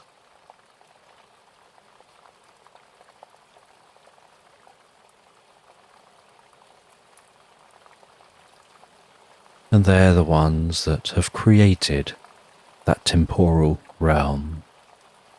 It's their own little zone, made to look how they want it to look.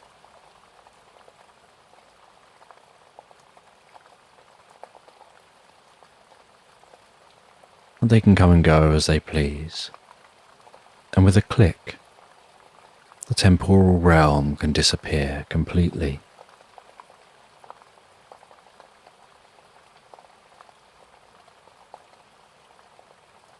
And they swing the scythe, slicing a rip in space and time. They walk back through to that temporal realm. You follow them back.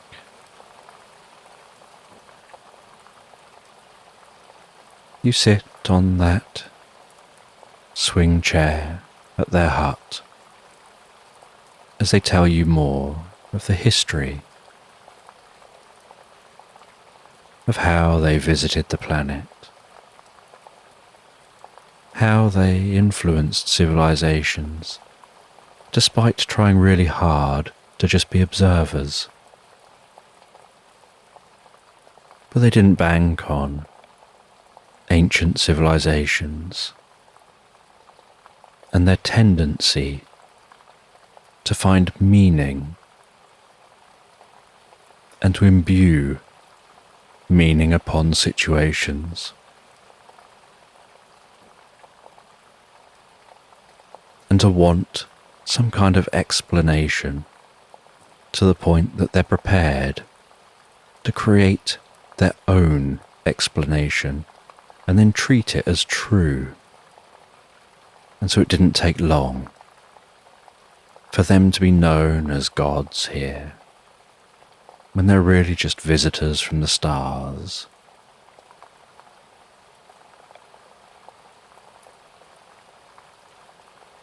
And they even hung on to those beliefs to the point that they started building their buildings to mirror the stars in the sky. Building their buildings almost like a map back to where the aliens had come from.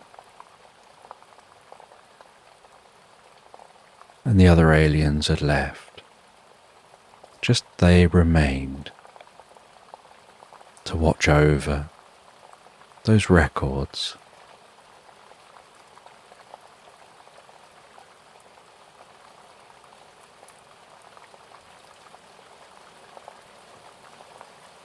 And then, after a little while, the sun begins to set,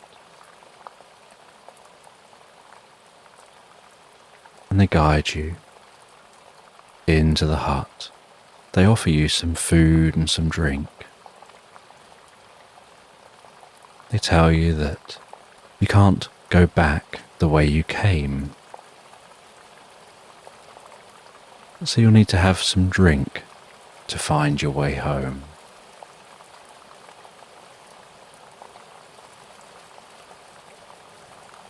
And you sit in their cabin, resting in that hut. You start drinking the drink that they've made for you, and it's a warm and comfortable drink that tickles your nose as it wafts around your face, that tingles behind the eyes. And as you drink that drink, and you're gazing out the window, as the sun's almost fully set, you see the field outside the window beginning to bubble and fizzle, beginning to undulate.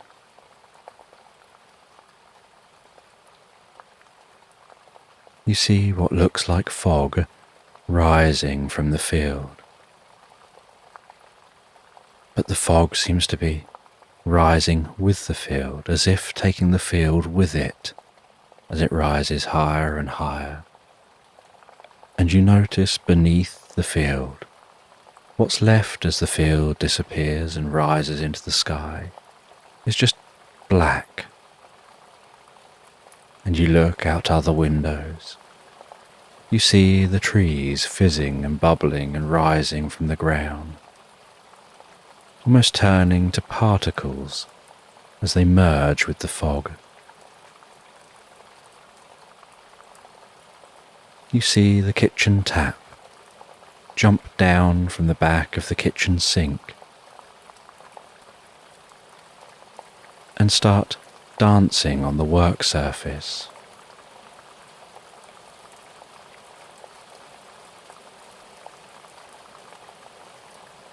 You then see the plates jump up with little legs appearing and start dancing.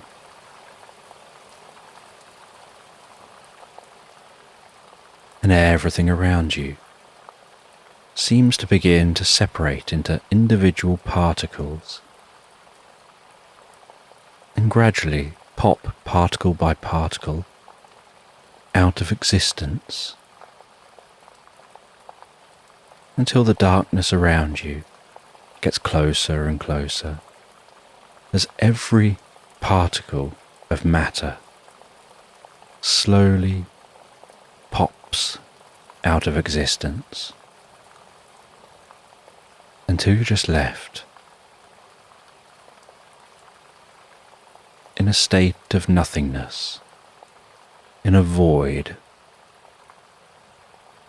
where you can't see anything, you can't hear anything, there's no up, no down, no left, no right, no back, no forth. Just a space of nothingness, no temperature, no sensations, just being, just peace and calm and serenity. And then, very slowly, you see what looks like a pinprick of light, and then another and another and another and another, and gradually, pinprick by pinprick, you see a new reality forming around you, until enough of that reality is formed that you can begin to feel it beneath you, begin to feel yourself existing here, begin to hear here, and finding yourself standing over that hole.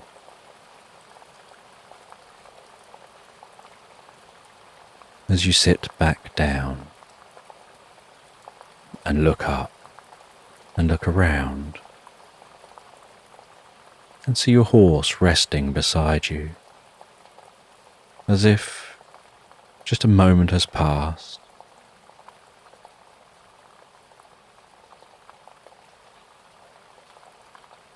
and you settle down into a tent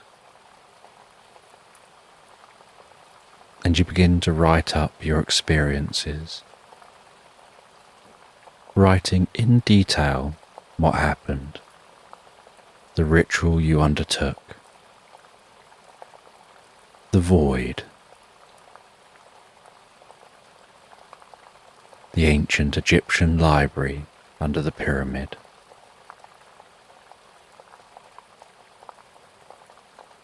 those you encountered,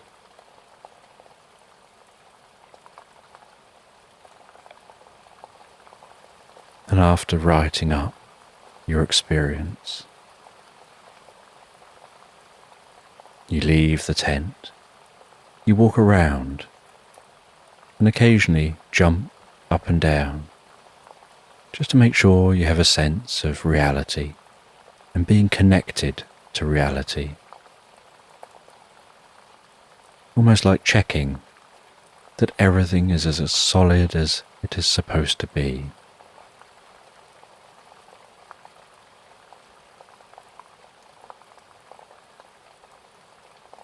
And then, with nighttime still set in, you settle down in the tent, curious about the future,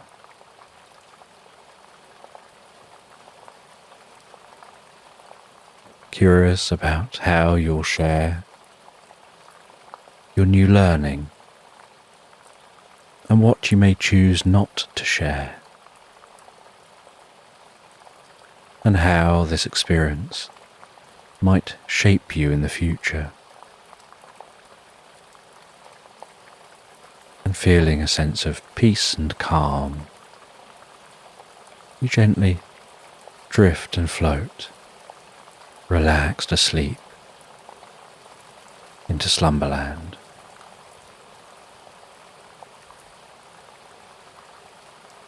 So just take a moment to allow your eyes to close and Allow yourself to begin to relax. And as you begin to comfortably fall asleep, I don't know whether you'll drift asleep faster to the sound of my voice or whether it'll be to the spaces between my words. And as you comfortably drift asleep, I'm just going to tell this bedtime story in the background.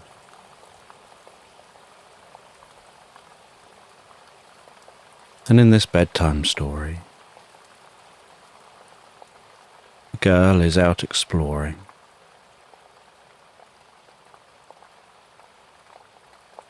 She's walking through a meadow on a beautiful summer's day. Some fluffy clouds passing overhead. The sounds of summer songbirds. The warmth of the sun beating down onto her cheeks.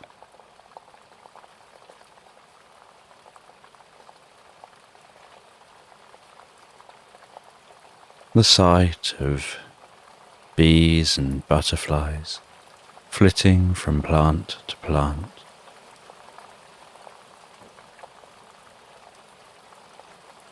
Just absorbing herself in her own thoughts while she walks.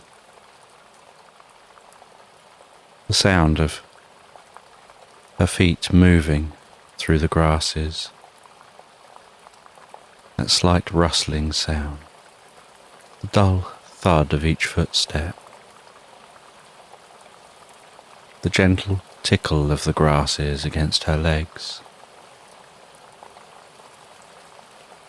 The occasional breeze blowing across the top of the meadow. As her mind drifts and floats gently into a reverie.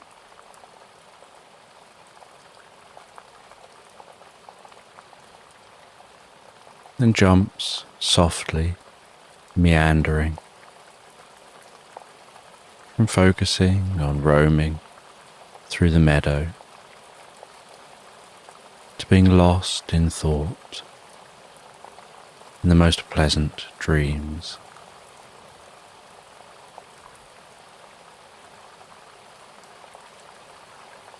And she wanders through this meadow,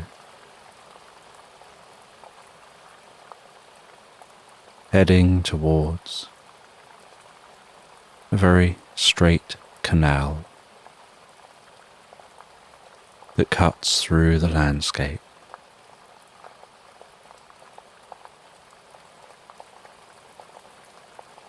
Eventually arriving down by the canal, ambling along the bank, along one side of that canal. The gentle waves lapping on the shore. The light of the sun glistening and dancing on the surface of the water.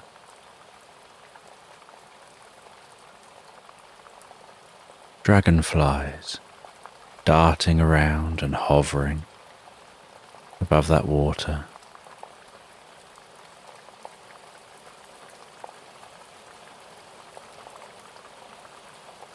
The occasional person on a canoe heading down the canal.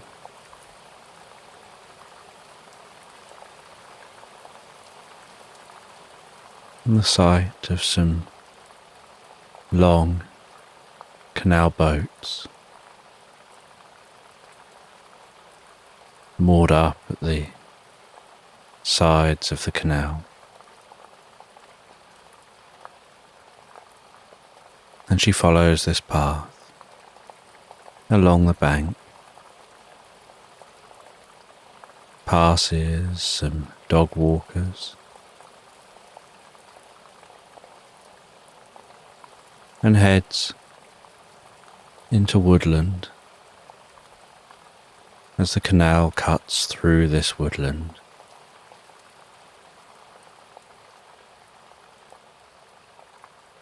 the trees rustling around her, the mottled light dancing before her.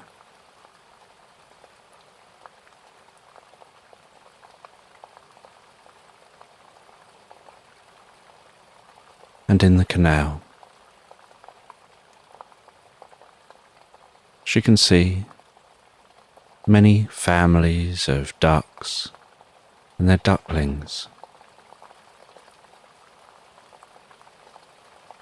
just swimming around in their rows. Sometimes the little ducklings getting distracted and having to dash to catch up with the group.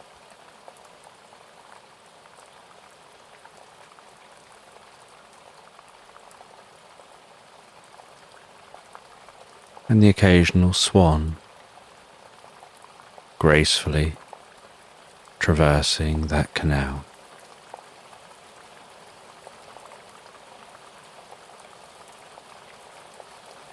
And yet she continues walking, enjoying the atmosphere, unsure exactly where she's going.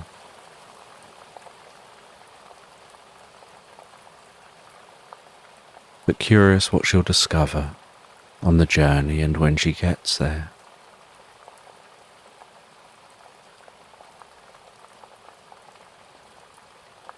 And while walking along the canal, she encounters locks, and she stops and watches as a lock is opened and a boat moves into the lock and it's closed behind the boat.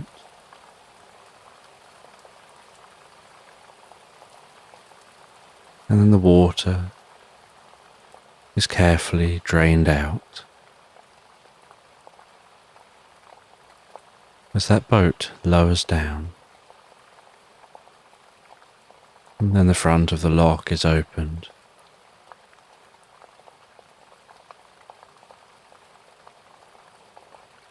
And the boat continues its journey.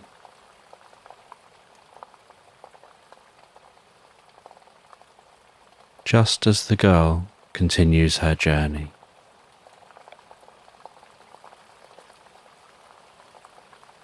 walking along with almost a skip to her step. Not a real skip, but that kind of skip you do when you're walking along and you're enjoying what you're doing.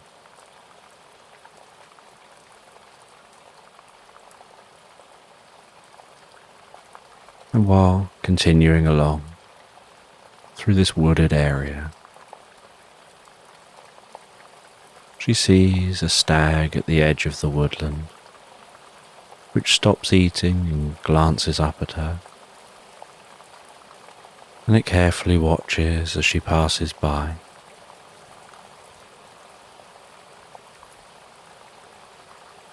Almost remaining motionless, just following her with its eyes. And she watches it back. And as she clears that stag, so it resumes its eating. As she resumes her walking and passes out the other side of the woodland, continuing along in the sunlight.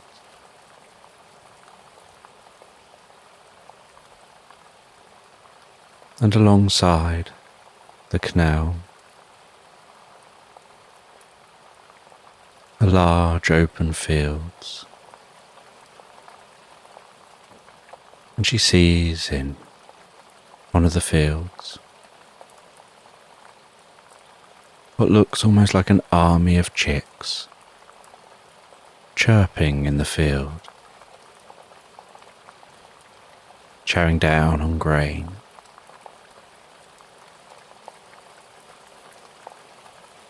It continues on and sees all the chickens enjoying the food, enjoying the sunlight.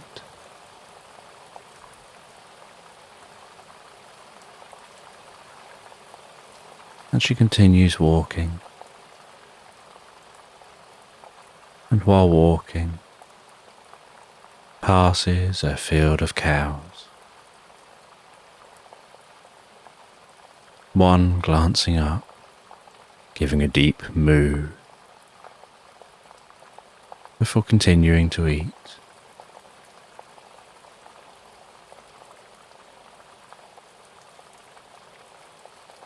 And she walks through the day. And the sun begins to set. And while the sun seems to slowly set over the horizon, so the colour of the sky in the distance begins to turn shades of pinks and reds, while the sky behind her takes on a rich, dark blue hue.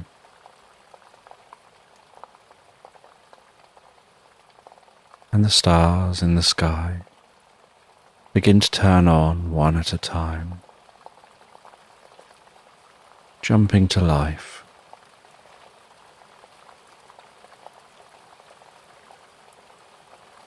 And she watches as those stars turn on in the sky.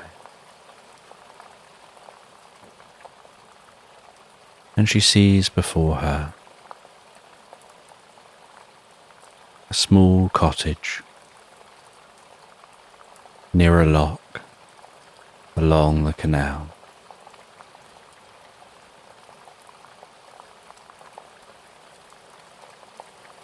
And there are cosy lights on in the cottage. Shrubberies in the garden.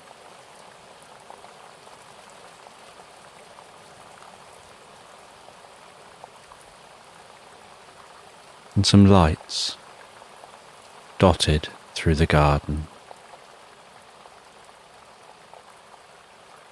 that are solar powered and emit just a very low level of light to give the garden a gentle glow.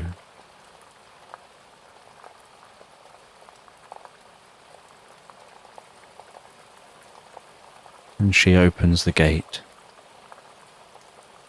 closes that behind her, walks up to the front of the house, rings the doorbell. And a friendly old lady answers the door and invites her in.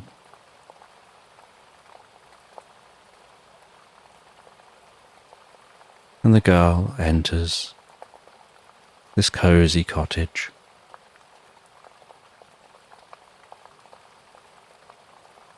And she apologizes for running a little bit late, but says that the walk was so nice and relaxing. She just found herself lost in thought, and she wanted to take it all in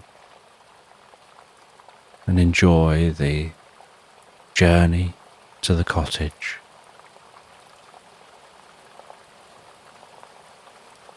And the old lady says that's perfectly fine. She's here now, and asks if she's hungry. And the girl says that she is feeling a little peckish. And the woman says she's prepared some soup and homemade crusty bread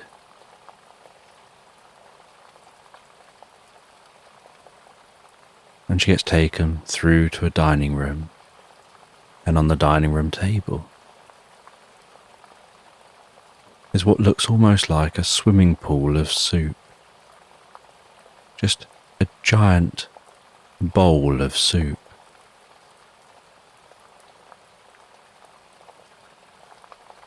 And the soup has just gentle wisps of steam rising from it. And she says this soup is a secret recipe. It's an ancient recipe that's been passed down through her family for generations. From even before the family built this cottage. And the cottage was built about 400 years ago.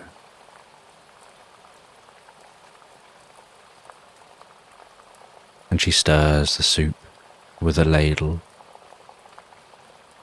and the girl finds it almost mesmerizing, watching that soup gently turn, noticing the weight and the thickness of the soup. And then she tootles off to the kitchen and comes back with a wooden board of bread, places it down on the table. There's a waft of the scent of the freshly baked bread tickles the inside of the girl's nostrils and dances around her senses as her mouth responds to the smell of that bread.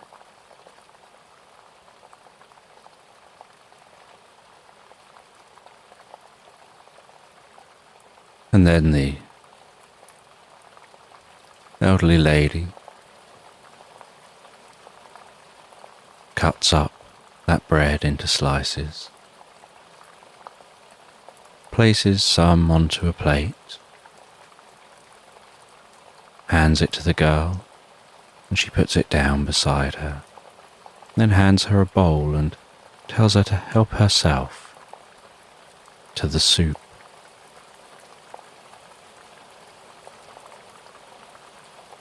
And she takes that ladle and gently stirs the soup before lifting some up and pouring it into the bowl, watching it slop into the bowl, bounce gently around the side of the bowl, flowing within that bowl, before settling softly in place.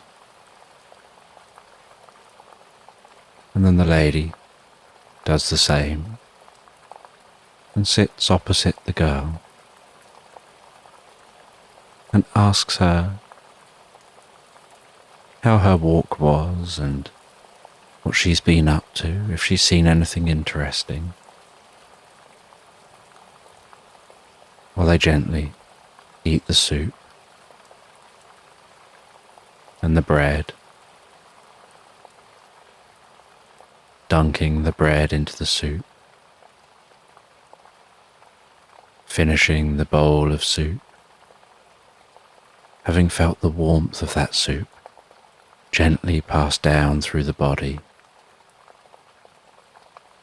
softening, relaxing, calming the body, and then wiping around the bowl with some bread.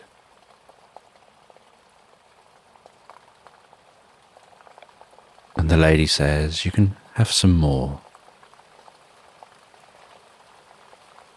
And she feels deeply relaxed from this soup and makes herself some more. Pours that into the bowl. Continues chatting while eating, dunking the bread, wiping the bread around the empty bowl, and repeating. And the lady smiles and says, "You're going to sleep well tonight. This soup is great for sleep."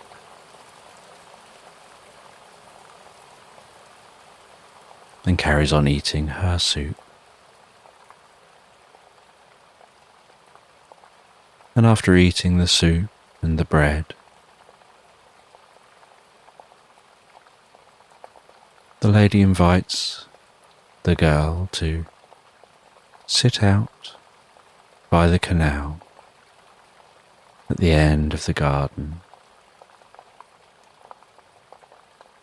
drinking a warm drink, listening to crickets and other nighttime sounds, hearing the gentle flow of water, the darkness of this space, seeing the galaxy stretching overhead.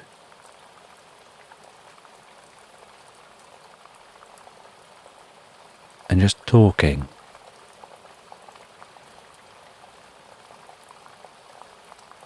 following just a flow of consciousness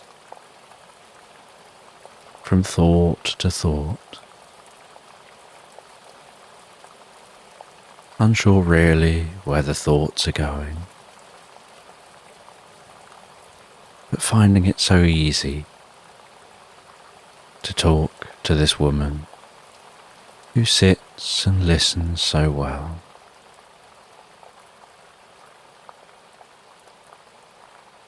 Who shows a deep interest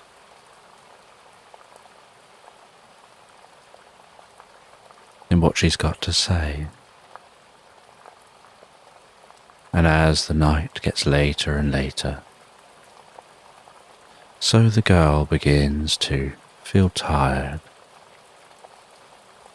and begins to want to go to sleep, and they head inside. And inside,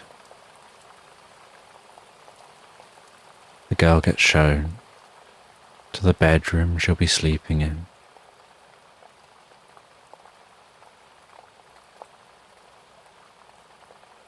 And it's a cozy, small bedroom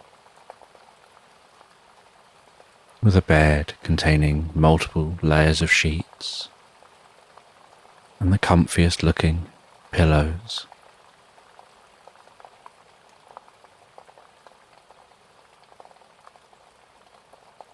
And a small lamp on next to the bed.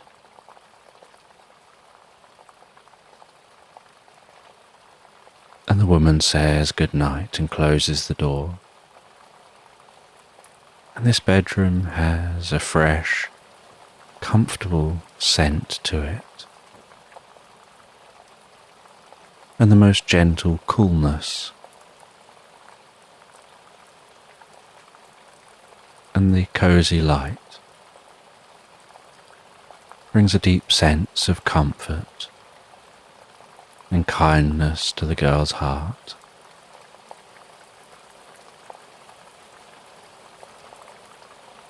And she settles down in the bed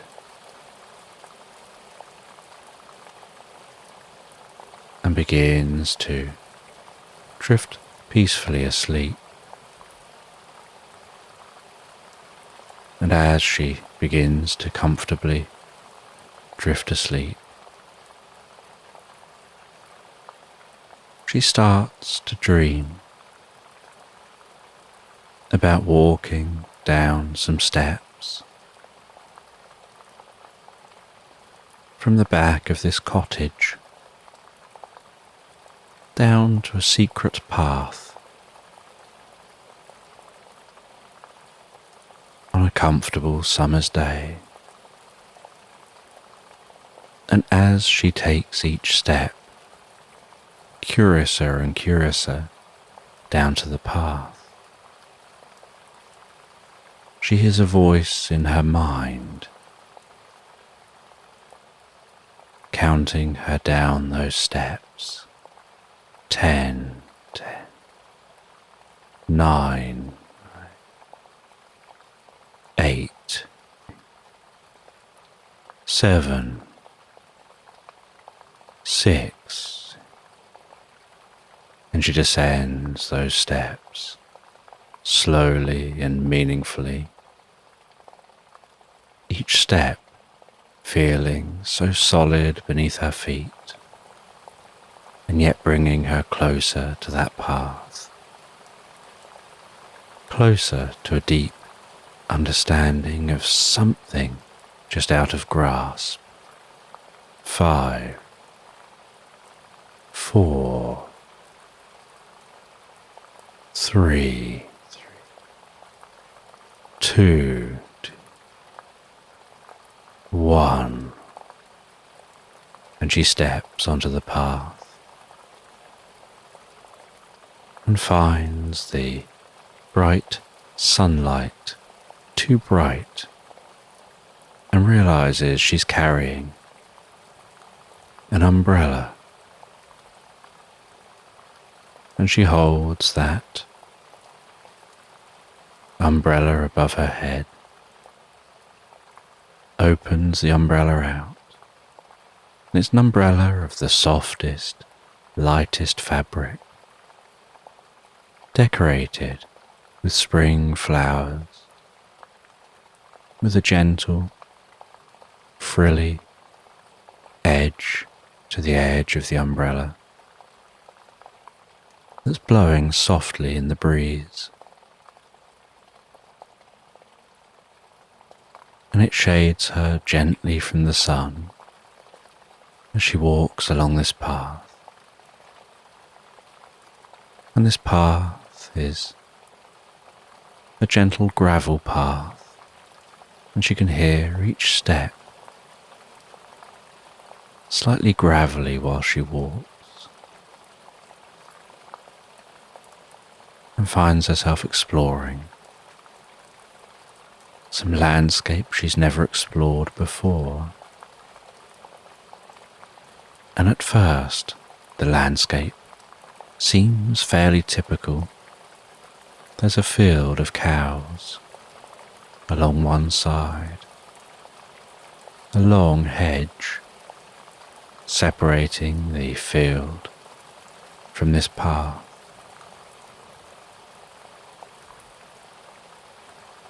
There's a slight bank down the other side. Then it heads off into woodland,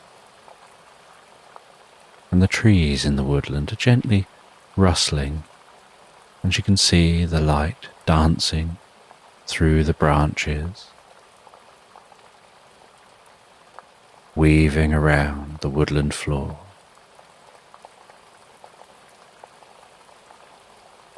But then as she continues to walk, so the landscape seems to begin to shift.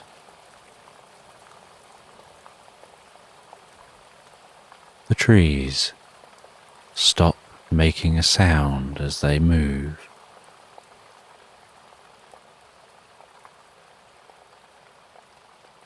The fields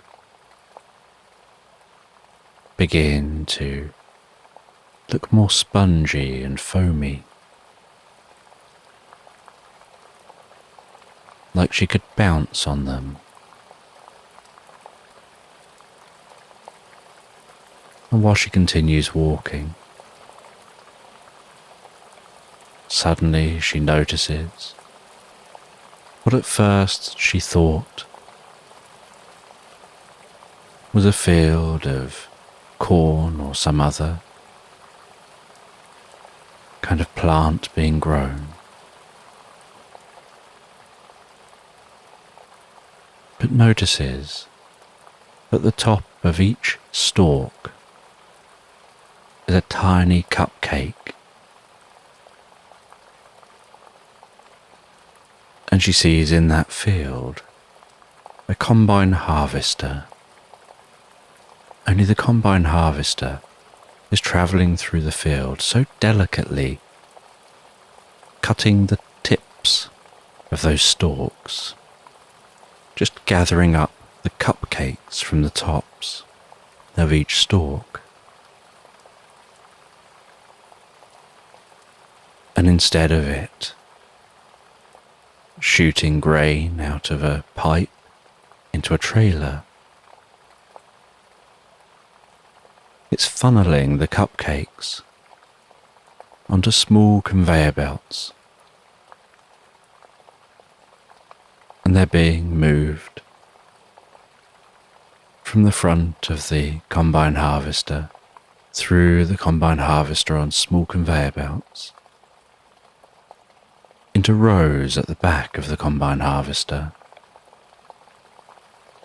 And once one row on the trailer is filled, the mechanism lifts up the conveyor belts are just slightly more than the size of a cupcake, and it starts forming a new row on a new layer in the trailer, filling that trailer with cupcakes. And she can smell how sweet those cupcakes smell.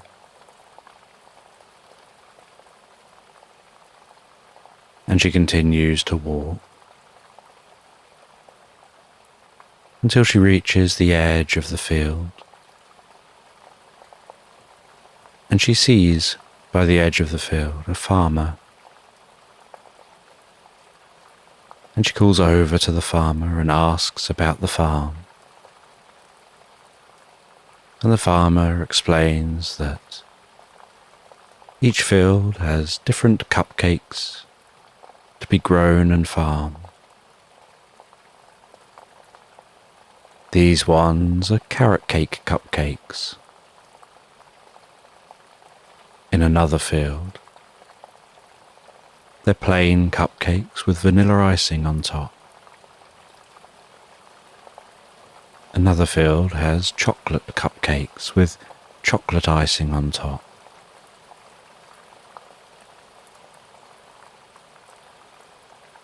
And he says that his favourite cupcakes are the strawberry flavoured cupcakes. And he goes and grabs one of those cupcakes and offers it to her and places a small little gummy bear on the top of the cupcake, squidging it into the icing. He says that makes all the difference.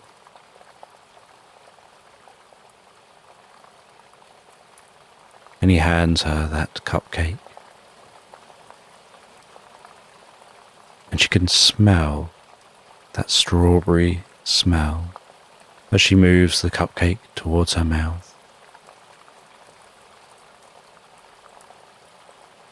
And she takes a bite of that cupcake, and the strangest experience happens, that as she bites into the cupcake,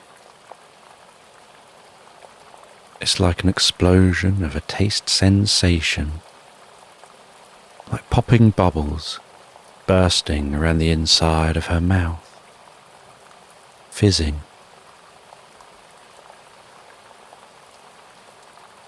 And as the cupcake dissolves while she chews, it seems to turn to liquid.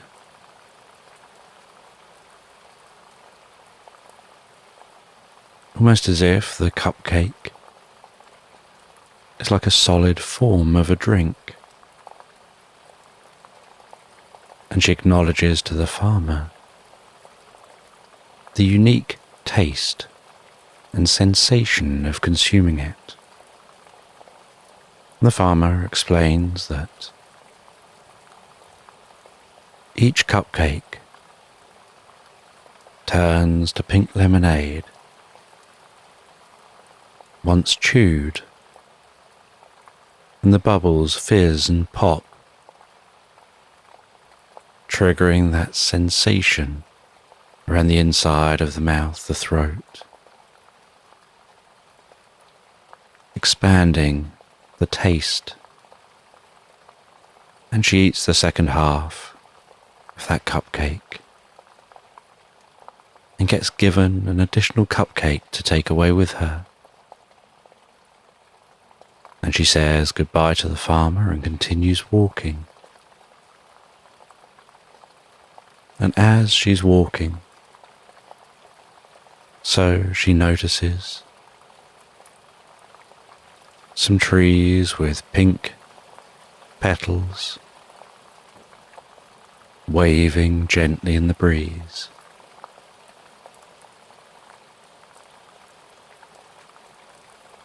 And a gust of wind whips around the trees. The sound of that wind rustling up the leaves. And like a mini tornado, whipping the pink petals from the trees up into the air. And they rise high in the air before the wind fades away. And those pink petals gently fall towards the ground, floating on the breeze. And she reaches down and picks up one of the petals, feeling its waxiness.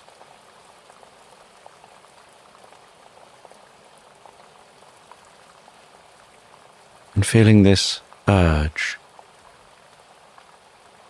to take a bite of the petal just to try it. And as she gently takes a bite of that waxy petal, she notices that it tastes so sweet and brings a tingle to her senses, almost like it's heightening her awareness of the surroundings. And so she eats the rest of the petal and feels her consciousness connecting, expanding, touching the world around her.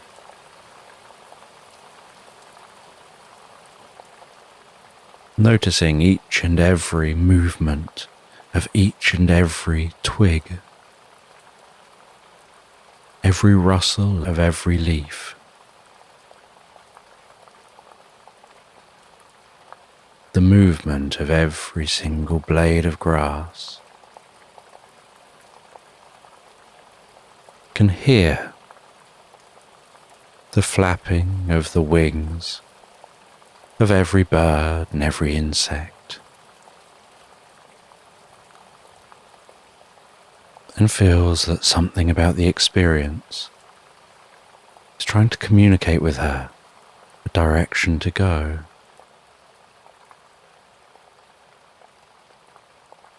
And so she jumps the hedge and starts cutting through a marshmallow field, walking along that marshmallow, her feet gently sinking into it as she walks.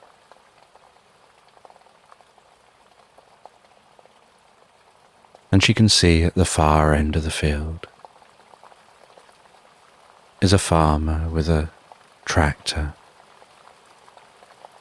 that seems to be almost hovering or sliding along the top of the marshmallow, dragging behind it what looks like two blades that seem to be cutting the marshmallow into slices. And then there's a device behind that that seems to roll it up into an enormous rolled strip of marshmallow that once it reaches a certain size gets cut and lands in a trailer.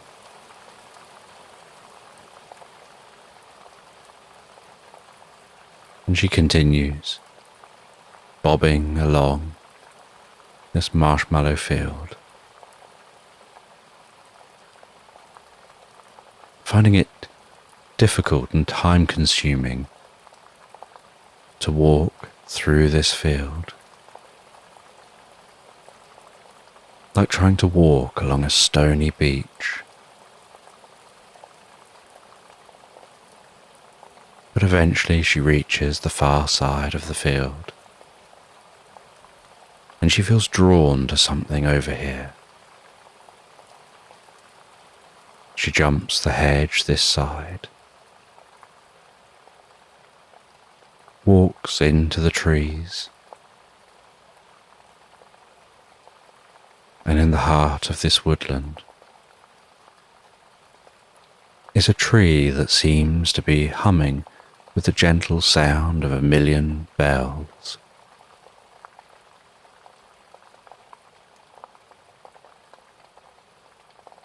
And she looks around the tree and gazes up into the tree, and high in the tree she notices a rickety old tree house that's grown up with this tree over hundreds of years. And she scrambles up the side of the tree into the tree house.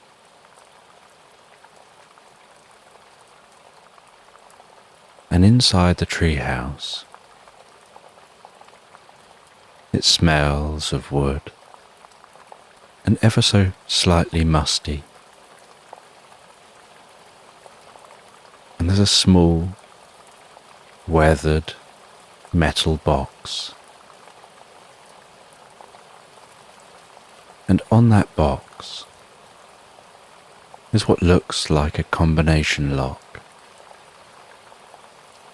only not like a modern combination lock. Looks like something that somebody invented specifically for this box.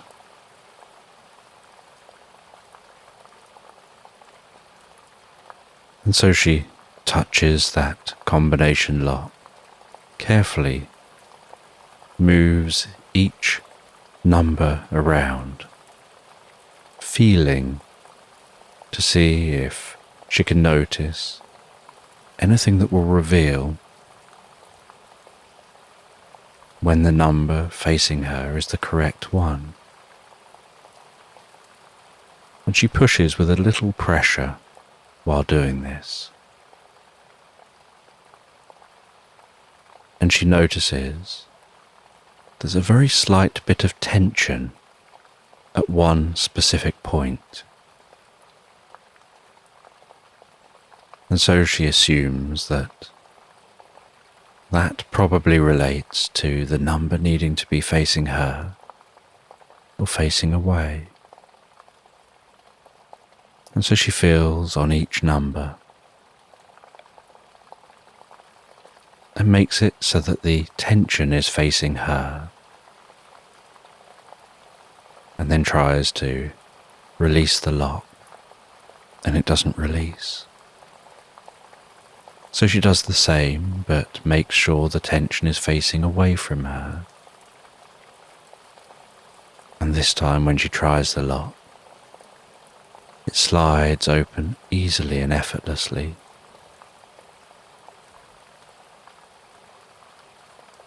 And she opens that metal box. And inside the metal box, she sees a flip book and a pen, which looks like was the one used to draw what's in the flip book. And she begins to flip through that flip book, and she watches as a lizard wanders into the scene, looks left, looks right. Picks up a cello case, carries that along, seems to be setting up at a musical event, like a concert. Opens the cello case, but finds that the cello's broken.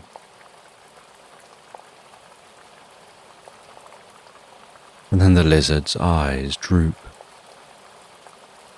and the lizard can be seen to be sad. And then a jester dances its way into the scene, pirouetting, jumping, springing about,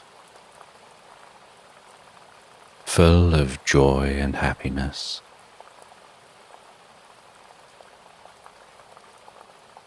And the jester drapes a large cloth over the cello, and then is seen to be whipping that cloth away rapidly.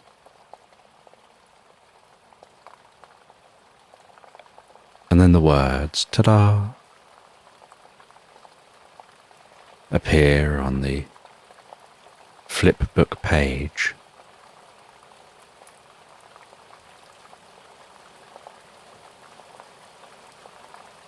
And as that cloth clears the cello, so the cello is in one piece, and small hand-drawn stars and sparkles can be seen around that cello.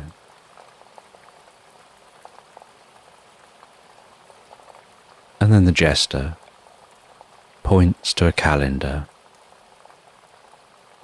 as the lizard glances to the calendar and points to what date it is. And then the jester can be seen holding their belly and laughing. And the lizard can be seen shaking their head. And the jester then bounces and cartwheels off the scene.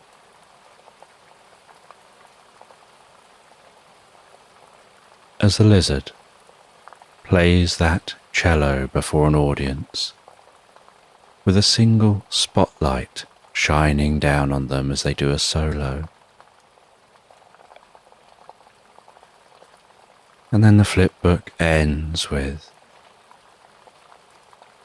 the page lighting up, the spotlight now gone, and a crowd cheering and standing up and clapping, and a tear in the lizard's eye. And then it says the end.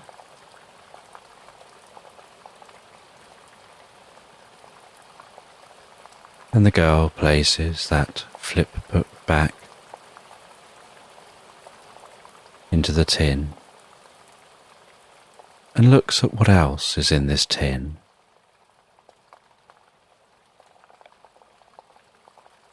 And finds inside this tin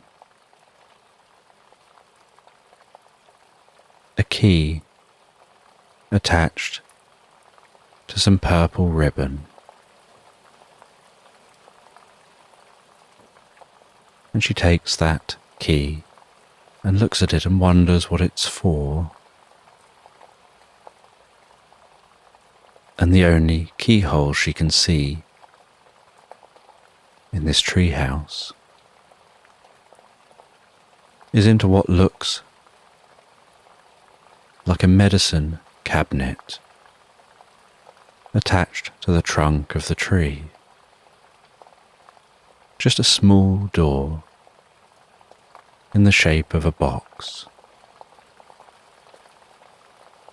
And so she pops the key into the lock, twists that key with a slight click, opens the door of that cabinet, and notices that instead of seeing the inside of a cabinet, or even seeing the trunk of the tree, she sees the inside of the most opulent mansion. And so she crawls up into the cabinet, crawls through that cabinet, and climbs down the other side, climbing down into a living room of a vast mansion with marble floors, thick rugs, dense curtains hanging by the windows, the most incredible furniture, paintings many times her size hanging on the walls in golden frames, and silver candlestick holders dotted around the shelves and above the fireplace, with tall white candles in those holders. And she walks around exploring this mansion. And as she explores, she feels drawn to a dark corner that seems like it's hiding something. And she heads over towards that dark corner. And in the corner, she sees a small door, like a secret door built into the wall. She crouches down and heads through that small door, and finds herself walking through an icy snowstorm, and yet can tell she's still inside.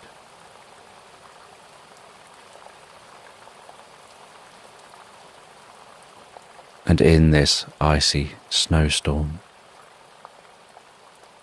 she encounters a snowman who shares with her that they are that part of who you are that you often keep locked away, not because they're bad, but because you'd rather not experience their presence if you don't have to. But they do serve a purpose. They can be helpful, and it is helpful to know and deeply understand yourself and all aspects of yourself, because there's a time for them, just as there's a time for all those others you've met on this journey. As you've been wandering around the inside of your mind, exploring all the corners of your brain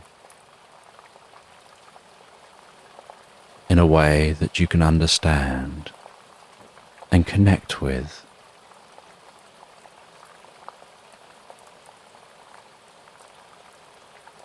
And the girl talks with this snowman and learns even more, before finding that the ice storm is calming And so the snowman recommends it's time now for her to go.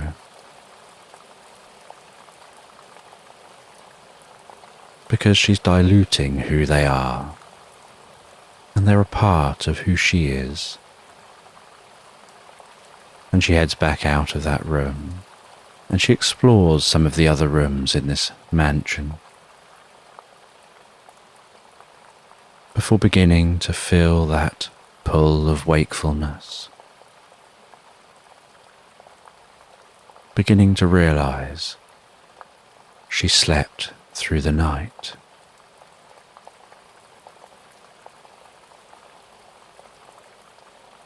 And as she starts to wake up, so the experience around her begins to fade and dissipate to black. And as it fades, she wakes feeling so comfortable in that bed and can smell the most beautiful breakfast being prepared.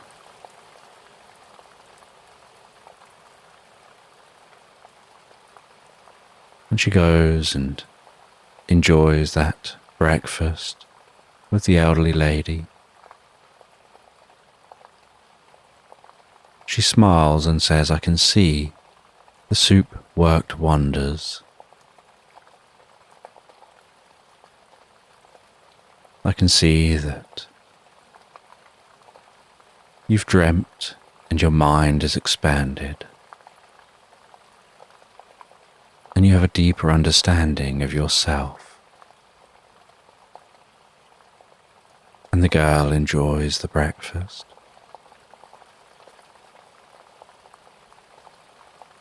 And the lady and the girl plan what they'll be doing through the day, what they'll be doing through her stay,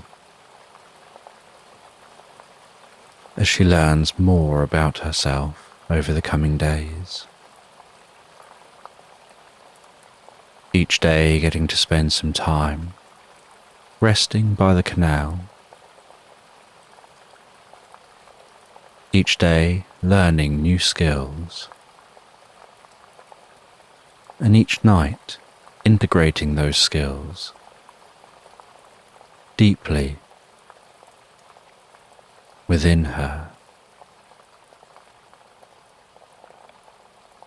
Enjoying the most incredible food, the most transformative food.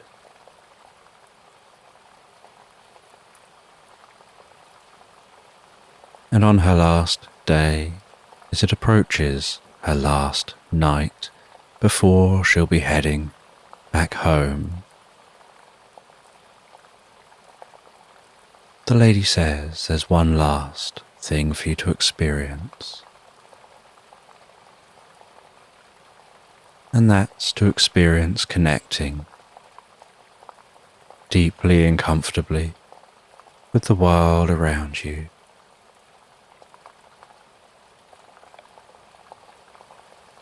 And the girl sits in the most comfortable chair, and the lady sits opposite, and on a coffee table between the two of them, the lady places a metronome, starts that metronome ticking, and tells the girl to remain very still and with just your eyes watch as that metronome ticks and tocks, and I'll be just talking to you in the background. And so the girl gazes at the metronome, and her eyes follow the tick and the tock, as it ticks and tocks and ticks and tocks, and the lady speaks and says it isn't about the ticking or the tocking. Just watch that metronome as it ticks and tocks, but focus your awareness on the spaces between the sounds. Focus your awareness on the nothingness, not on the tick or the tock, but on that space in between. And as you focus on that space between the tick and the tock, you can notice how the more you focus, the deeper you can go, and the deeper you go, the more you focus, and the more space you find between the tick and the tock, noticing that it seems to just take longer to tick and tock.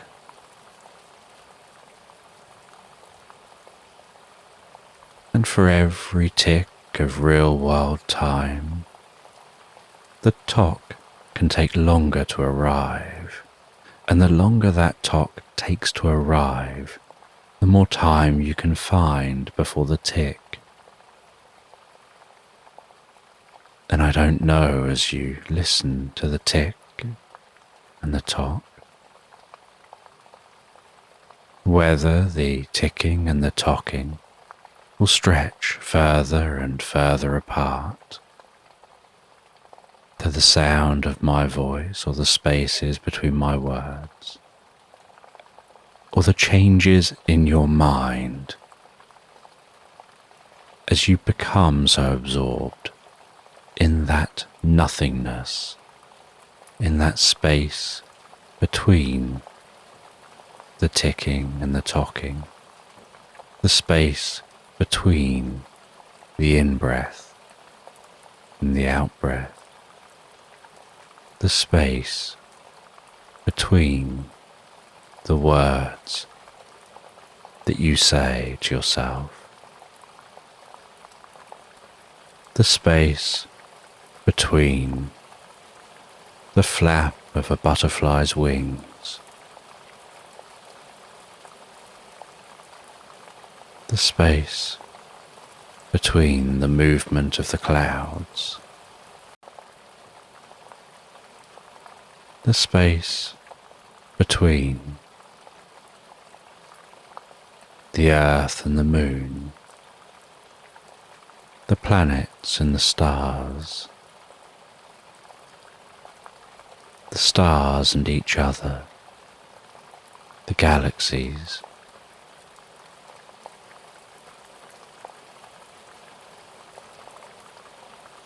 the space between thoughts, the space between particles, between atoms,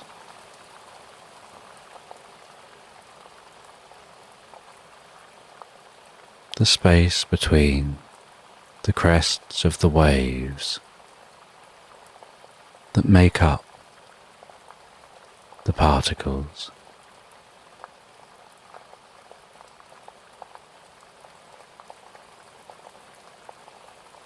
the space between the gentle fuzz of space itself. Focusing attention so much on that space between, so much on nothingness, like focusing narrower and narrower from the largest scale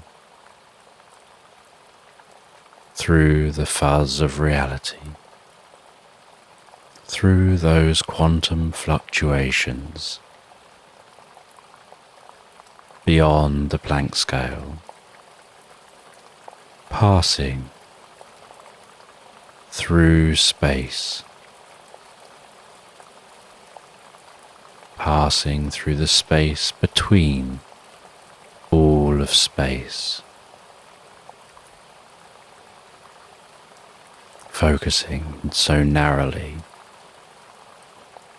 you pass deeper and deeper to a point of nothingness, a point where there is no space, where there is no time, where there is just now.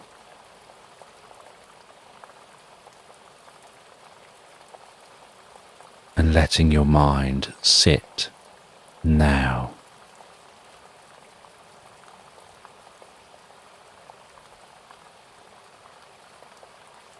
And wander perhaps from one to now to now to one. Flipping one and now one.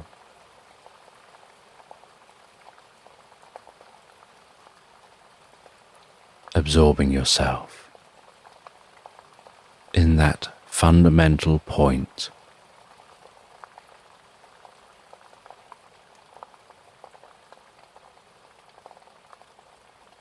And then noticing your consciousness begin to sparkle in that point, and noticing that spark of consciousness leap to the next nearest point, and then the next and the next.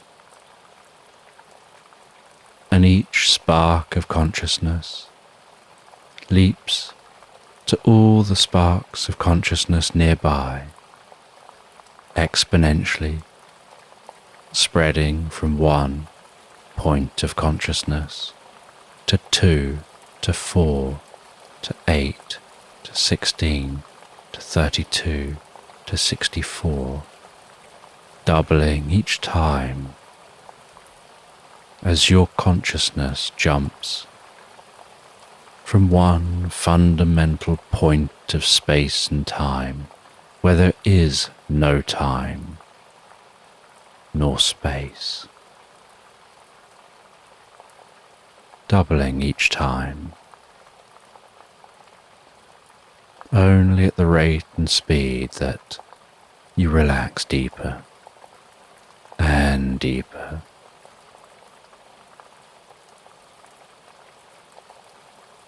More profoundly into the experience of expanding consciousness, of shifting realities, exploring the multiverse,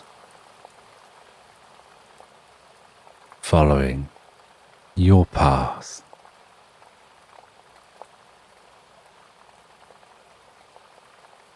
As you see those sparks of consciousness jump to life like tiny bells playing around you with each spark of light, until very quickly that consciousness, the timeless consciousness, doubles to fill the universe. And only then do you feel that connection with all things, that deep compassion and understanding, a new perspective of yourself, the world you live in a way that brings deep peace and harmony that will continue with each and every breath you take.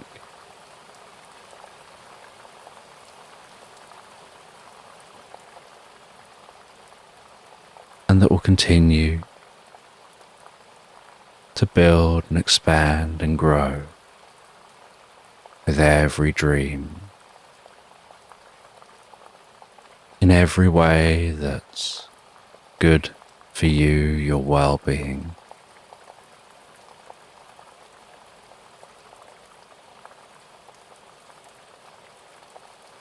That spreads peace and kindness to others. And when that's happened,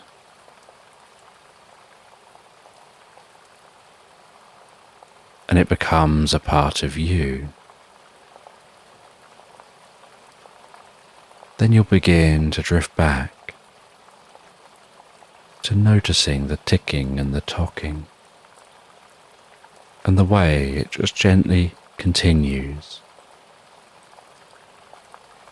with that regular rhythm, so comfortably, so deeply. And the girl sits with the experience for a while,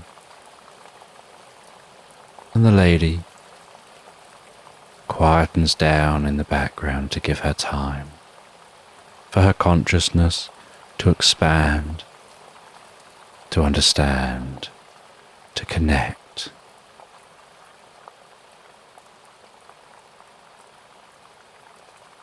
To the changes undulating deep within you now.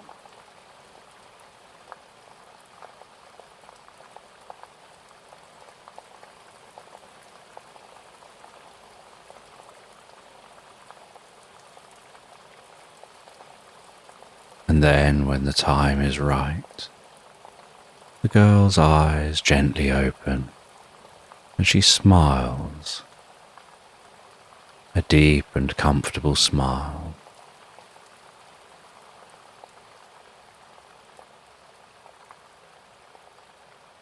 And the lady stops the ticking metronome, and the girl feels ready for bed. She feels like her mind has expanded in ways it needs to learn and rest, to process the changes that have happened here, now.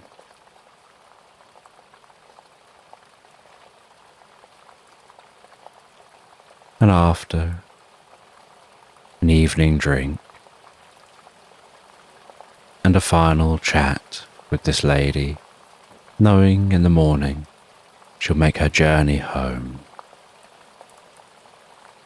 she heads back to bed, settles down in bed, pondering the experience she's had the last few days, the metaphorical exploration of her brain,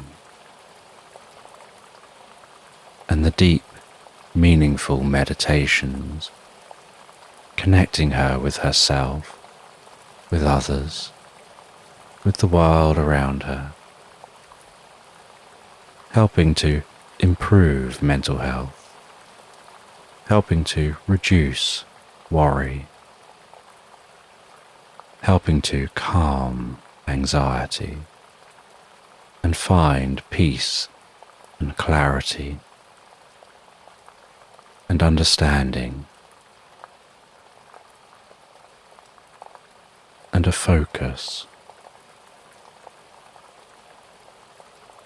And her eyes feel heavier as she rests in bed. They gently close, and she feels herself swimming deeply in consciousness through a pool of peace, light, love,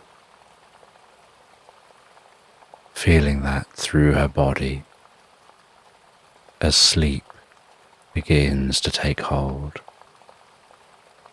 softening, relaxing her head, relaxing the muscles around her face, calming, softening with every single out-breath. The muscles through her neck, her jaw,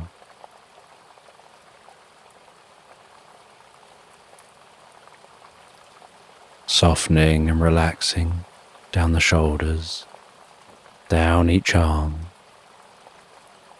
all the way down to the fingertips, and deeply and comfortably down through the body, the breathing softening and deepening. Her body relaxing, inner healing taking place, relaxing the lower back, calming, softening, feeling a light sense of deep relaxation spreading down the legs all the way to the tips of her toes as she drifts and floats so calmly, so deeply, so peacefully into Slumberland.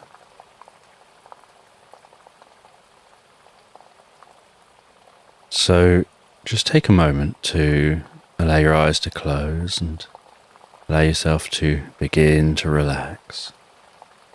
And as you begin to comfortably fall asleep, I don't know whether you'll drift asleep faster to the sound of my voice or whether it'll be to the spaces between my words.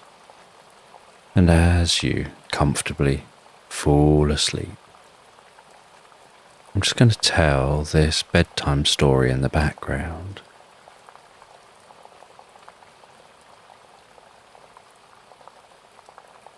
And the ship bobs up and down on the ocean waves as they undulate beneath that ship, rising the waves, descending the waves, sometimes splashing through the waves, those waves breaking on the front of the ship, the spray slapping the seafaring squirrel barnacle in the face as they hold on and excitedly steer around this storm.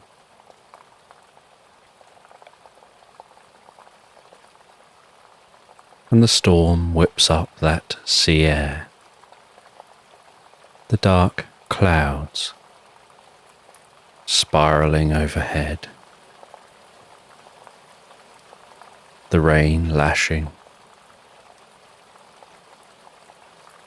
on the deck of the ship.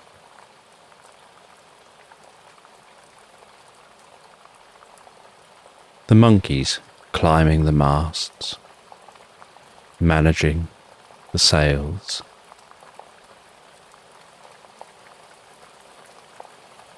and monkeys taking cover in the barrels, tied to the deck of that ship.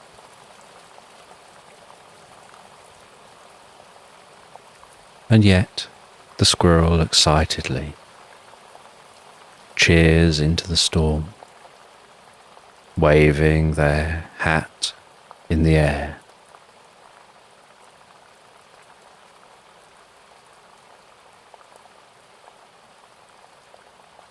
Knowing that they'll beat this storm,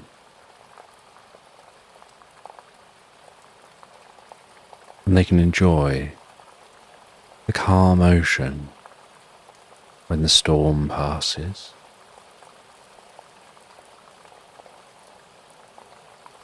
As the ship continues to rock and roll,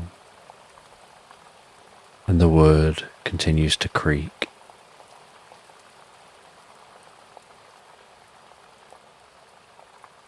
and water continues to splash onto the deck, a taste of that salty sea air, of that spray mixed with rain, the distant and low rumbling and cracking of thunder,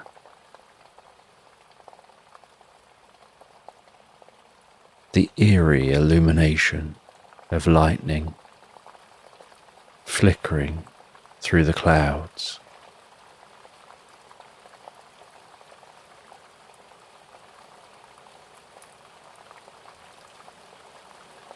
And after many hours, the storm eventually begins to calm down. The monkeys come out of those barrels. They survey the ship, set to business making repairs and fixing the things that were broken during the storm, fixing the sails. As the ship bobs gently on the calm ocean, with that storm fading into the distance. And Barnacle heads into the captain's cabin to sit down with his parrot Bill for a cup of tea.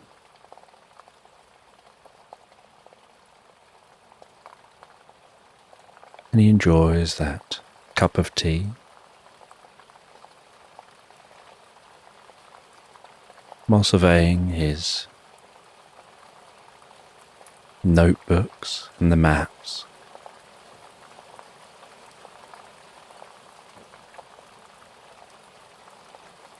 To check that they're still on course for the island they're trying to find.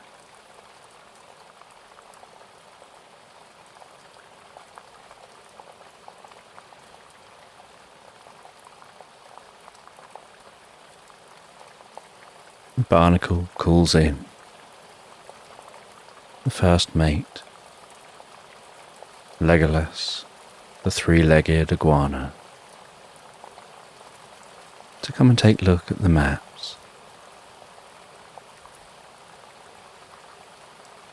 to get their take on those maps. And Legolas looks at the maps and walks around the maps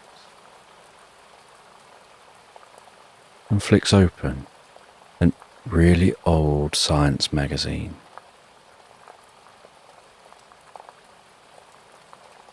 And scans down a page in that magazine.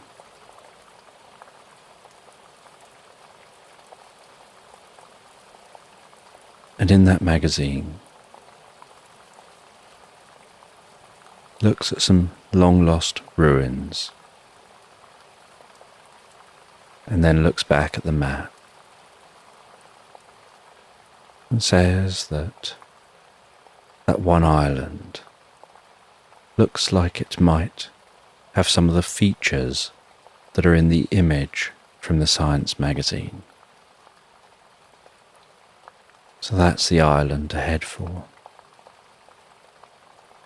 And they're travelling across ocean where there's hundreds of small islands dotted across the map.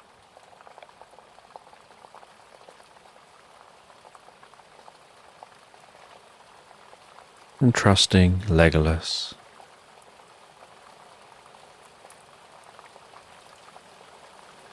Barnacle heads back out onto the deck. You can see a rainbow behind them in the direction of the storm,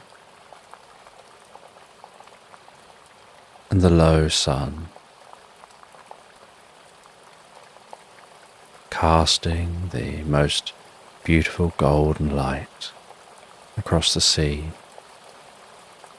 out before them. They start to head towards the sun.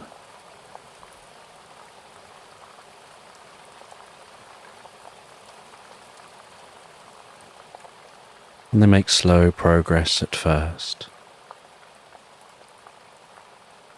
until all of the sails are repaired. And once all of those sails are repaired, they stretch them all out, and the ship powers along.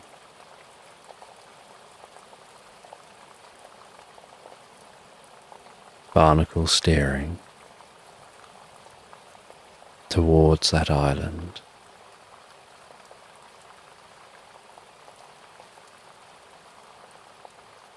And as they near the island, they slow down and they see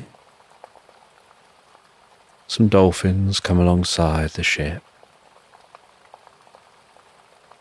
leaping over the bow waves of the ship.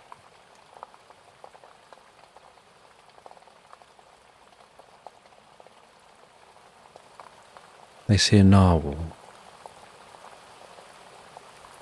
breaching the water before diving back down.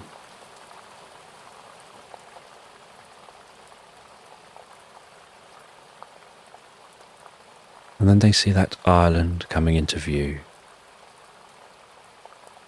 The greens of the trees, the golden sand.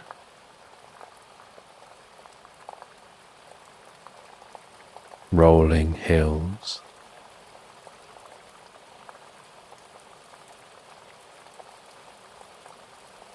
And they drop anchor a short distance from the island.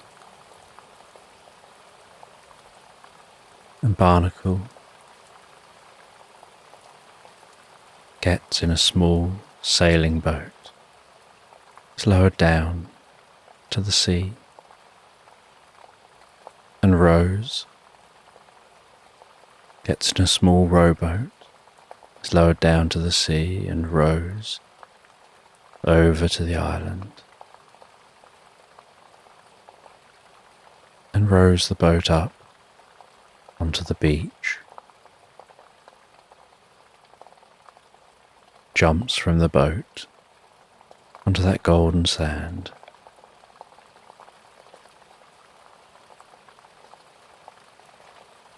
takes a look at the map,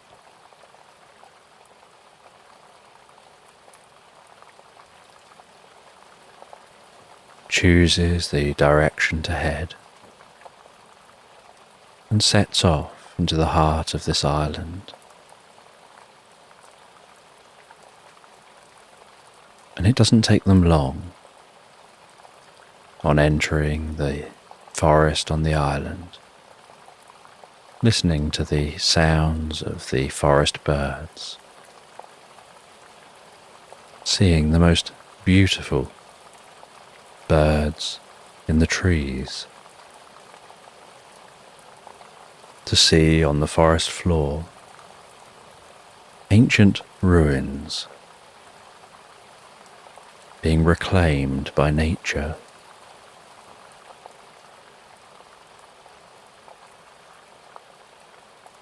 And they continue following that map. The sounds of the leaves rustling overhead,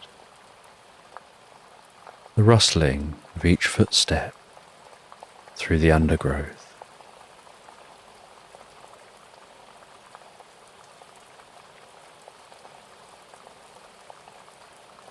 The way the light of the sun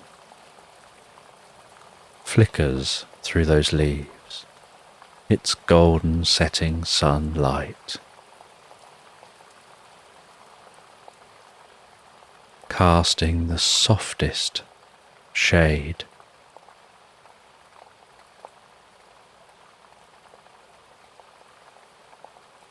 And as the sun sets, so Barnacle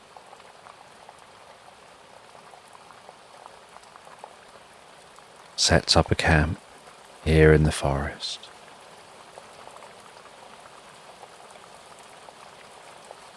Lights a campfire and enjoys something to eat and drink.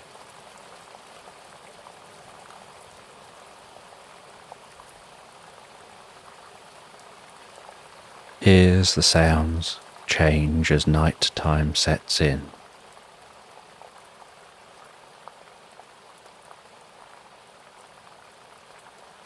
Before drifting gently and peacefully asleep.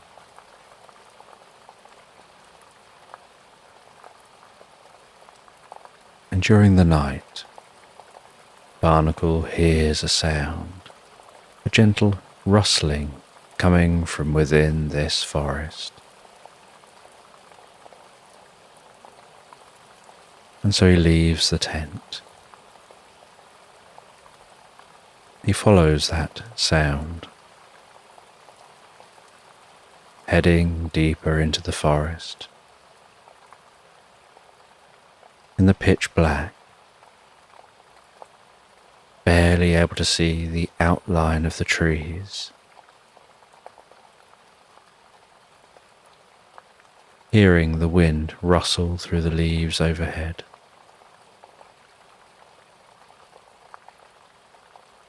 And then seeing a gentle, ghostly glow coming from deep in this forest.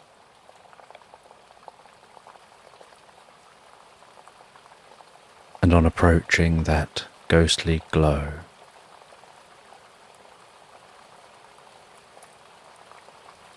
seeing that it looks like a goat walking among the trees, and the movements of the goat's mouth make it look like it's screaming.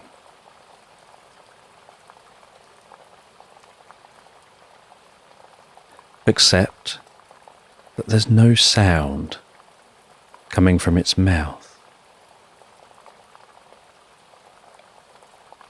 It's just a faint hum, like the sound of bells, coming from that apparition as it moves among the trees. But it still looks like it's screaming.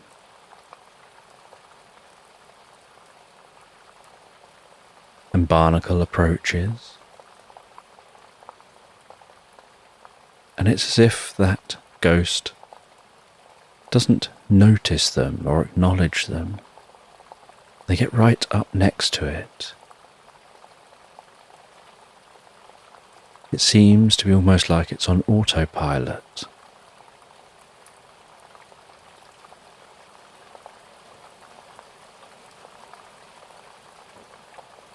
And Barnacle gets around in front of that goat and looks straight into its eyes.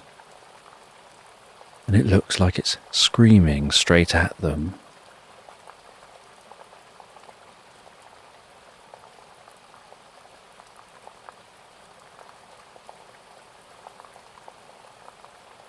And then Barnacle reaches out and touches that apparition.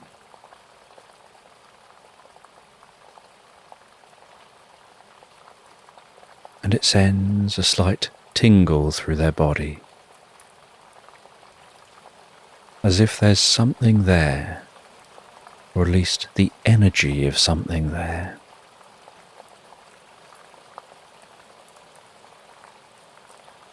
But as they touch it, that contact makes them hear it, and in their mind, they can hear it screaming. And it's only when they touch it and can hear it that it seems to look at them, as if it now notices them, as if that contact has made them share realities. And they stop screaming for a moment.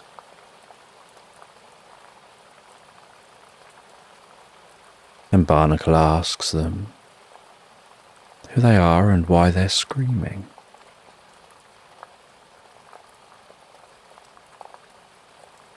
And they explain that they're a screaming goat, that in life, all they did was screamed.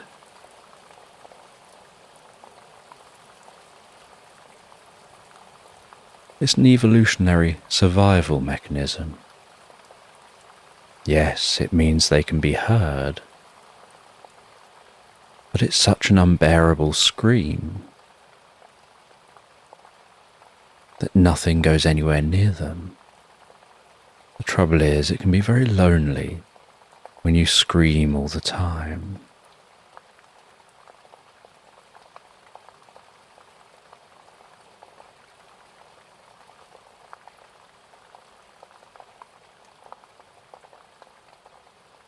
And they say that nothing ever truly disappears from this world. It just transforms.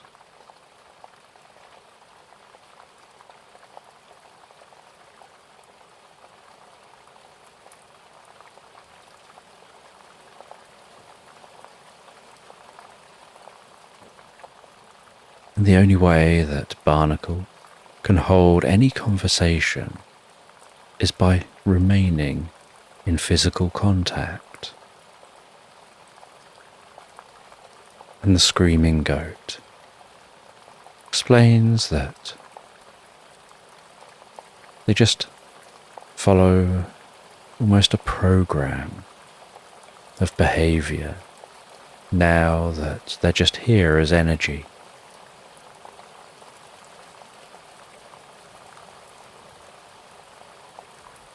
But there is one being here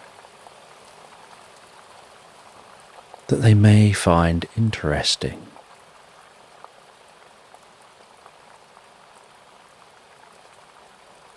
And that is the hexagon.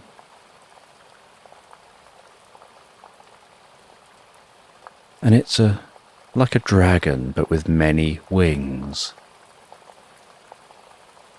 And those wings beat in a pattern, almost like a wave passing down their body. With the front two wings flapping down, and as they go down, just after that, the next two wings go down, and then the next, and the next, and the next.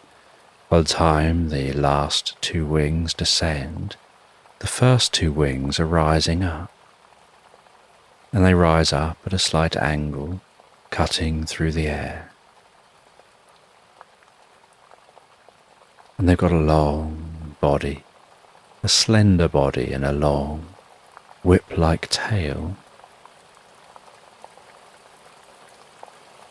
And they've got long fur that starts near their ears, travels down their neck, and flows off beneath the front two wings. And they have 4 legs, almost like the legs of a lizard, and a long snout.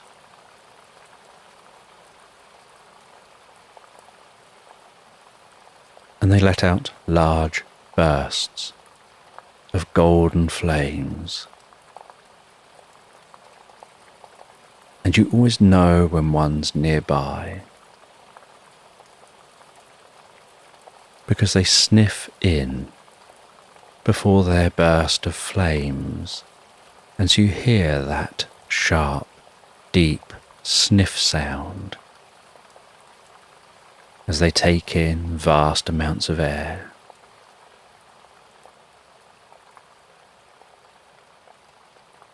And then they let out that burst of flame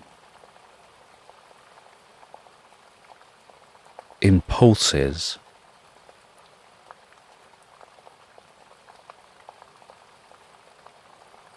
that almost sound like a tee-hee-hee-hee-hee sound.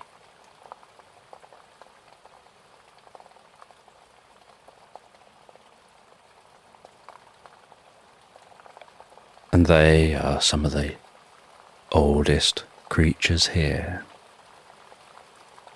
And there's one in this area. And so Barnacle continues to explore. and listening out for any unusual sounds.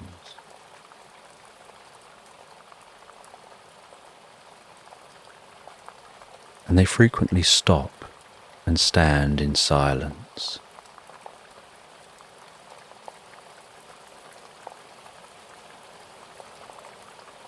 Just listening, sometimes almost holding their breath and closing their eyes to really focus on the individual sounds in this forest. And they wonder whether it would be better to head back to camp and wait until morning. But they feel awake now. And as they continue exploring, they see something just almost at the corner of their eye. Something there, but almost unseen in the darkness, like a shadow against the night, swinging left and right, almost hypnotically swinging left and right. And they get closer and closer. And they don't feel like there's much wind.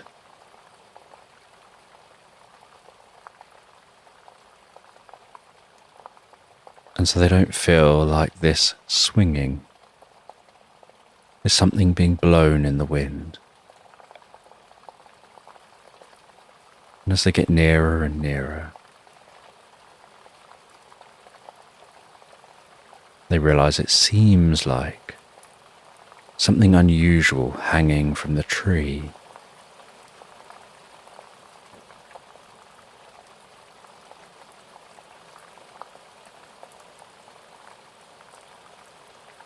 And their eyes are now reasonably well adapted to the dark, and yet they still can't see much.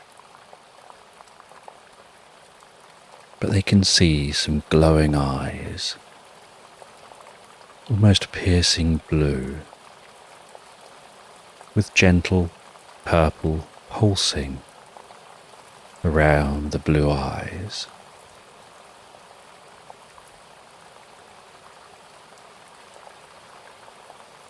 And those blue eyes are at the end of whatever is swinging. And they stop and watch.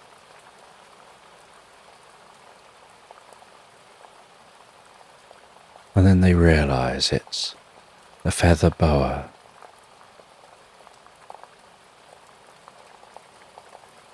One of the rarest types of snakes that you can see. A snake that's covered in downy feathers, overlaid with the most beautiful, iridescent, peacock-like feathers.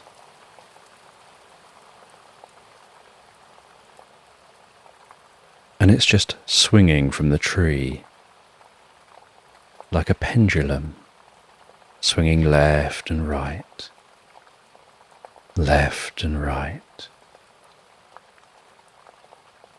And as it notices Barnacle, so it stops swinging, raises its head up, gets its head to the same height as Barnacle's head,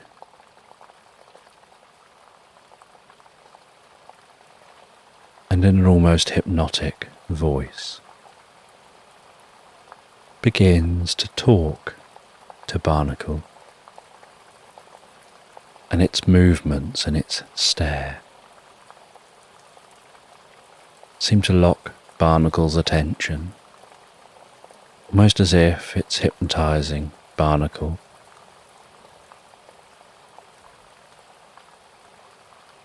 And Barnacle feels themselves becoming very still,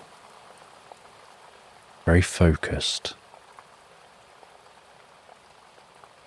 even in this darkness, they feel like their peripheral vision is getting even darker. They feel a deep sense of calmness setting in through their body.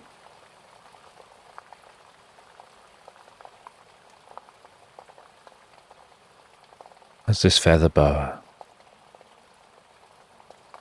talks to them in the most friendly but deep and meaningful way.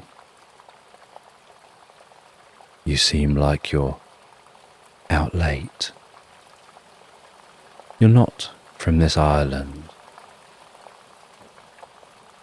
You're exploring to see what you can find. You're in search of ancient ruins,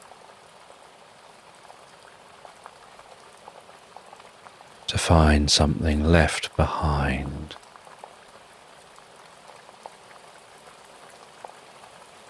And you're searching for the cherry trees, the ones hidden deep within, that are perched within a rock garden with an elaborate stone figurine. And that garden is deeply tranquil, containing the most delicate etchings. And you're searching for the hexagon.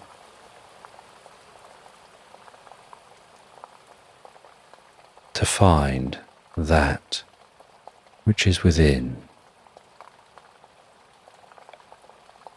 And they share that they can actually help if you'll let them access your mind with a two-way connection. And Barnacle feels that, from what they were saying, they probably already had access to their mind. It felt like they were reading their mind already. But the feather boa said that you just have to rest one foot gently on their neck. And Barnacle does that, and instantly gets a flash of the island as this feather boa sees it. Almost like a view of the island in infrared, where the darkness isn't a problem. And they see in different shades of blues and reds a very different type of view of this island.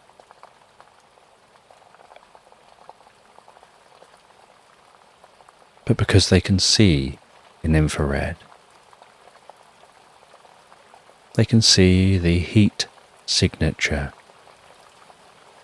of where that hexagon has been.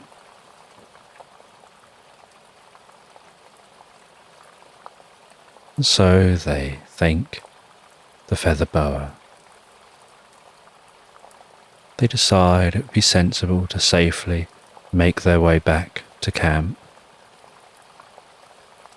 find their way where they've got to go in the morning when it's lighter. Back at camp, they rest back down and once again drift peacefully asleep. And while drifting asleep, they ponder the journey tomorrow.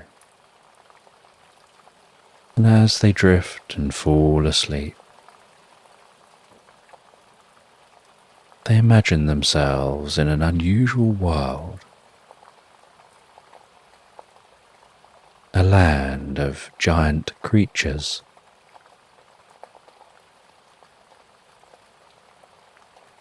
And they're flying on the back of a giant dragonfly, a bit like flying on a dragon, steering and weaving that dragonfly above a vast lake, weaving around and dodging other giant dragonflies, dodging large falling rocks, passing beneath floating islands, towering waterfalls, some tumbling from those floating islands and rumbling down beside them, and the dragonfly's reactions so quick as they dart and turn and weave and dive down in front of a waterfall,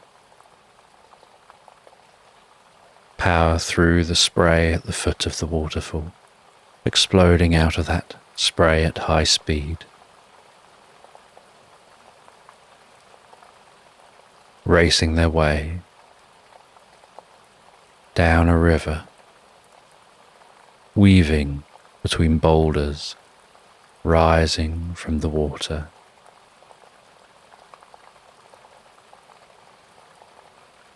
before turning into forest, and at high speed powering through that forest, barnacle feeling like they're just on for the ride, as the dragonfly flies rapidly, dodging the trees, coming out into a clearing, flying so fast over the clearing, leaving a wake in the grass behind them, catching the tops of some dandelion, which explode up into the air. The scents of the meadow filling Barnacle's senses.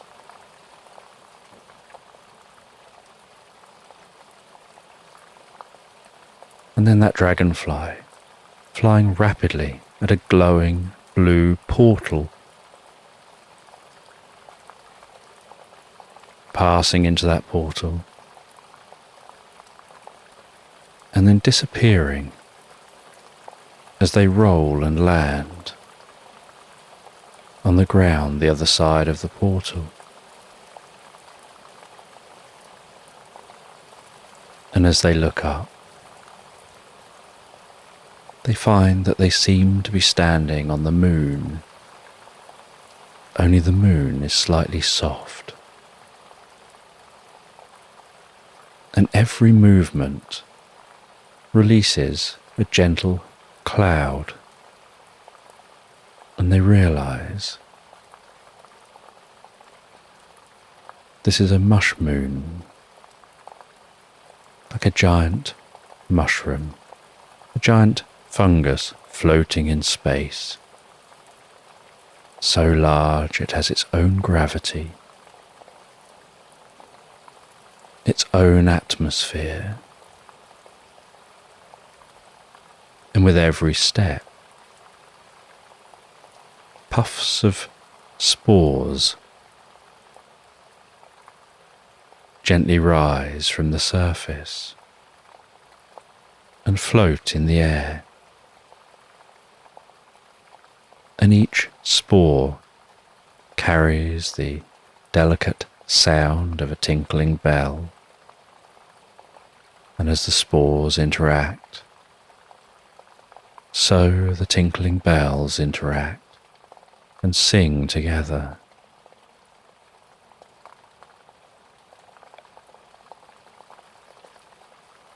And Barnacle walks around the moon, can smell that mushroom scent from this mush moon.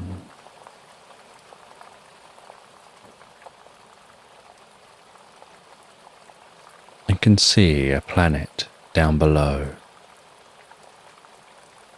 with this moon gently circling that planet. And that planet being full of so much water. Barely any land and giant ice caps.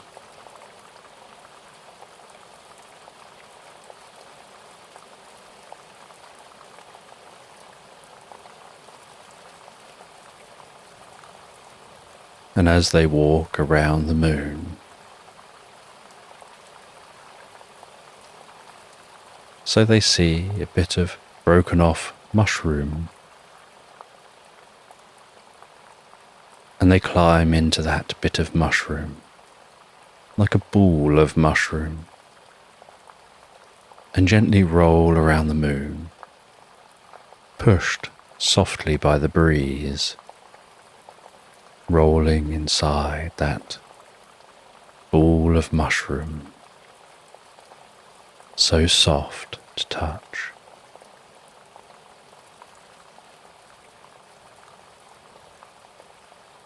Until they see what looks like a cave in the distance, and they roll in the direction of that cave.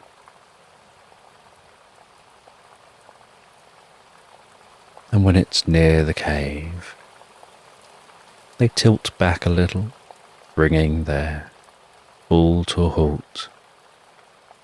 They scramble their way out. They wander into the cave to explore it.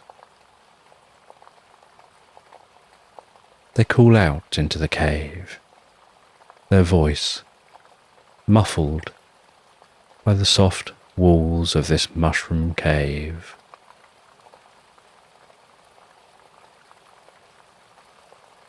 But they hear a noise in this cave. And so as they walk into the cave, following that noise, they encounter a dog. And it's a really friendly dog. And it introduces itself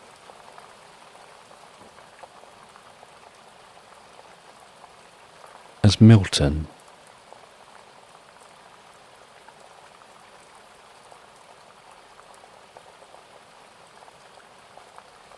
And Barnacle sits down and begins to talk with Milton, asking Milton about this place, saying that to them this is just a dream, but it feels so real and lucid. And Milton says this isn't just a dream. This is so much more than a dream. This is a deep state of reality buried within your consciousness. And the dog says that perhaps their dad will be able to explain it better. And the dog heads off. And says, just sit there and meditate for a moment while I go and find my dad. My dad will be hidden around here somewhere. He likes to hide away, where he can be alone with his thoughts, exploring his consciousness, exploring the deeper natures of reality.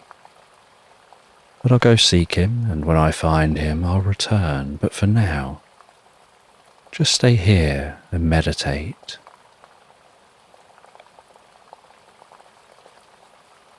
And Milton places something on the ground flicks a switch, and a gentle light emanates from that object. And Barnacle gazes at that light, while Milton wanders off.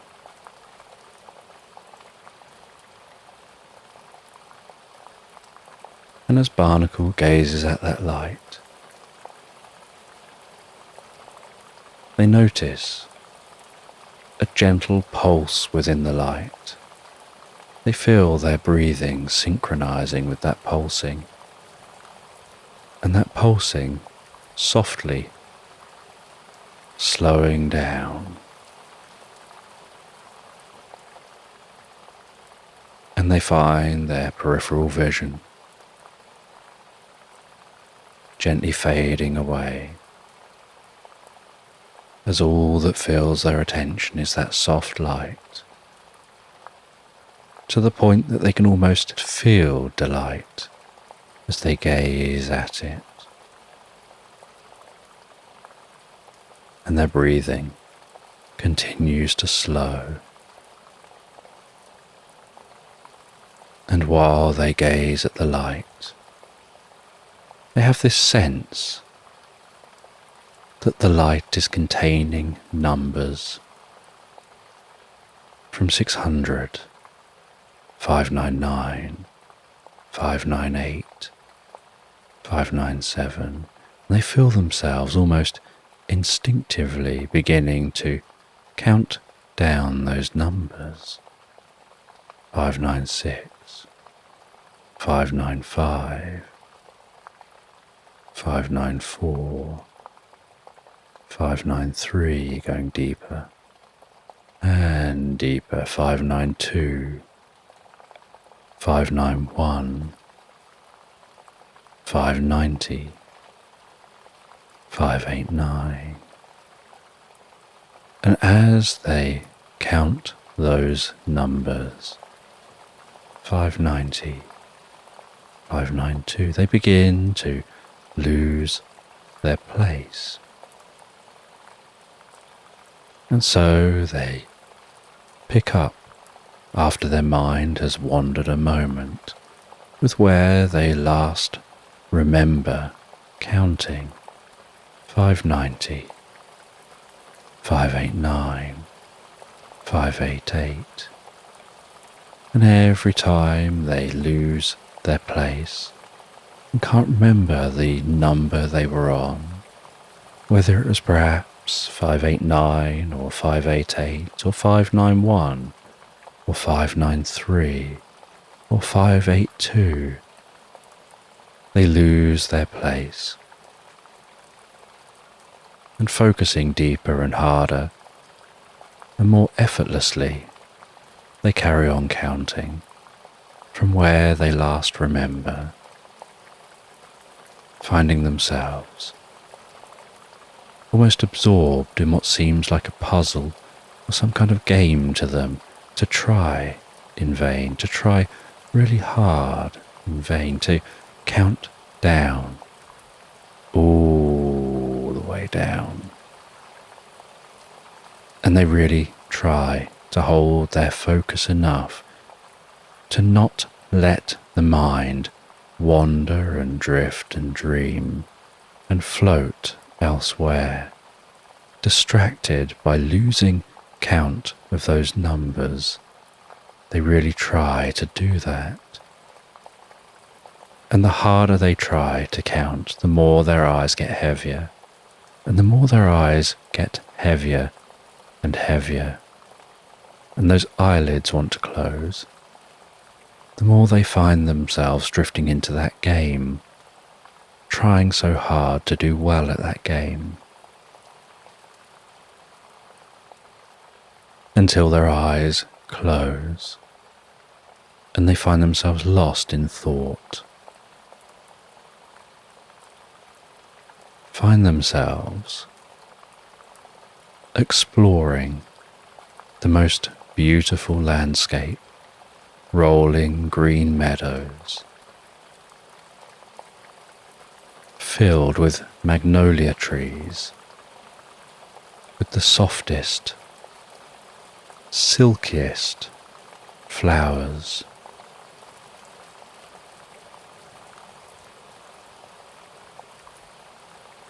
And they find touching those petals so hypnotic, so relaxing, so deeply tranquil, like they're connecting with some aspect of themselves that's deeper than they've ever gone before.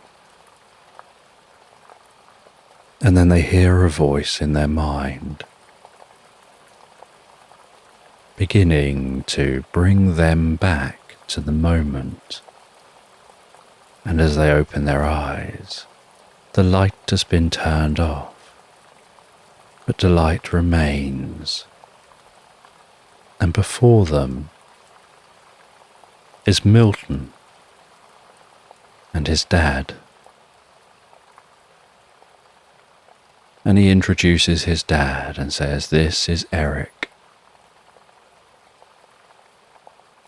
And my dad has been here for such a long time. He can explain to you the secrets of this place. This is a deep part of you, of your mind. It's somewhere to explore, and everything here is in the form of a metaphor.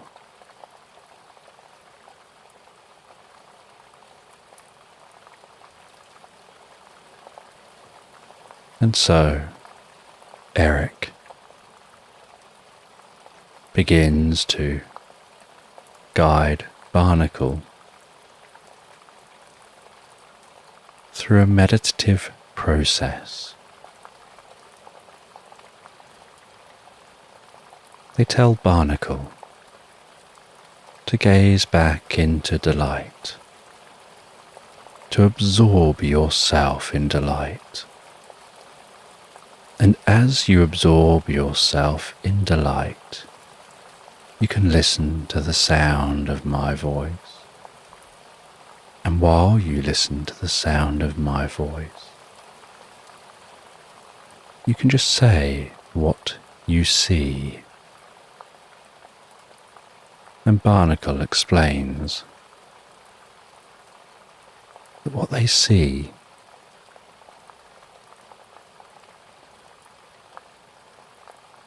is a lamb sleeping in a bed, and the bed is made of rice, and the rice is floating on a lake of perfectly still water. And as it floats on that lake, it turns gently in the water. The lamb resting and sleeping on that bed.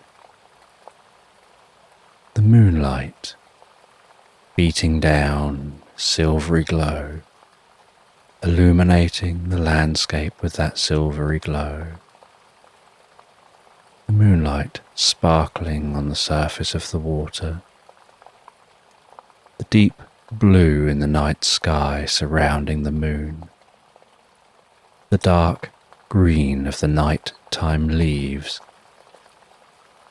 of bushy trees around the lake.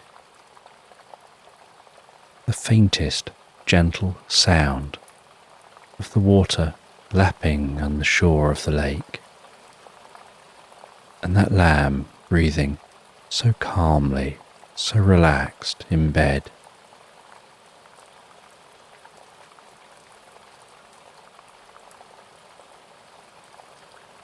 And Eric guides Barnacle deeper. Says just take a moment to connect with the lamb's thoughts. Imagine yourself becoming one with the lamb. What's the lamb dreaming about? And Barnacle focuses in the most comfortable way, synchronizing their breathing with the lamb's breathing. And as they do, they begin to see inside the lamb's mind.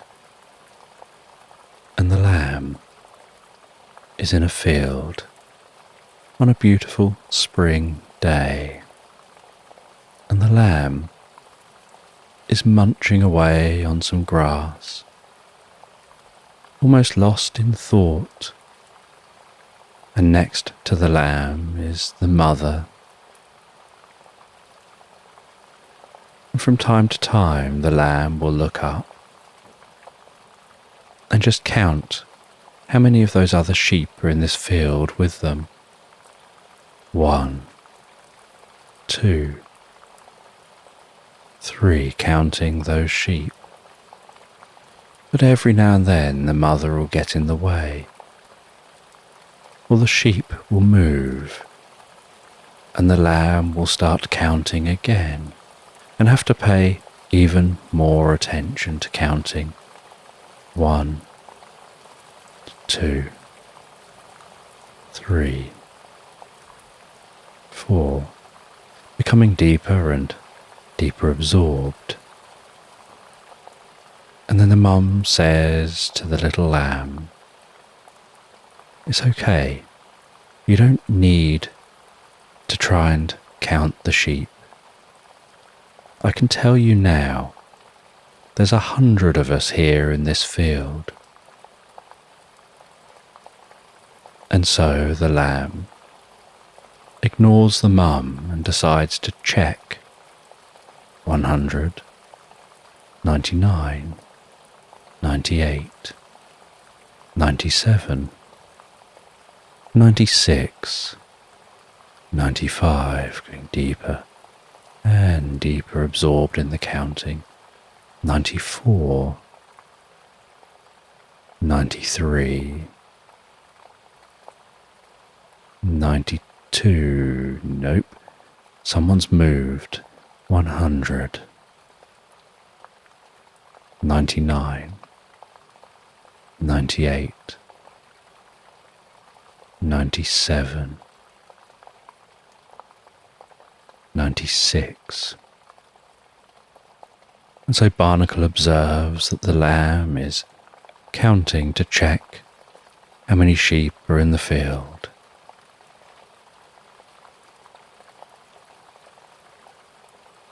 And Eric guides Barnacle deeper and deeper into the experience, until there's a moment of clarity where Barnacle sees what looks like a queen.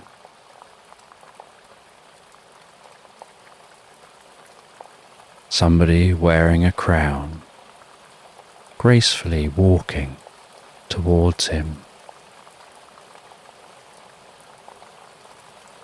And he notices, as they're walking towards him, the landscape around them changes to a court. And he finds that he's kneeling within this court and the queen is approaching. And the queen walks right up to him and places a chain around his neck. And on that chain is a symbol.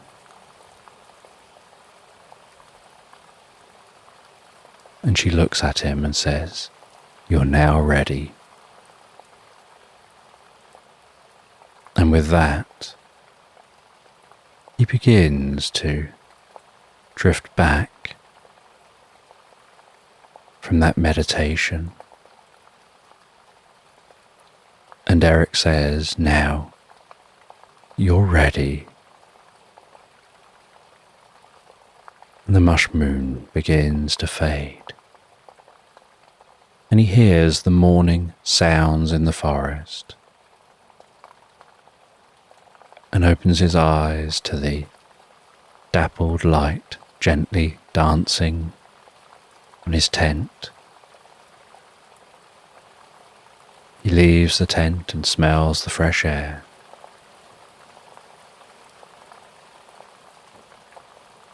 He packs everything away and begins to continue exploring this forest. And as he explores the forest, he listens out for that hexagon.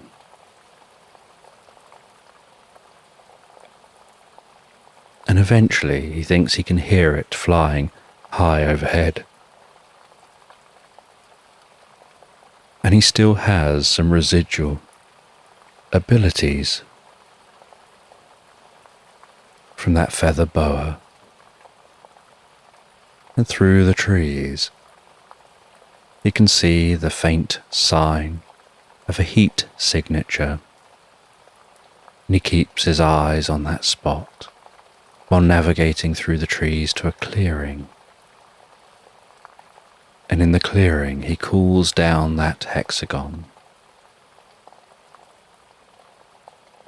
which flies down gracefully, lands before him, and that powerful creature walks in thuds along the ground. And Barnacle heads over to the hexagon, and on the back of the hexagon is a saddle, and the hexagon glances at Barnacle and his back. And so Barnacle jumps on the back of the hexagon, and it launches in the air, its wings flapping, its body gently undulating as it flies. And it seems to instinctively know where it's going. And it flies beyond the clearing. It flies over tall hills to the far side of the island. And near the far side of the island, it lands beside some old ruins of an ancient Roman aqueduct. And water's still passing along that, but as its ruins, the water's just pouring like waterfalls off the end of the ruins. And these ruins have been like this for so long. There's a pool beneath both sides, where water falls down and has been eroding the ground.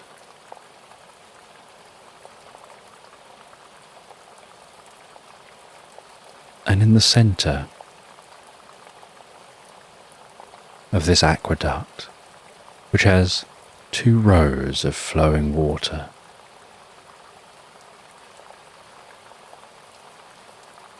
is an entrance into the hill.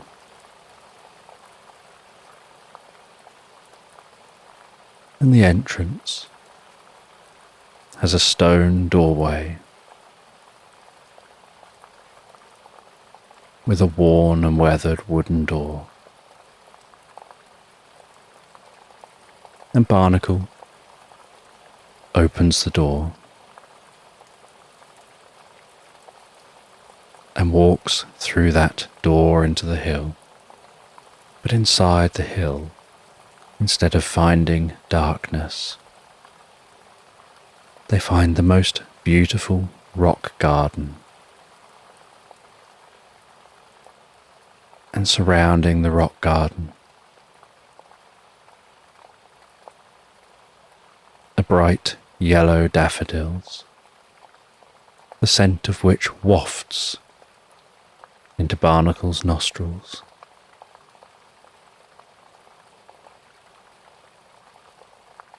And in the centre of this rock garden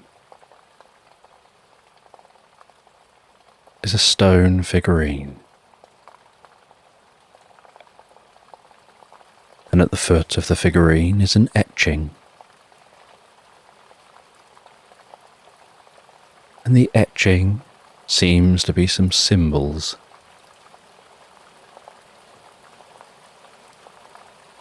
And Barnacle explores that etching and recognises the stone figurine as being that queen, and touches near his neck and finds that that chain is still around his neck. There's a symbol that matches the etching.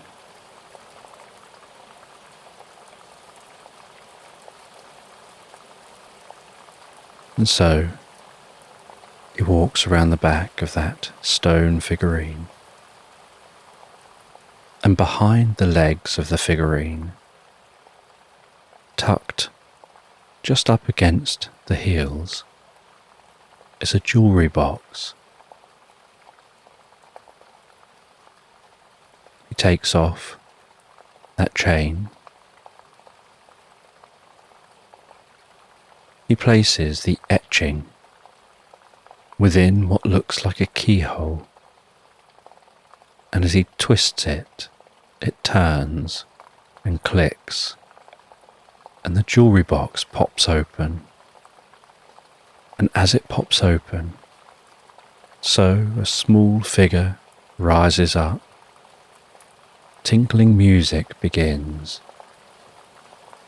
and that figure dances to the music. And beneath the figure is a small folded letter. And Barnacle takes that letter, reads the letter, and finds that it shares about this place, about a magical bubble surrounding this island, where dreams come true.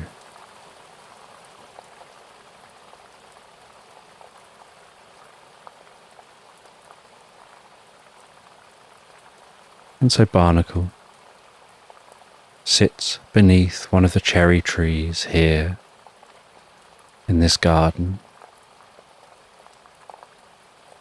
reading the writing in that letter.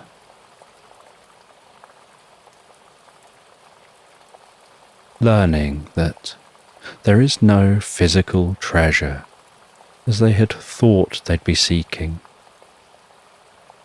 The treasure is the island itself, the magic that it holds, its ability to expand consciousness, that the experience on that mush moon and the experience here are all connected, just different layers of consciousness.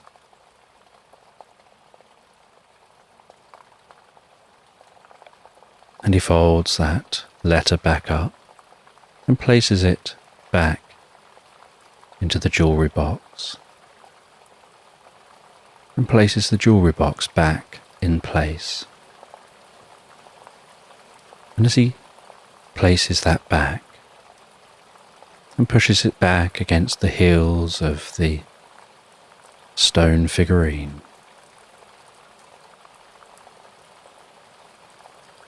so something falls from within the crown of the figurine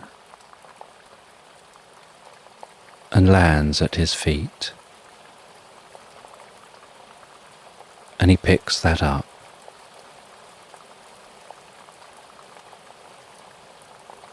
it's a small egg-shaped container. And he carefully opens that egg-shaped container. And inside, he finds a small model of some scales and some writing around the model, saying everything balances out. And this special surprise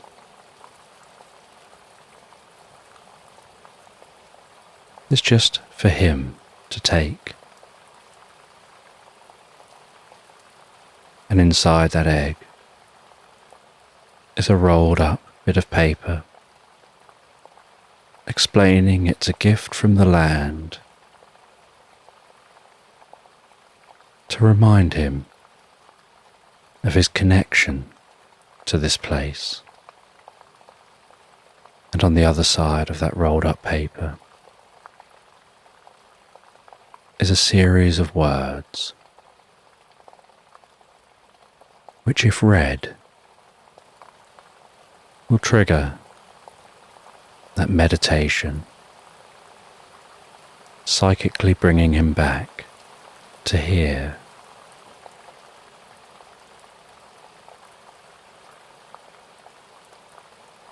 And he leaves this space, and he gets a lift back on the hexagon, all the way back across the land, back to the beach he started on. It thuds down onto the soft white sand. He dismounts, pushes his boat back out into the water, scrambles into the boat, rows back to his ship, and back on his ship he begins his journey home. Legolas asking him what his journey was like, if he made any discoveries.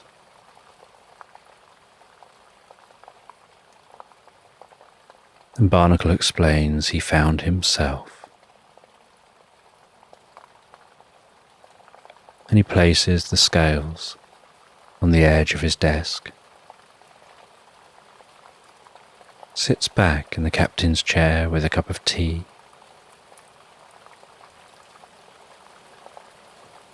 and ponders that experience, knowing he's got many weeks of journey to get home.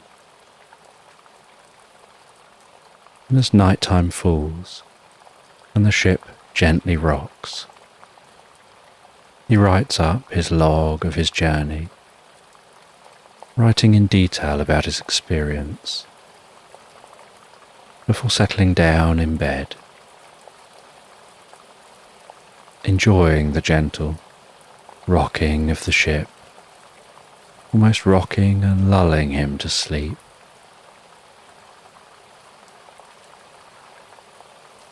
As he begins to drift and float, so peacefully and so comfortably relaxed asleep,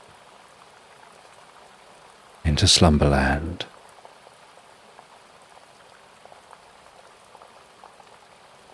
So just take a moment to allow your eyes to close and allow yourself to begin to relax.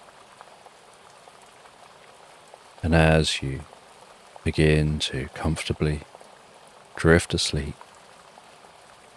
I don't know whether you'll fall asleep faster to the sound of my voice or whether it'll be to the spaces between my words. And as you comfortably drift asleep, I'm just going to tell this bedtime story in the background.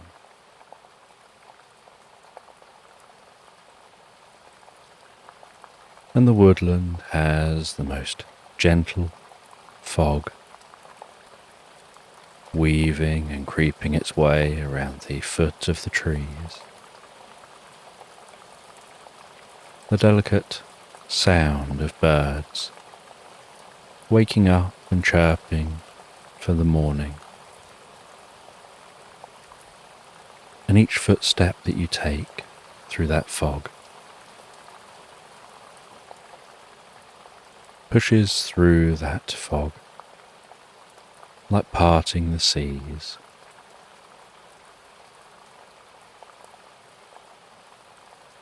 And gently crunching on slightly frosty undergrowth.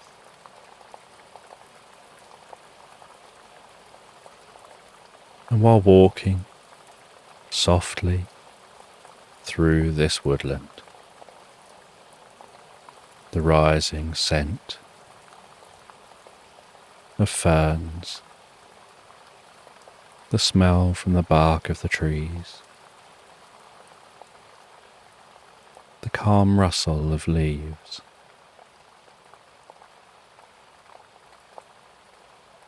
it's almost as if you can feel the coolness from the fog seeping softly into your legs with each step that you take, and that softness working its way up through the legs, up to your waist, weaving its way through your body, all the way up through your stomach, your lower back, to your upper back, and then down those arms, softening and relaxing, like a gentle coolness setting in through the body,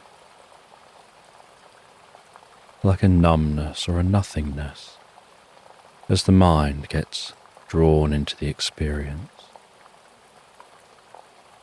Hearing an unusual, curious bird call in the distance,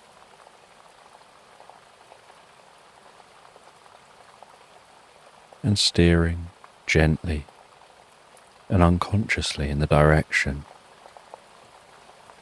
of that unusual sounding bird, interested to discover what it is.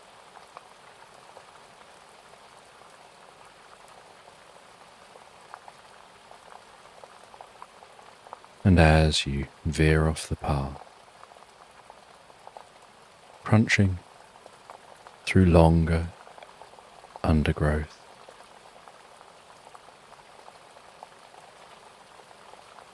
the hands leaning on the bark of trees, the coolness from the bark settling gently into the fingertips, the palms, weaving through your body,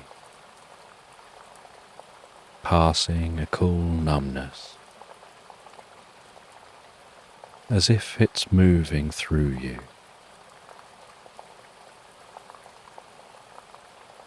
Like sand in an hourglass, gently pouring from the top to the bottom, grain by grain.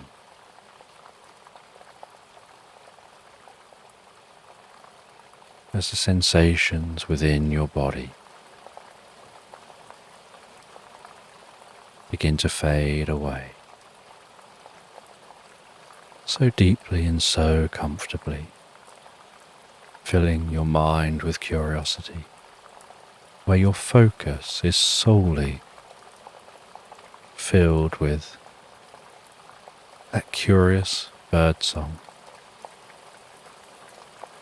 as if your body is dissipating, evaporating into the ether so calmly, so gently, leaving nothing but consciousness travelling through the forest, weaving so wispily around those trees. The coolness having sapped the body away, and as just a consciousness, you float on a cushion of light through the trees, glowing with the most gentle blue, as if travelling on the sands of time.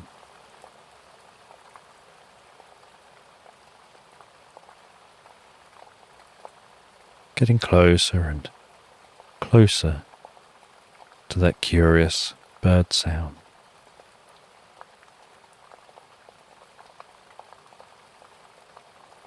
And as you always keep in mind that comfort of the body evaporated into the ether,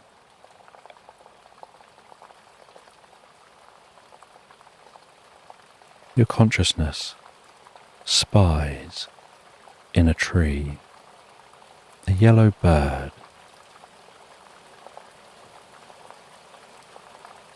and it's as if that yellow bird spies your consciousness, and your consciousness flows towards that yellow bird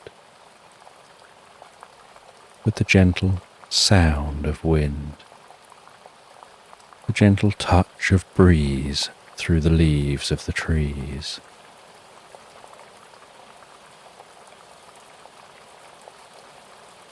Weaving, relaxing on a branch near the bird, and the bird stops singing.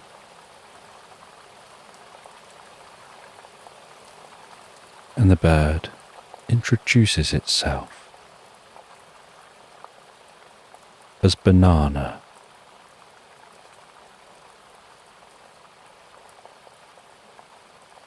And the bird understands what you are, that you're just a consciousness, and as just a consciousness, so you're capable of things you're not capable of while in a body. And the bird starts doing a dance on the branch, almost like break dancing, and starts singing curious, fast-paced song. And with its feet starts beating out a rhythm on the branch, like the sound of a beating drum that echoes and reverberates through the tubular, hollow branch the bird's dancing on.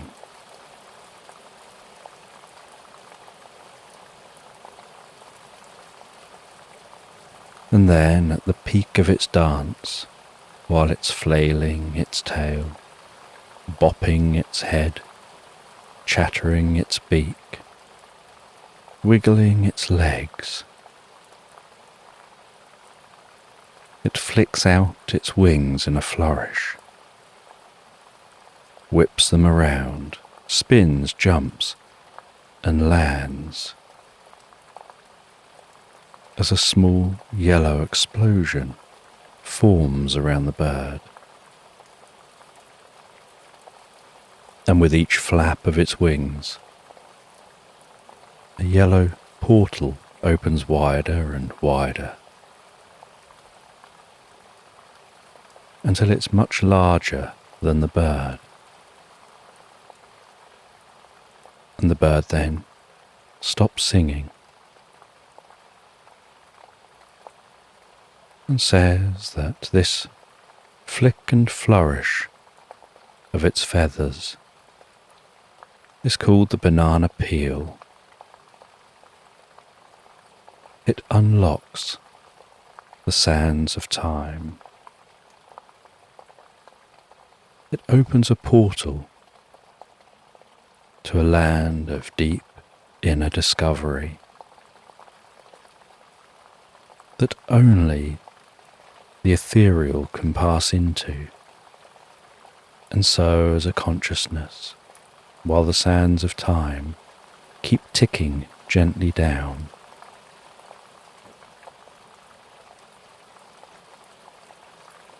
you can pass through this portal into this alternative realm, and in this alternative realm, this portal will remain open as long as those sands of time continue ticking down.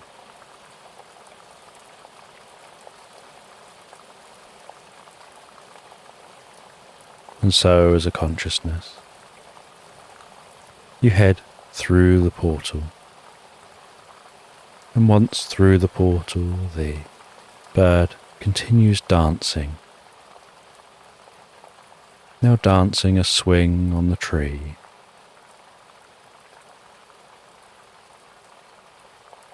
As the portal closes too, just leaving a tiny dot.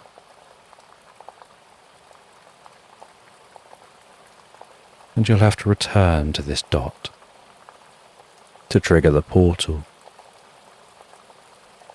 to open that portal and return back to where you came from. And in this realm, as a consciousness, you find yourself above a meadow, stretching out with different coloured grasses, blowing gently in the wind, whipping up those grasses across this meadow atop a cliff. And you head across this meadow. You see some flowers drawing in butterflies and bees. You see birds flying high overhead, wispy clouds trekking gently across the sky.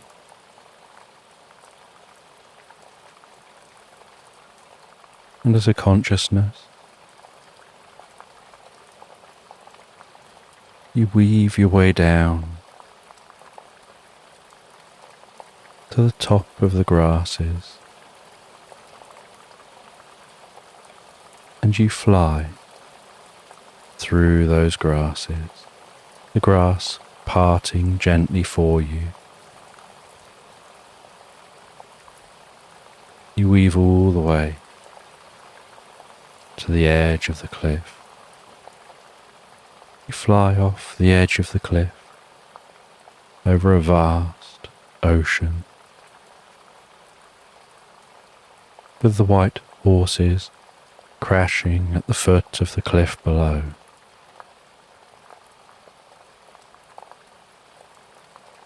Before diving down, descending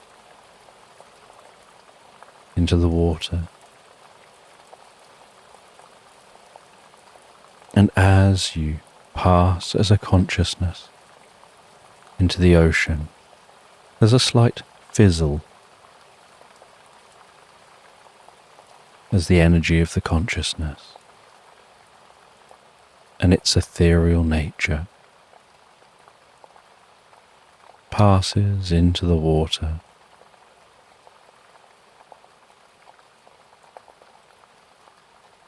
And your consciousness gives off a faint and delicate glow, gently illuminating the space around you. And you can see shoals of fish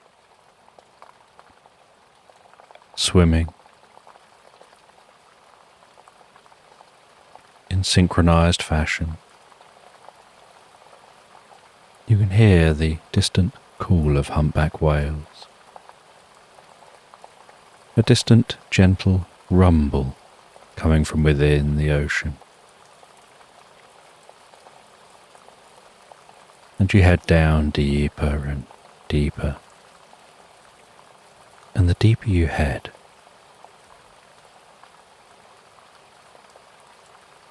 the more calm and still the environment seems, and the darker and darker the environment gets, until it's just illuminated by bioluminescence of different fish meandering around here at the foot of the ocean.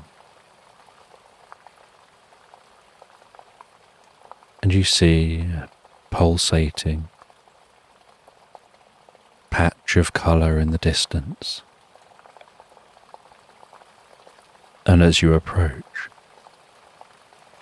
you spot a psychedelic octopus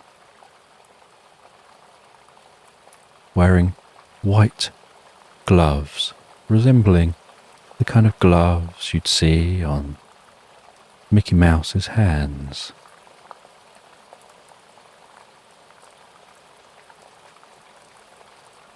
And this psychedelic octopus pushes its way through the water.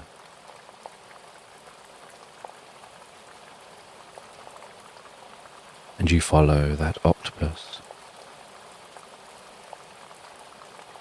And its psychedelic colours flash across the sea floor, illuminating that pure white sand and silt.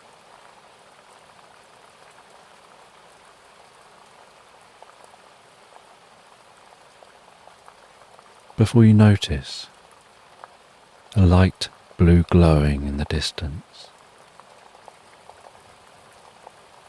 and out of the darkness you can see what looks like a ghost town here under the sea.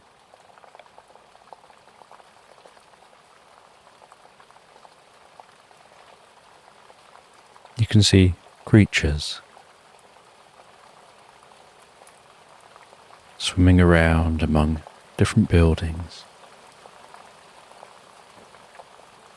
all ethereal deep under the ocean.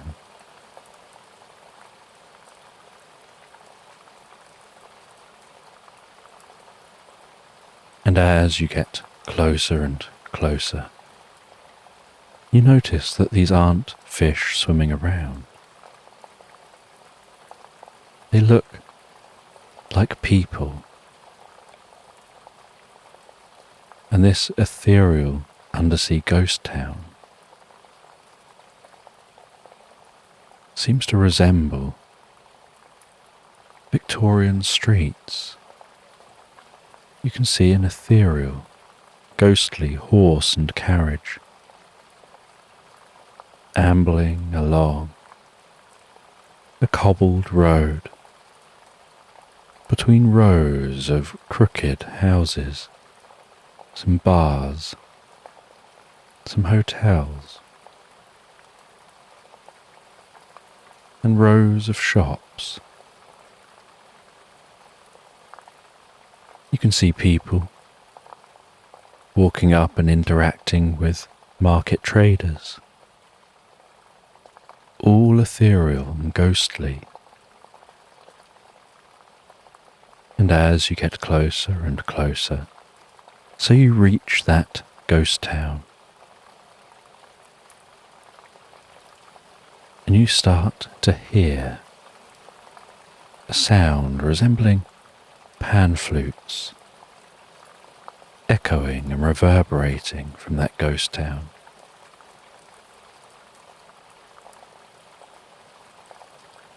And as you reach the ghost town and you pass into the town, so it starts to take on a physical form. And crossing the barrier between the sea and the town is crossing that pan flute sound, as if there's a frequency vibrating around the outside of the ghost town. And as a consciousness you pass through and instantly find yourself glowing above the cobbled streets of Victorian London, listening to the clip-clop of the horse, the sound of the carriage wheels rolling and bouncing along those cobbles.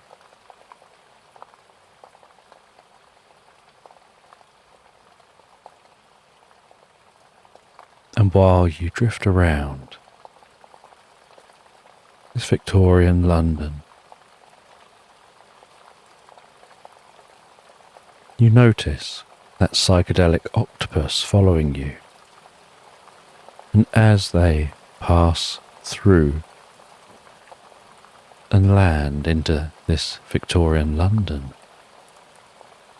so they take on a physical form.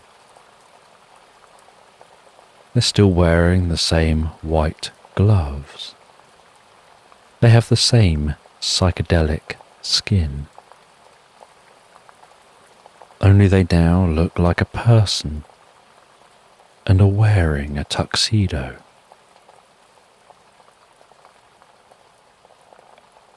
And they introduce themselves to you as Max Headroom.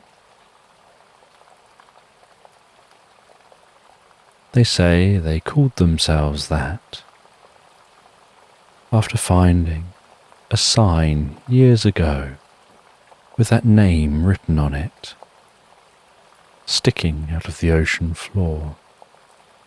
They thought it was a suitable name for them. They thought it was a cool sounding name.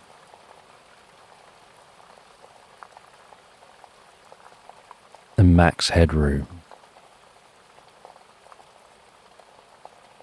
tells you that they're aware you're here just as a consciousness, and that this isn't your regular universe.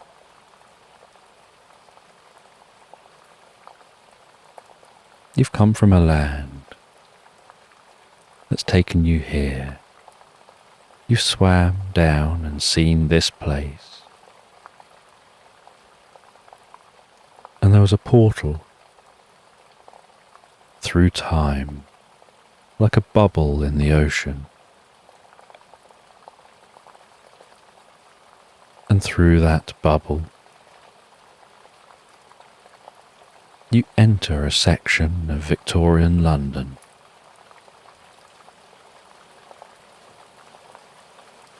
And they tell you that you should head through the markets. There's someone you should meet.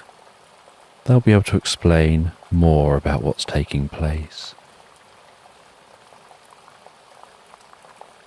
And you head through the markets, smelling the different spices and the different herbs, passing stalls of flowers, stalls of fruit and veg, butchers and bakers, until you turn down a side alley. And down this side alley you encounter an unusual seller, an alien selling potatoes. And this potato selling alien offers you a blue cupcake with black rose petals on top.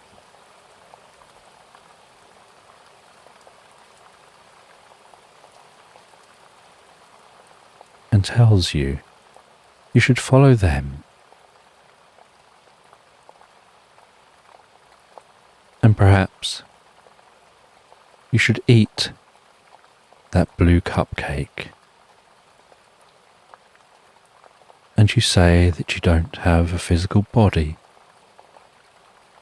You're unable to even take the cupcake, let alone eat it.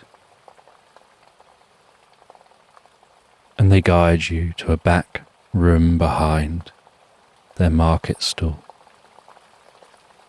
And in this room, they sit beside a cosy, comfortable, crackling fire. They tell you that you're just a soul floating in space.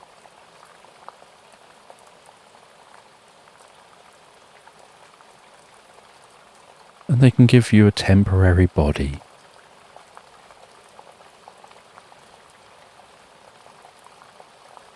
And they take their pet mole rat.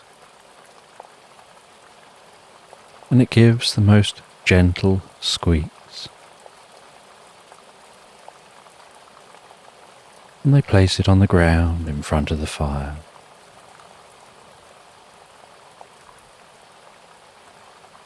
And they ask the mole rat if they're okay to temporarily share their body, to have your consciousness within their body for a short period of time.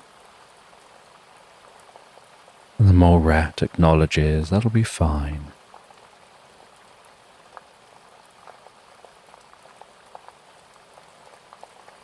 And they squeeze some lemon juice into a cup. They gently mix in some milkweed. They sprinkle in a little stardust.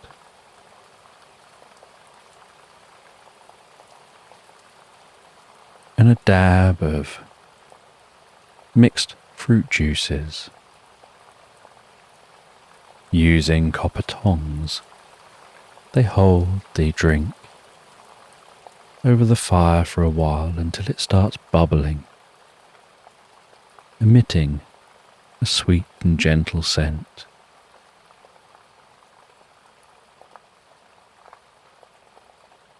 And as it starts bubbling and thickening up slightly, becoming ever so slightly syrupy,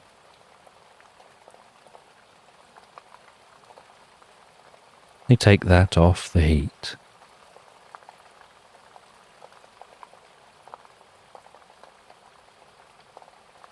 They pour the drink into a glass, and that drink is a bright fluorescent yellow.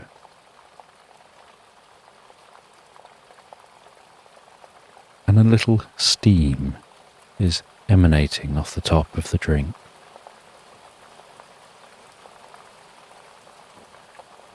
And they give the mole rat a little bit of that drink.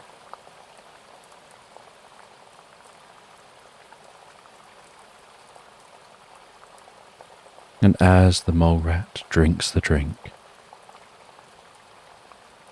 so they begin to turn yellow. And the yellow begins to emanate from their skin. And then a yellow mist seems to form around them. And that yellow mist wafts up towards you as consciousness just floating there, and begins to infuse within you, as if you're breathing that yellow mist in, and you feel yourself travelling on the yellow mist into the soul of the mole rat, and everything fades to black for a moment, before fading back into view again. Only you find yourself really small, resting on the rug,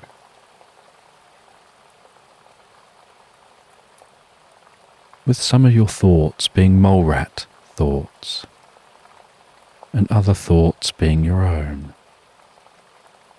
And they once again offer you that blue cupcake. They tell you the effects of this drink will only last a short period of time.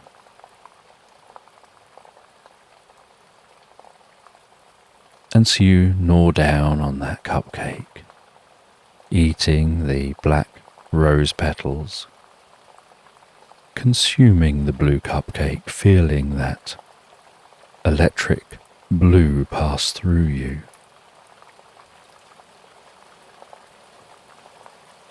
Feeling a tingling forming through your mind and body. And as you finish that cupcake, so the potion wears off, you drift out of the mole rat, back as a consciousness. Only this time you notice something has shifted. It's as if your consciousness has expanded. You're no longer aware of just being you, but you're aware of being connected to everything around you. And this alien talks to you about how they're one of the creators of these portals. They draw like-minded people together, those who are curious and seeking something greater than themselves. And while you're here as a consciousness, so it means you can be anywhere you like. There is no physical you. You're not just in the ether, you are the ether. You're the energy of the universe.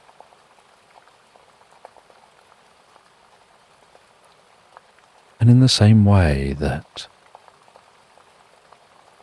the spoon doesn't bend, when you understand that, you understand the connection on a much deeper level. And there's only a limited time to teach you this before you have to return to your body in your own time. And what you want is to return with your consciousness upgraded, like upgrading the software of a computer to something far more advanced.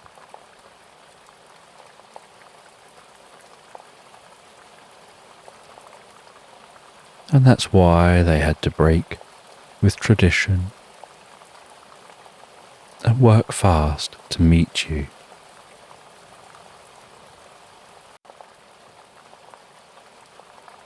And you can feel that new learning and understanding, weaving and passing through your consciousness, swimming among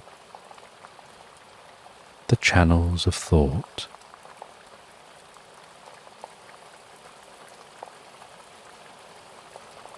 Expanding your being, your awareness,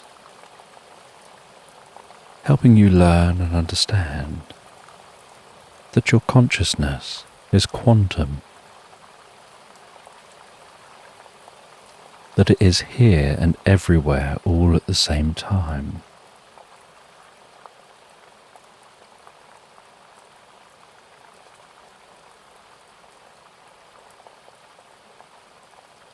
And this alien shows you back out to the streets. You begin to find your way back the way you came.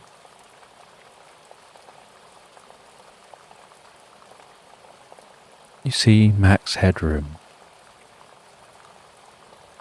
standing almost like a bouncer at the end of the street.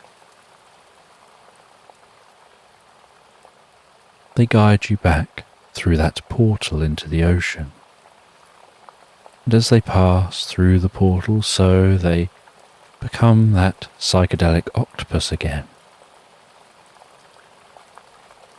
And you follow them through the ocean, now noticing in the darkness the patterns in the undulating and pulsing lights.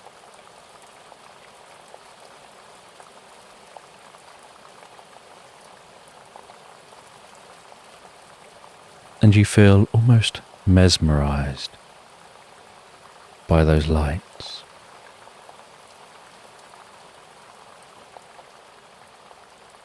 You head back towards the shore. You leave the water, fly through the meadow. You head back to that dot of yellow. You have a sense of reaching for that dot as a portal opens up, and you pass through to where you came from. And the bird tells you that the sands of time are continuing to flow. And as the sun continues to burn off the mist, so your body will return in peace and comfort and deep relaxation.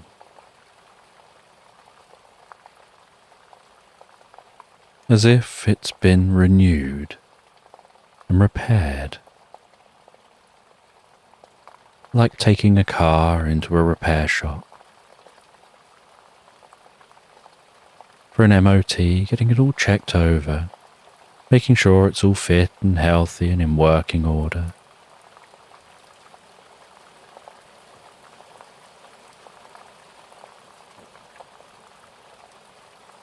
And then receiving it back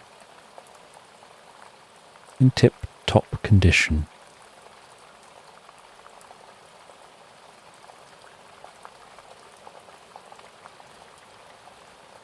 And some things can be a pain when things go into repair, but they come back smooth and calm, in good condition, exactly as you want them. It was a pain back there in the repair shop, not where you are.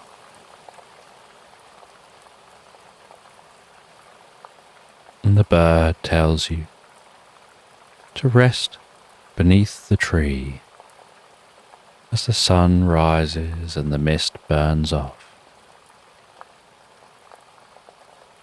And as you rest beneath the tree, so your body will find you, and your consciousness will reintegrate with the body, like a delicate game of chess, working out the best moves, like the pattern found in a seashell.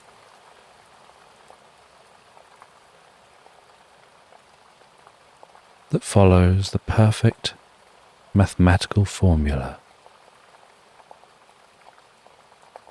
like the gentle ticking of a clock.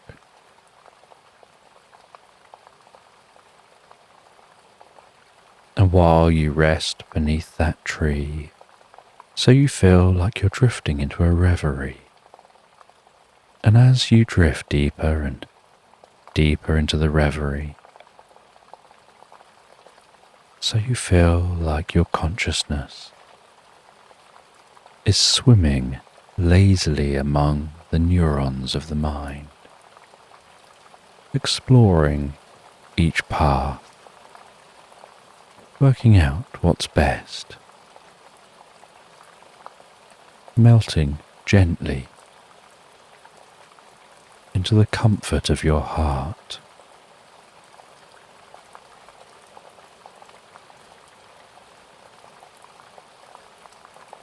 And you can feel your body returning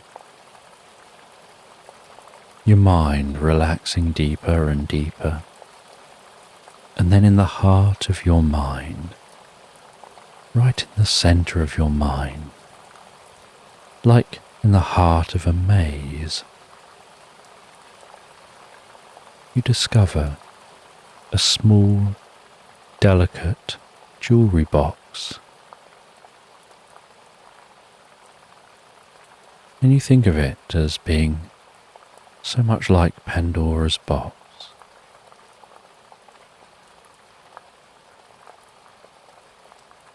And you feel yourself slowly approaching that box deep in the heart of your mind. Hearing the soft sound of music playing within that box. As you reach out and carefully open the box,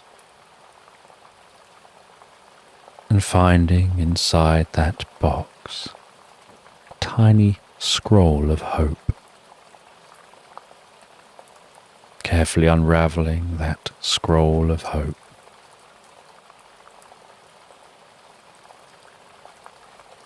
and reading that scroll, and feeling that the reading takes you deeper and deeper into an understanding of consciousness, of comfort and deep relaxation.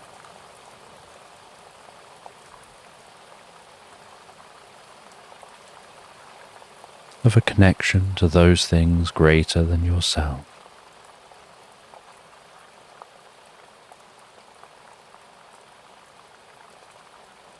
And a mission of discovery.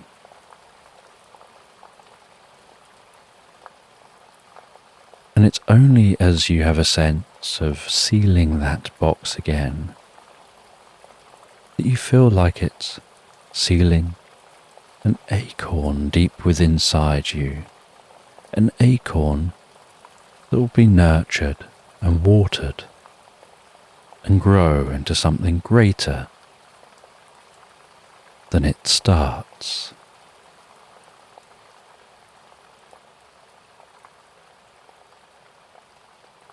And you feel the warmth of the sun tickling across your face. As you open your eyes gently, seeing the last of the mist evaporated by the warmth of the day.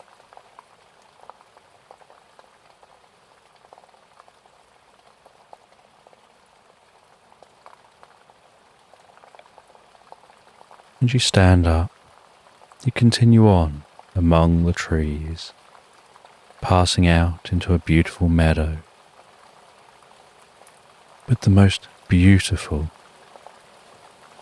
blue stream flowing through that meadow, the clearest water bubbling along so delicately, almost tickling the stones beneath.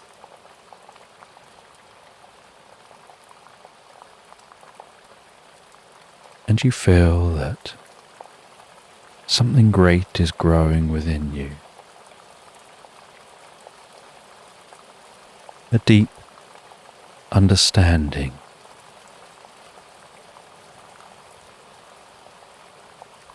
Something growing so rapidly, almost exponentially, like bamboo growing in a forest.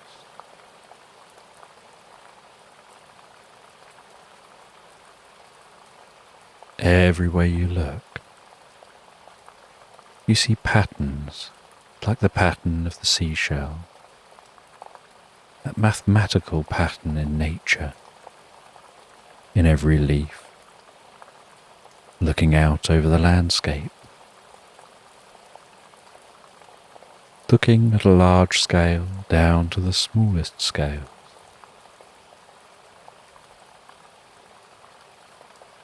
And you follow this stream all the way to its source, and at its source is the most delicate, bubbling mineral spring, having absorbed millions of years of minerals, pouring gently down the mountains, seeping into the earth, navigating through cracks, filtering through the earth,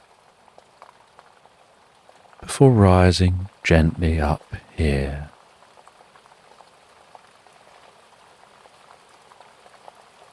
And you take a drink of that natural spring water, feeling the coolness of the water as it passes down your throat, bringing peace and calm.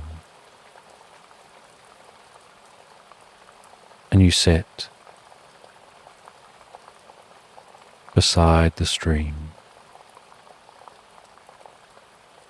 reading a book for a while, with your mind partly lost in thought.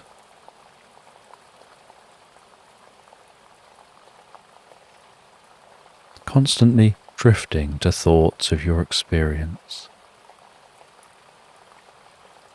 to thoughts forming, as if being aware of the surroundings around you on a whole new level,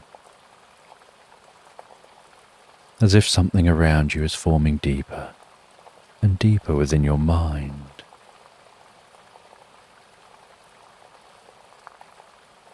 Like the tendrils of your mind are stretching out to reality around you.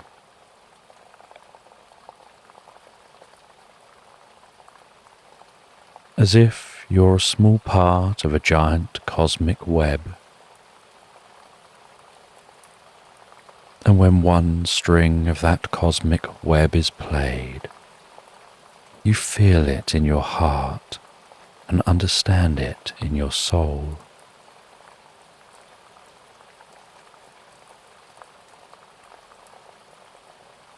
And you just think to yourself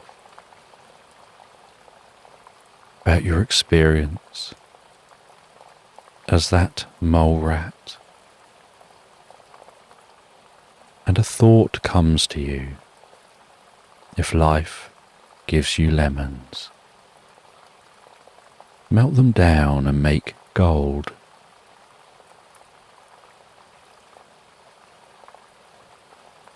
And it's a thought that on one level doesn't make sense, but with your experiences makes perfect sense.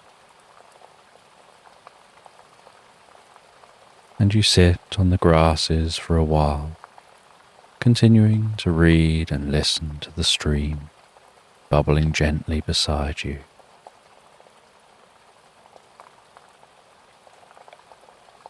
As the sun gently meanders across the sky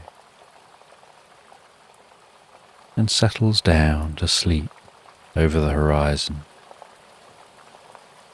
and the stars sparkle softly to life,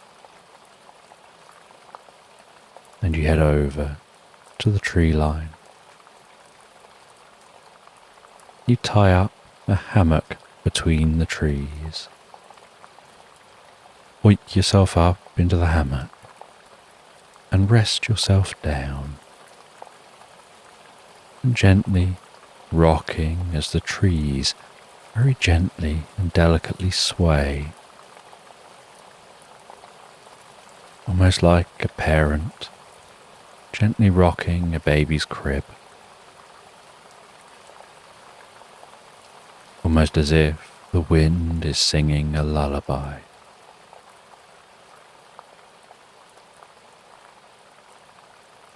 You feel this sense of drifting peacefully and comfortably asleep, the breeze gently tickling your face.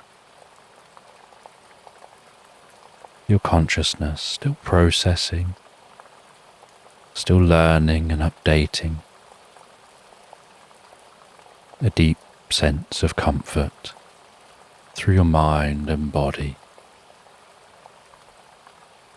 as you rest there as a mind, while you sleep deeply as a body.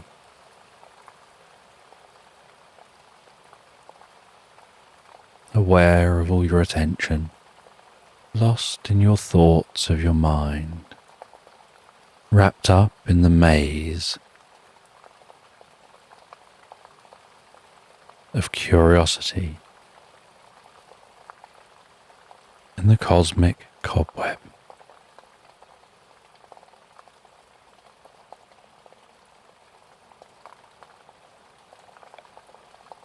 As you explore that maze, in search of finding yourself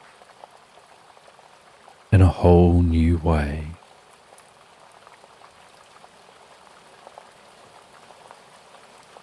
of gaining a deep understanding of Pandora's box in the heart of your mind.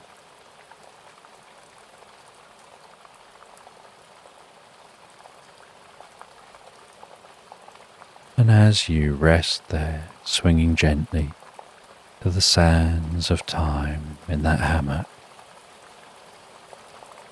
falling deeper and deeper asleep, your consciousness swimming through inner discoveries,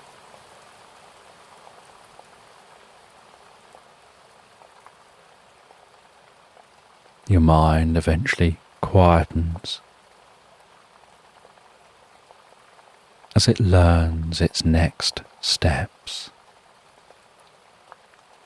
And as the mind becomes fully quiet and calm and relaxed, so you instinctively, automatically and effortlessly drift and float so peacefully asleep into Slumberland.